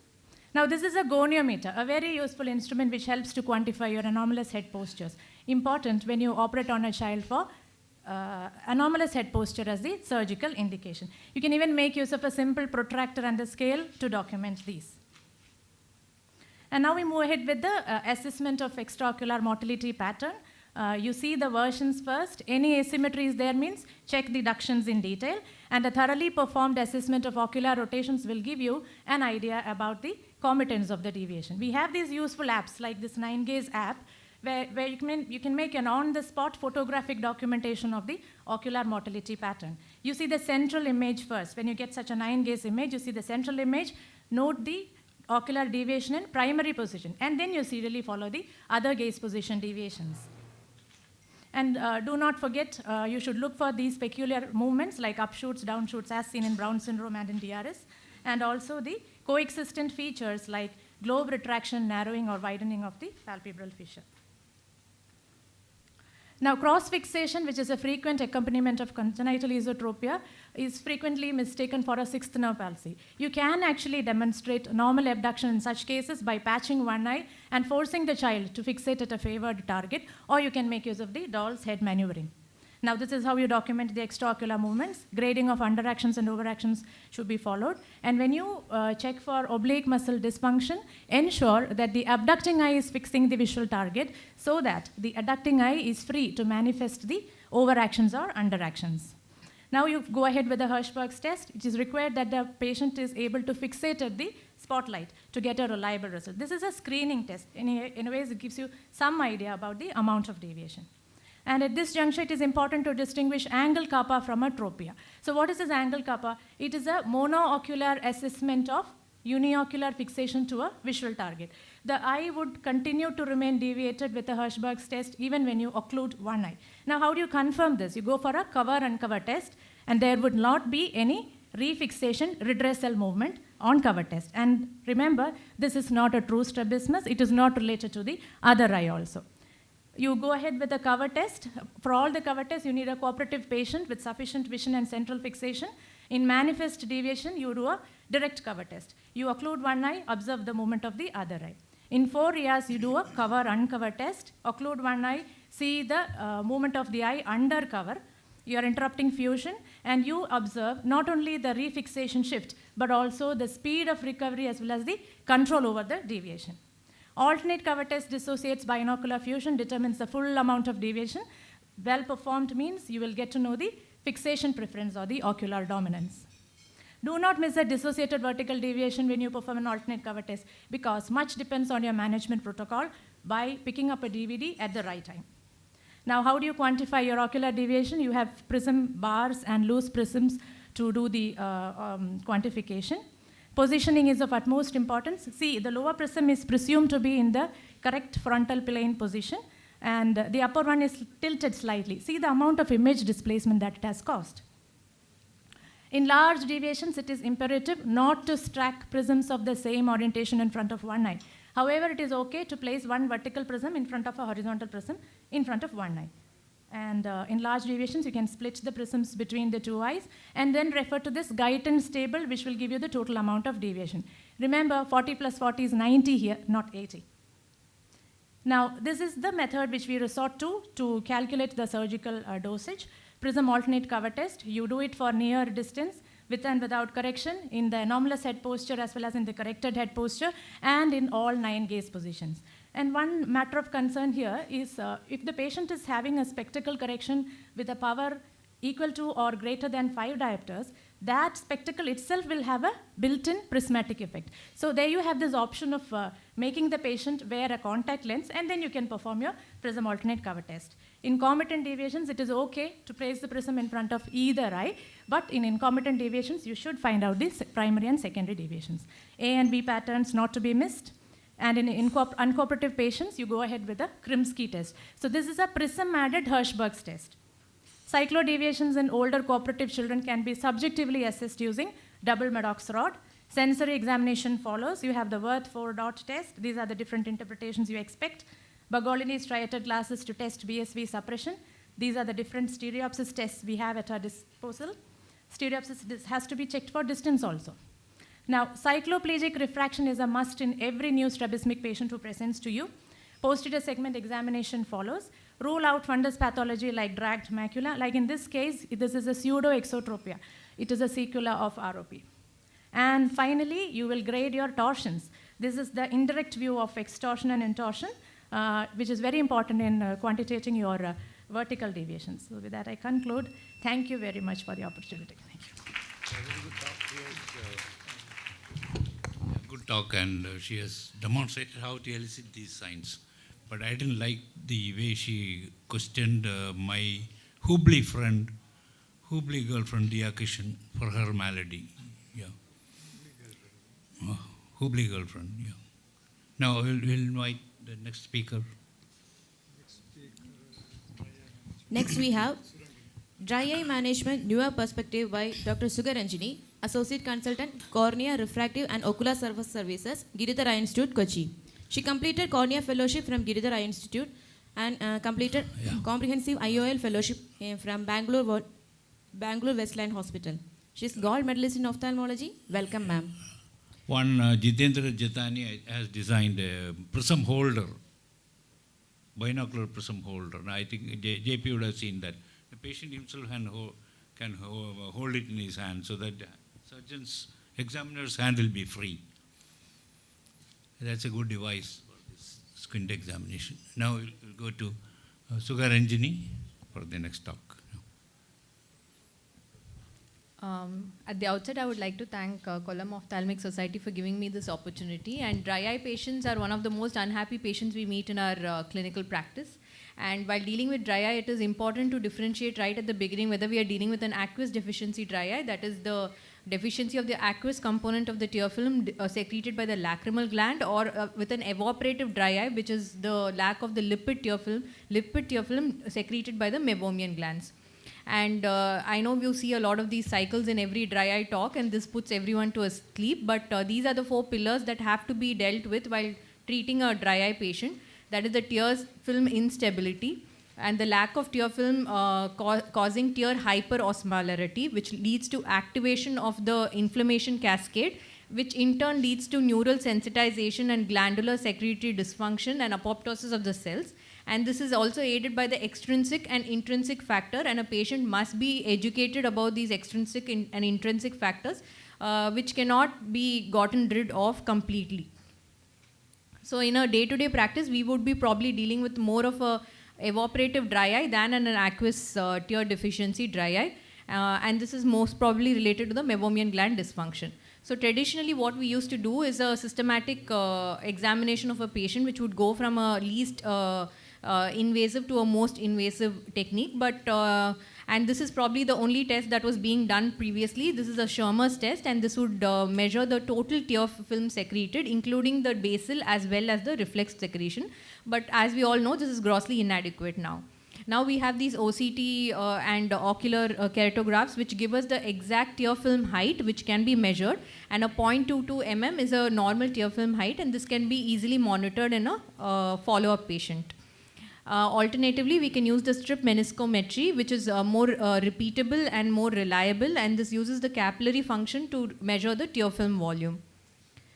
Coming to the next pillar which has to be treated is the tear hyperosmolarity, and this can be checked by one test, that is the Fern test. So as we can see from the picture, when the hyperosmolarity is less, as in picture A, you see a good ferning pattern. That is, a drop of tear is dried over a glass slide, and then it's observed under the microscope after 7 to 10 minutes. And if all is good, then it looks like a picture A.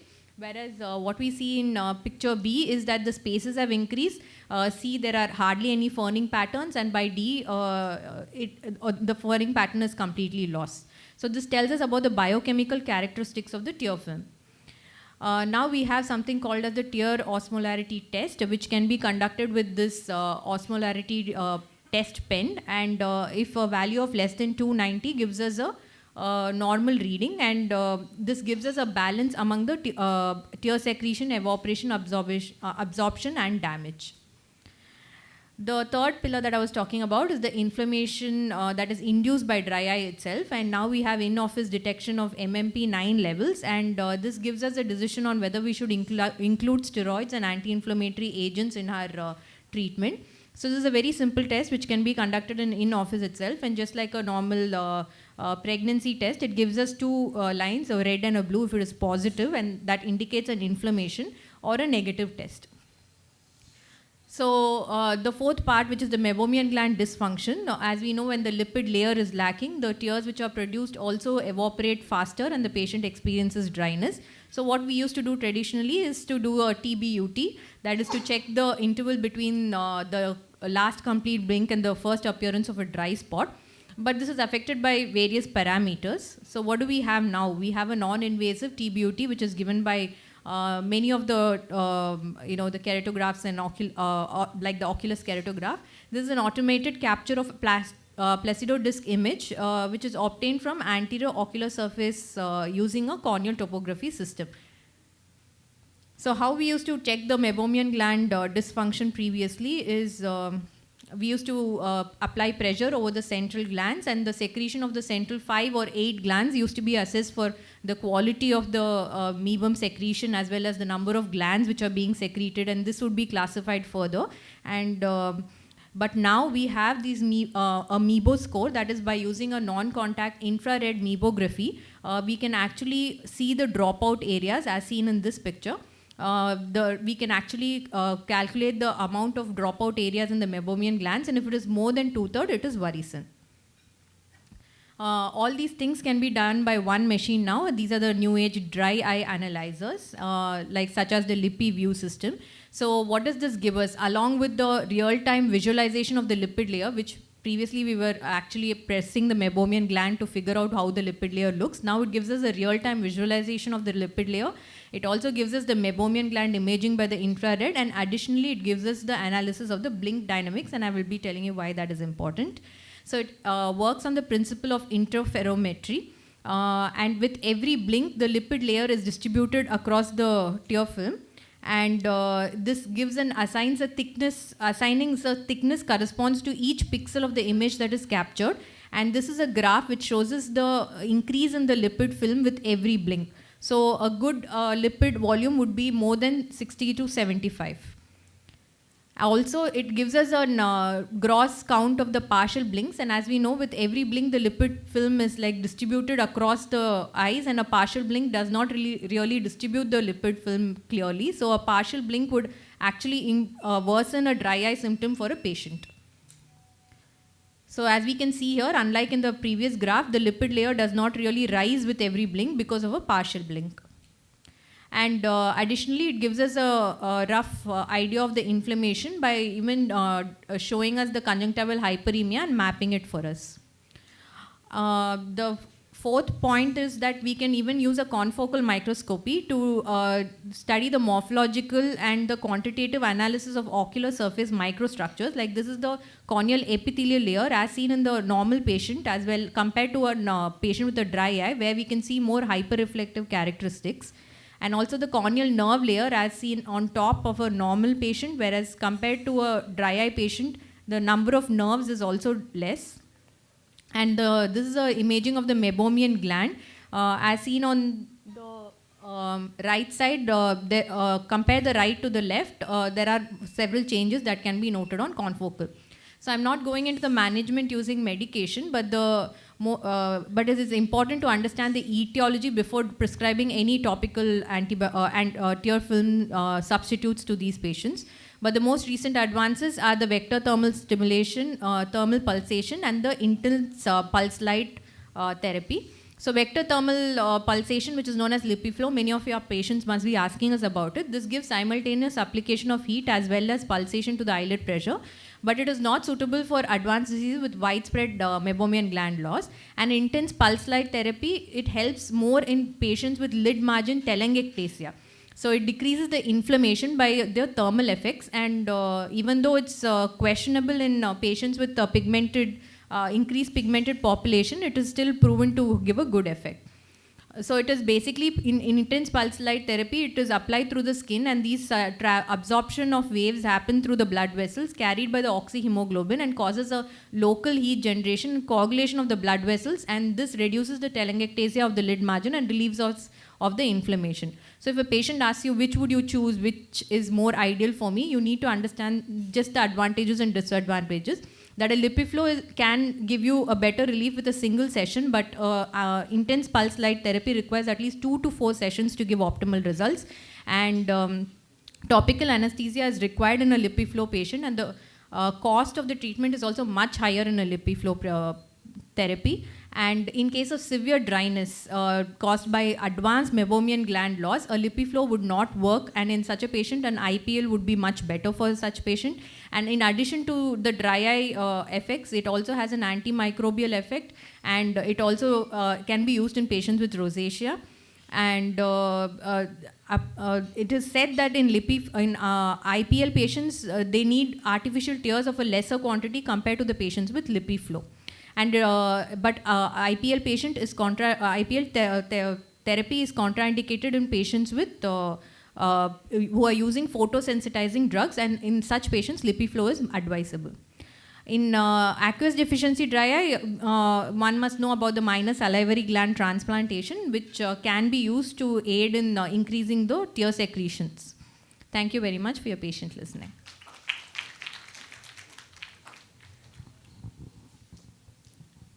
I am infatuated by the teardrop microscopy. You have heard of urine microscopy. Like that, teardrop microscopy. It looks to be quite easy to do. You take a small capillary glass tube, put one drop on the glass slide and examine. What do you say? Anybody else? All the routine cases, sometimes, dry eye is something which we often come across. So many of our patients, for example, like cataract surgery, all routine patients, do you do all these tests and make an etiological diagnosis before you start the treatment, or there are some cases where you just prescribe lubricant drops? No, for any, especially post-operative. Post-operative is the time when we usually encounter these sort of things. That is one thing. There are also other people. Any patient who was above 40, 50 years, you see a lot of them coming with these sort of symptoms. Okay. So all those things, would you actually go for this sort of an etiological workup, or are there cases where you just prescribe lubricants? So frankly, in all patients who complain of dryness, we call them back on another day, because we do not examine them after dilatation drops have been put or any AT has been done. So any patient complaining of dryness, we call them back to the dry eye clinic for a workup. And we do not have the dry eye analyzer as yet, but we do a complete evaluation. We even examine the lacrimal gland. Even just with the traditional method of examination, you can classify the patient significantly into whether they're aqueous deficiency or evaporative. And based on that, we decide on the treatment. It's very important to classify the patient, whether it's an aqueous deficiency or a evaporative dry eye. I think that is the most crucial step.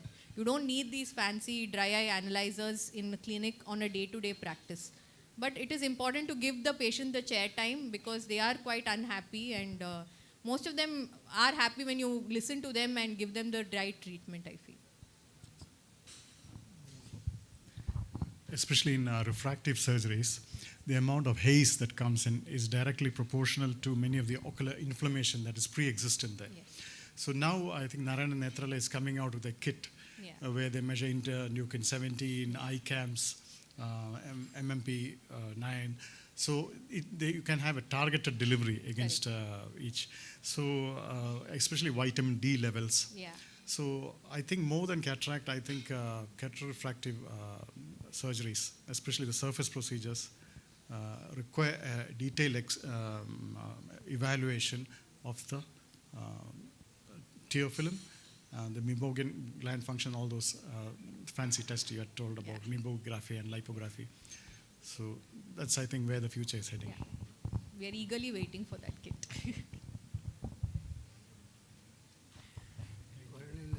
I think I got one more presentation, isn't it? Two more presentations, sir. Two more. So next is? Let us move on to next topic. It is tiresome eyes by Dr. Anju V. Chandran. She is currently consultant in orbit and oculoplasty and academics director at Comtrust Eye Hospital, Calicut. Awardee of Professor V. Velayutham Award for Academic Excellence.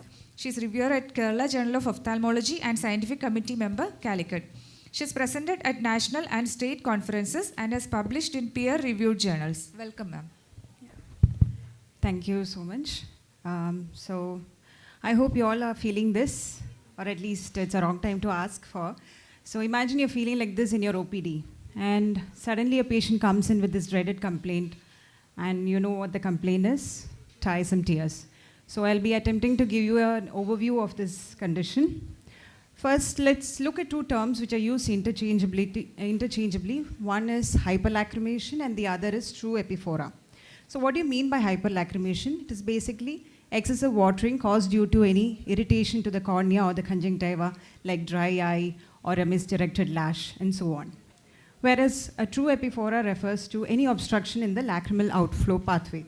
Having understood that, we need to take a detailed history of the patient, the duration of symptoms, when it began, whether it is just one eye or both the eyes, whether there's any preceding history of trauma or any ocular surgeries, any history of recent use of drugs that has caused a drug reaction.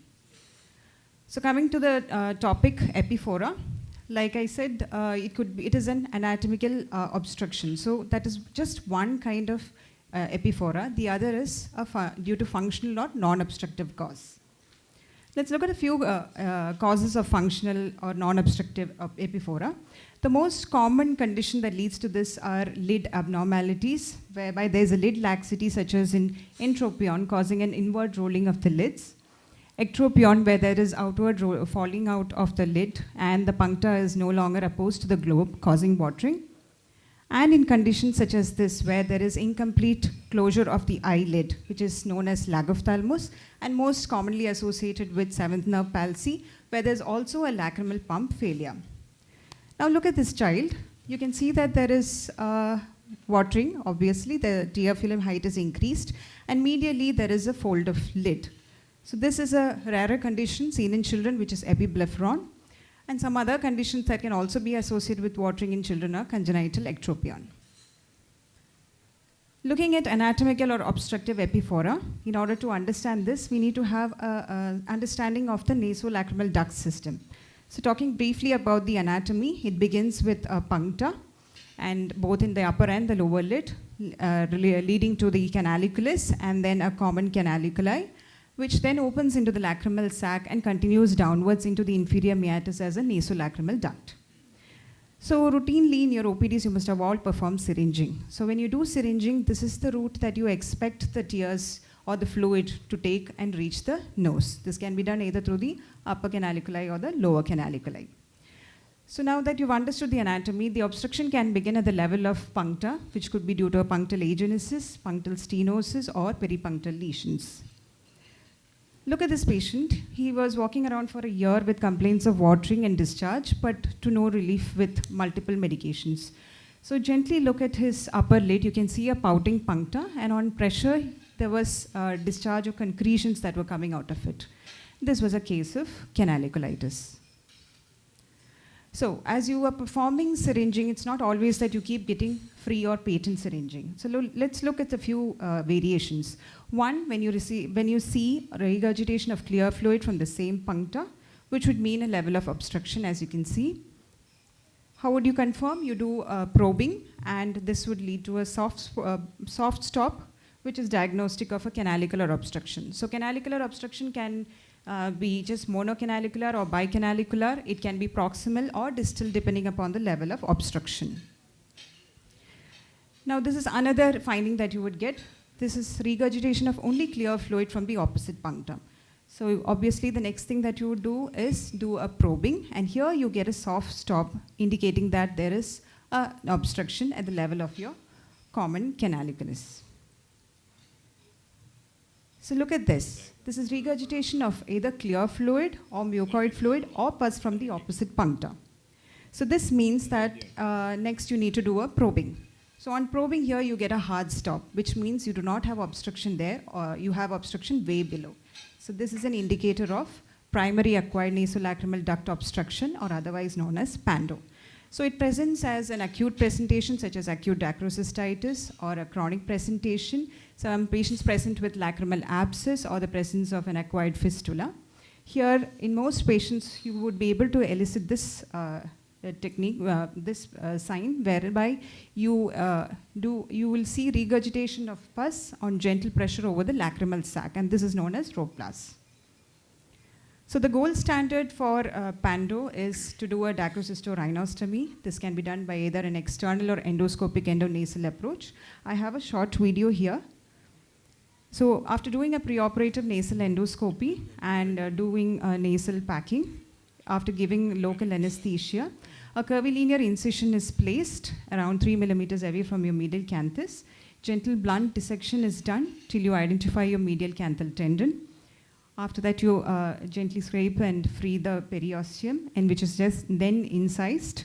Gently elevate the periosteum of the anterior lacrimal crest and identify the lacrimal fossa. Osteotomy is initiated, and then the ostium is enlarged by using serially bigger sized rongers. Once you've done that, you inflate your sac and you create sac flaps by using H-shaped incisions. After that is done, you identify the nasal mucosa and you will infiltrate it with local anesthesia. An H-shaped incision is then created in the nasal mucosa. The anterior flap is raised and the posterior part of the nasal mucosa is trimmed. And the sac and the flap are then sutured together with the help of 6-0 vicryl sutures, which are then taken continuously as subcutaneous sutures, as I like to do it, to prevent overhanging of the sac flap anastomosis. And then the skin is closed with the help of 6-0 ethylone or any non-absorbable sutures of your choice. This is confirmed with an on-table syringing. So having looked at that, you would have seen children being referred to you with complaints of watering by your pediatricians. So they will give a history of watering, discharge, and matting of lashes. And this is referred to as the congenital nasolacrimal duct obstruction in children. And the pathology is due to an imperforate Hasner's valve. So often you can see that, I'll be done quickly. Often you can see that there will be a bluish swelling in some children. This is because of retaining of amniotic fluid. And this is known as a dacrocystocele. What you need to rule out are intranasal cysts. So management is by doing a Krigler's massage. This is a simple procedure whereby we instruct the parent to do this diligently by giving adequate pressure and starting from just behind the medial canthus all the way down to the side of the ala. It is said to be an effective treatment. In cases where it does not work, then the child is taken for probing under endoscopic guidance. And in cases of failed probing, they go on to do an external or endoscopic TCR. So I just have one question for the audience. You can think about it and come back to me later with an answer. Patient has true epiphora. You do a syringing. Syringing is patent. But on doing Roplas, there is emptying of the fluid into the nose. What is the condition here? Anybody? Yeah. Actually, it's a very enjoyable surgery. I have done about, I think it should be more than 100 DCRs. JP would have done still more. I don't know. In RIO. Our next topic for the session is basic workup of a glaucoma suspect by Dr. Kiran Gopalakrishnan, currently consultant in glaucoma and anterior segment at Precise Specialty Eye Care. He earned his MD Ophthalmology from RP Center AIMS, where he is graduated with Best Resident Award. He is a regular faculty at instruction courses in KSOS and IOS. Welcome you, sir. Dr. Anju, I just had a doubt. How many times do you ask them for this Krigler's massage per day, generally? So I routinely instruct the parents to do at least 50 to 100 times a day. So this, I tell them whenever the child is sleeping, that's when the child is most cooperative. So at a time, say you do it 5 times a day, do at least 10 times, a minimum of repetitions. And this has to be done. When we instruct, we tell them to cut the nails because it's gentle baby skin that we'll be dealing with. And also to use either ointment or a little bit of coconut oil so that repeated massage does not cause excoriation. Thanks to the organizers of the Kollam Ophthalmic Club. I also wish to say that in spite of my grey hair, I will be eligible to present in the YOLK CME for another 3 years. Okay, so this is a basic workup of a glaucoma suspect. So see, a glaucoma suspect is usually a provisional diagnosis that you make after performing a clinical evaluation. Right? You have already performed your 78 or a 90D. I prefer the 78D, and you then classify the patient as a DISC suspect or an ONH suspect, or after performing a gonioscopy, you find that this patient is an angle closure suspect, or after performing Goldman applanation tonometry, because of consistently elevated IOP, you classify them as an ocular hypertensive or an IOP suspect. So these are the three categories of glaucoma suspect. You have made a provisional diagnosis after your clinical evaluation, and now you start the workup to identify whether this person actually has some early glaucoma or not. So let's start with the first investigation, fundus photo. So if you notice, all the international societies are very clear that this is a strongly recommended test, and the level of evidence to perform this test is also very high. But I'm sure most of us do not give a lot of importance to fundus photo. And why is fundus photo so important? There are two reasons. One is for reliable detection of disc hemorrhages. Now, it has been documented that in landmark trials, even in the hands of expert glaucoma practitioners who have no time pressure on examination, they still miss 10 to 20% of disc hemorrhages. You can imagine the number we are going to miss. So fundus photo is one of the best methods to detect disc hemorrhages. But probably more important than that is detection of these wedge-shaped RNFL defects. These are one of the most earliest signs of glaucoma. They are more accentuated on your green reflectance imaging, where the wedge defects becomes a little more contrasty.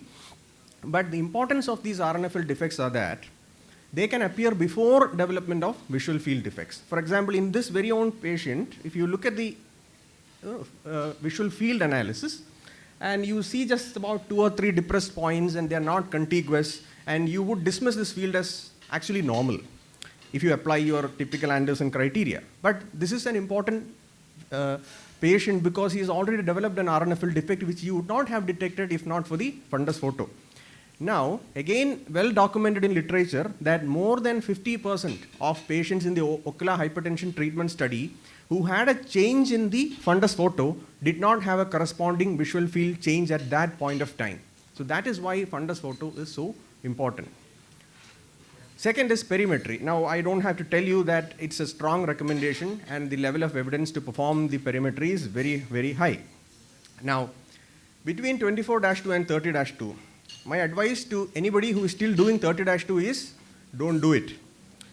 24-2 should be the basic method of examination. I'll tell you the reason why. Because in a 30-2, and you find that in 24-2, we are basically eliminating all the edge points, but keeping only the 2 nasal points, which is marked in green there. And that is because it's very important for glaucoma. In a 30-2 printout, you are going to eliminate the edge points as part of interpretation anyway. Then why do you have to do a 30-2? 24-2 is faster, and basically there is no loss of diagnostic information. As far as strategy is concerned, the default choice you can use Sita standard, and the corresponding for octopus would be the dynamic strategy.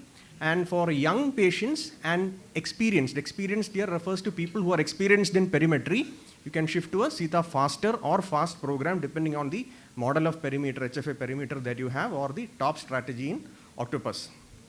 2 things regarding fields. Reproducibility is critical in glaucoma suspects. That is why it is always advised to take at least 2 baseline fields. Let's look at this example. You see a defect on the right eye that looks very much like glaucoma, but on repetition the fields have completely disappeared. So reproducibility is very critical. Do not rely on a single positive field test to make a diagnosis of glaucoma. And the second thing is location and pattern is important, very key, especially to detect subtle defects. Let's look at this example. So if you look at the corrected probability plot, let us zoom in onto the corrected probability plot here, and you can find that, Prithvi, this is a magic move, zoom, you know. Okay. So you see just 2 depressed points at P less than 5%. This does not appear very significant, right?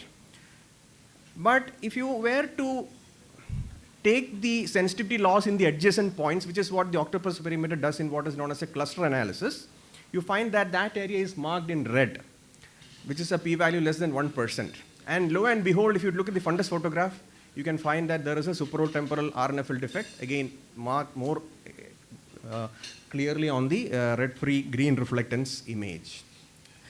Again, a field that you would have dismissed as normal. Computer imaging. For practical purposes here, we are looking at OCT because HRT and GDX are not routinely available in most centers. Unlike the previous 2 recommendations, the strength of recommendation is very weak by all the international societies to perform OCT, and the level of evidence is low. But there are some advantages. One, OCT can detect changes before your visual field changes if you use it wisely. Let's look at this field, for example. This is almost a completely normal field of the left eye of a patient. But there is a fair amount of cataract. You can see that the fundus image is not that clear, but you can see that infratemporal thinning in the neuroretinal rim. But here you can basically confirm a diagnosis of glaucoma, right? Because when you look at the RNFL, you can find that the Tisnet graph shows the infratemporal dip marked in the red arrow. And you can confirm that with other software features available in your OCT, like the minimum rim width, which is also showing an exact dip in the exact same location. And you can, for completion, even perform a macular ganglion cell analysis that also shows the same infratemporal thinnings. Here there is a confirmation. It is also helpful in those cases of difficult perimetry. There are a lot of patients who will continue to do unreliable fields and who are physically challenged, and you know from the very beginning of your examination that these patients are not going to get you reliable fields. In such cases also it is very useful. Let's look at this example of a glaucoma suspect. I look at the fundus photo, the RNFL patterns are all good. On the first field evaluation there is a defect, but you can see that there is almost 25% false negative errors. So naturally you repeat the fields and the patient has completely gone bonkers. The false negative errors have actually increased. And this happens in some patients, like a reverse learning curve. You repeat the test, the errors are going to increase. But in this patient, now we have an option to do an OCT and confirm that there is no glaucoma. Just like, you already saw it in the fundus photo, you can also reassure the patient that there is no glaucoma.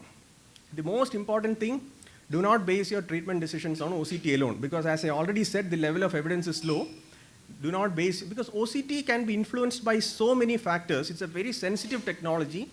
And an example, like even a poor centration like this can cause a false positive OCT. Once you correct the centration, the OCT is normal. I can give you a lot of examples. This is a large disc with a peripapillary atrophy, almost 360 degrees. The OCT is again positive on examination, but when you look at the fundus image, you can see that the disc diameter is about 2.8 millimeters, a large disc, and you can see the peripapillary atrophy. The RNFL patterns are all absolutely normal. And again, the field is also showing normal. Just because you see a red on the clock hour sectors in OCT, do not treat. And finally, pachymetry. Now, pachymetry or CCT, central corneal thickness, the strength of recommendation is weak. It is basically useful for baseline risk profiling, right? And it is the consensus of all societies, including expert panel, which have looked at the EGS guidelines and everybody, that no correction formula should be used. And this habit of corrected IOP should, you should basically avoid it. And again, the CCT importance is primarily for one class of glaucoma suspects, that is the ocular hypertension or the IOP suspects, where we already know, everybody has seen this particular bar chart multiple times, that as the CCT goes on decreasing, the risk of glaucoma goes on increasing. But the same benefit has not been documented in other forms of glaucoma or in glaucoma progression. So it's a list of studies. You can find that some studies show evidence of benefit of CCT and some studies do not show. That is why I say that the evidence is inconsistent. So in other words, in the workup of a glaucoma suspect, you have two strong recommendations to perform fundus photo and perimetry, and weak recommendations as adjuvant tests. You can perform computer imaging like OCT and CCT. Thank you for your kind attention. Thank you. Any questions? Yeah, thank you, Kiran. Yeah, in the short period of time, I think you have covered most of the basic screening. So this, I was also thinking a lot about this OCT, that OCT is going to make a lot of changes in the way the glaucoma is screened. So based on this level of evidence, so would you recommend this OCT as a mandatory part in the glaucoma screening?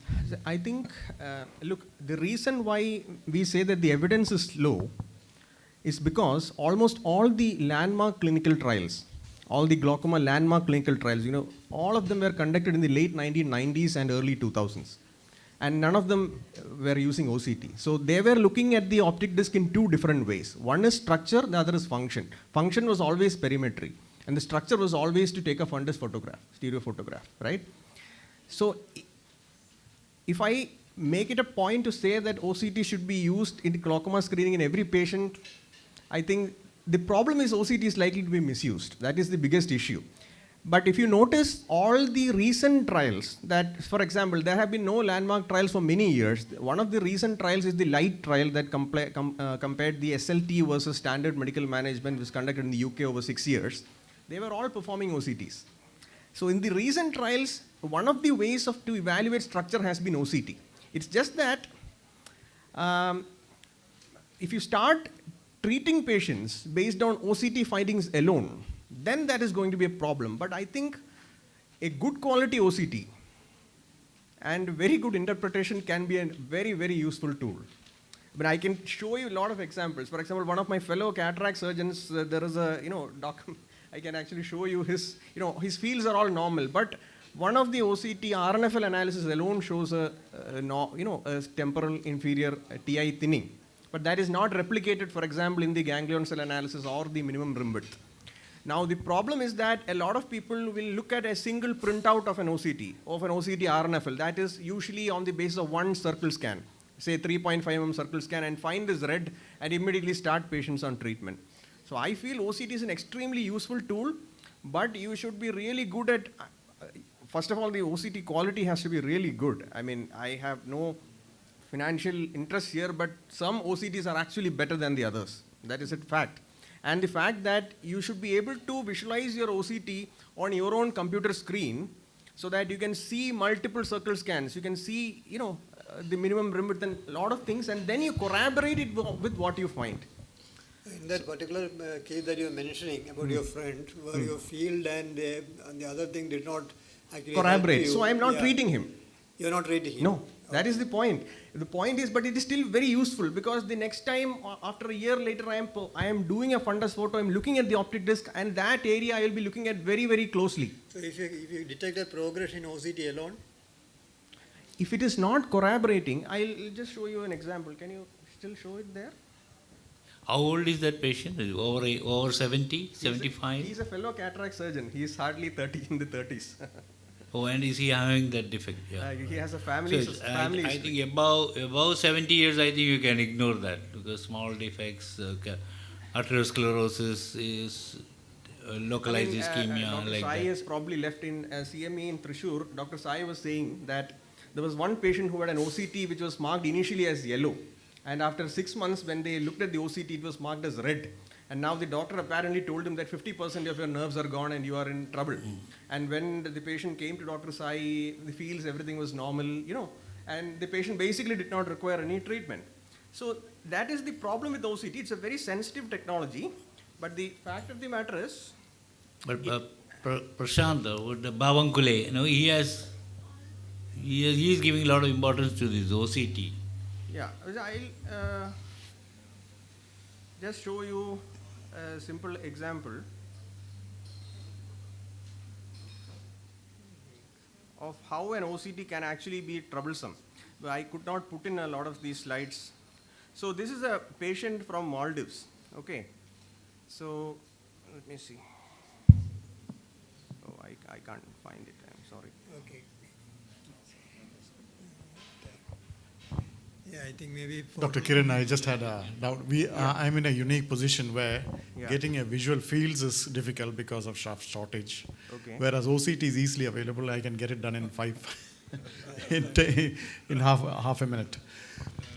Many a times I've noticed, and of course it has been described, the pattern of ganglion cell loss is superior temporal, inferior temporal, mainly inferior temporal.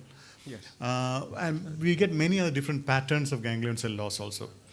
And I have been recently, Dr. Manjusha has been showing me, I have been getting vertical cutoffs in the ganglion cell loss also. Yeah. I was thinking... I'll show you this example, for example. So this is the left eye of a patient from Maldives. So he came in 2022. The right eye has definite glaucoma, there is no question. So as part of the routine workup, an OCT was done on the left eye also. And this is the finding, right?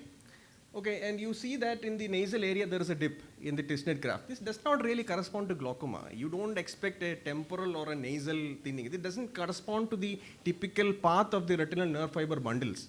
So a pattern like this, my importance of saying this was, he came just last month for his 1 year follow-up and see what happened on the OCT. Now that has become red. Okay. Now I dismissed it because the patient's fields are absolutely normal in the left eye. But the problem is the patient is telling me, look sir, it has become red. Now the issue is here there is a clear problem. You can notice the arrow there. There is a poor segmentation there in that area. The red line has dipped because the ILM has been poorly segmented. And therefore, I could actually retest and tell the patient that that is because of a poorly done test. Once you retest, everything is normal. But this is a problem that even doctors, when you see this yellow becoming red, immediately thinks, that is why I said OCT, very sensitive, but unless, for example, if you did not look at the B-scan graph there, and if you did not identify the abnormal segmentation, you will also think that this is a problem. That is why it is important for all the tests to corroborate. If all the tests do not corroborate, it doesn't matter. So practically, are there any examples where you can tell us that the OCT has helped you specifically, for example, when you roll out the other things, in addition to the other things, OCT has specifically helped you in diagnosing and treating a case? Yeah, that is helpful in certain specific situations. For example, I'll show you this example, I think. Who taught this patient that yellow to red is happening there? The patient is a doctor. I see. So again, look at this fields, right? There is a defect, but it's very advanced. It looks like a very advanced defect, but there's a fair amount of false negative errors at 25%. Here, how can you be 100% sure that these defects are because of glaucoma or because of the false negative errors? Because even on repeated testing, I could never get below 25% false negative errors. But here, again, the fundus photo is very helpful, because the fundus photo clearly, can you remove that speaker overlay? The fundus photo is actually showing an early wedge-shaped defect there. And now here the OCT is helpful, because if you perform the OCT, you can actually exactly in that area where you find the RNFL defect, you can actually find the supratemporal thinning, and now you can be 100% sure this is glaucoma. And because you have able to get a good quality OCT, it can be useful for progression also, progression analysis later, because he is not going to do good fields. This is quite an old patient, in the 80s. So there are those situations where OCT is really helpful. So when you have unreliable fields, for example, and you want to diagnose glaucoma, but again, see, everything is correlating. The fields may be unreliable, but the fundus photo is correlating, the OCT is correlating to the exact T. So that is the most important thing, that all the tests have to correlate. On an isolated, a single test, you cannot actually do this. That is the most important point, because you cannot treat anybody on the basis of a positive OCT alone. Dr. Kiran, now we have neurological conditions like Alzheimer's, Parkinson's, where you have these similar supratemporal errors. So can we have any clue as to, is it glaucoma or? If in doubt that the patient is glaucomatous, don't treat, observe. The natural progression of glaucoma in most circumstances is very, very slow. It is a false conception that the moment you see a visual field defect or some positive change, you immediately start treatment. If you go back to the landmark trials, for example, the early manifest glaucoma treatment trial, where early glaucoma patients were classified into either for treatment or for observation. Even in early manifest glaucoma, 35% of patients who were diagnosed with glaucoma did not progress for 7 years without treatment. So if you are at any point doubtful whether the patient has glaucoma or not, don't treat. Just observe, because over a period of time, if it is glaucoma, he is likely to progress, and then you can obviously treat him. Strangely, we had a lot of discussion in the last talk, in spite of being hungry, but it was interesting. So we wind up the scientific session of the day.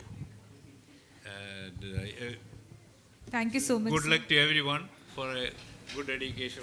Thank you from all of us here to the Kollam Ophthalmic Club and the organizers, the young people. Thank you so much, even though we find ourselves on the wrong side of that line that you have drawn. Thank you. Thank you so much, sir. Now, may I request Dr. Venugopal, sir, to hand over our token of appreciation to Dr. K. Mahadevan, sir.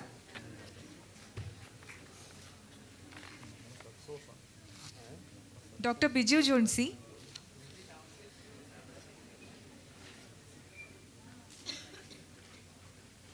Dr. Edwin James. Dr. Shishir Verghese. Dr. Samyukta Sadashivan. Dr. Sugaranjini. Dr. Anju V. Chandran.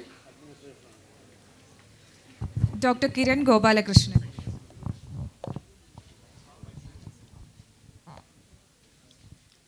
So we happily wind up the YOLK Inside CME. We would like to thank you all from the bottom of our heart for blessing us with your presence.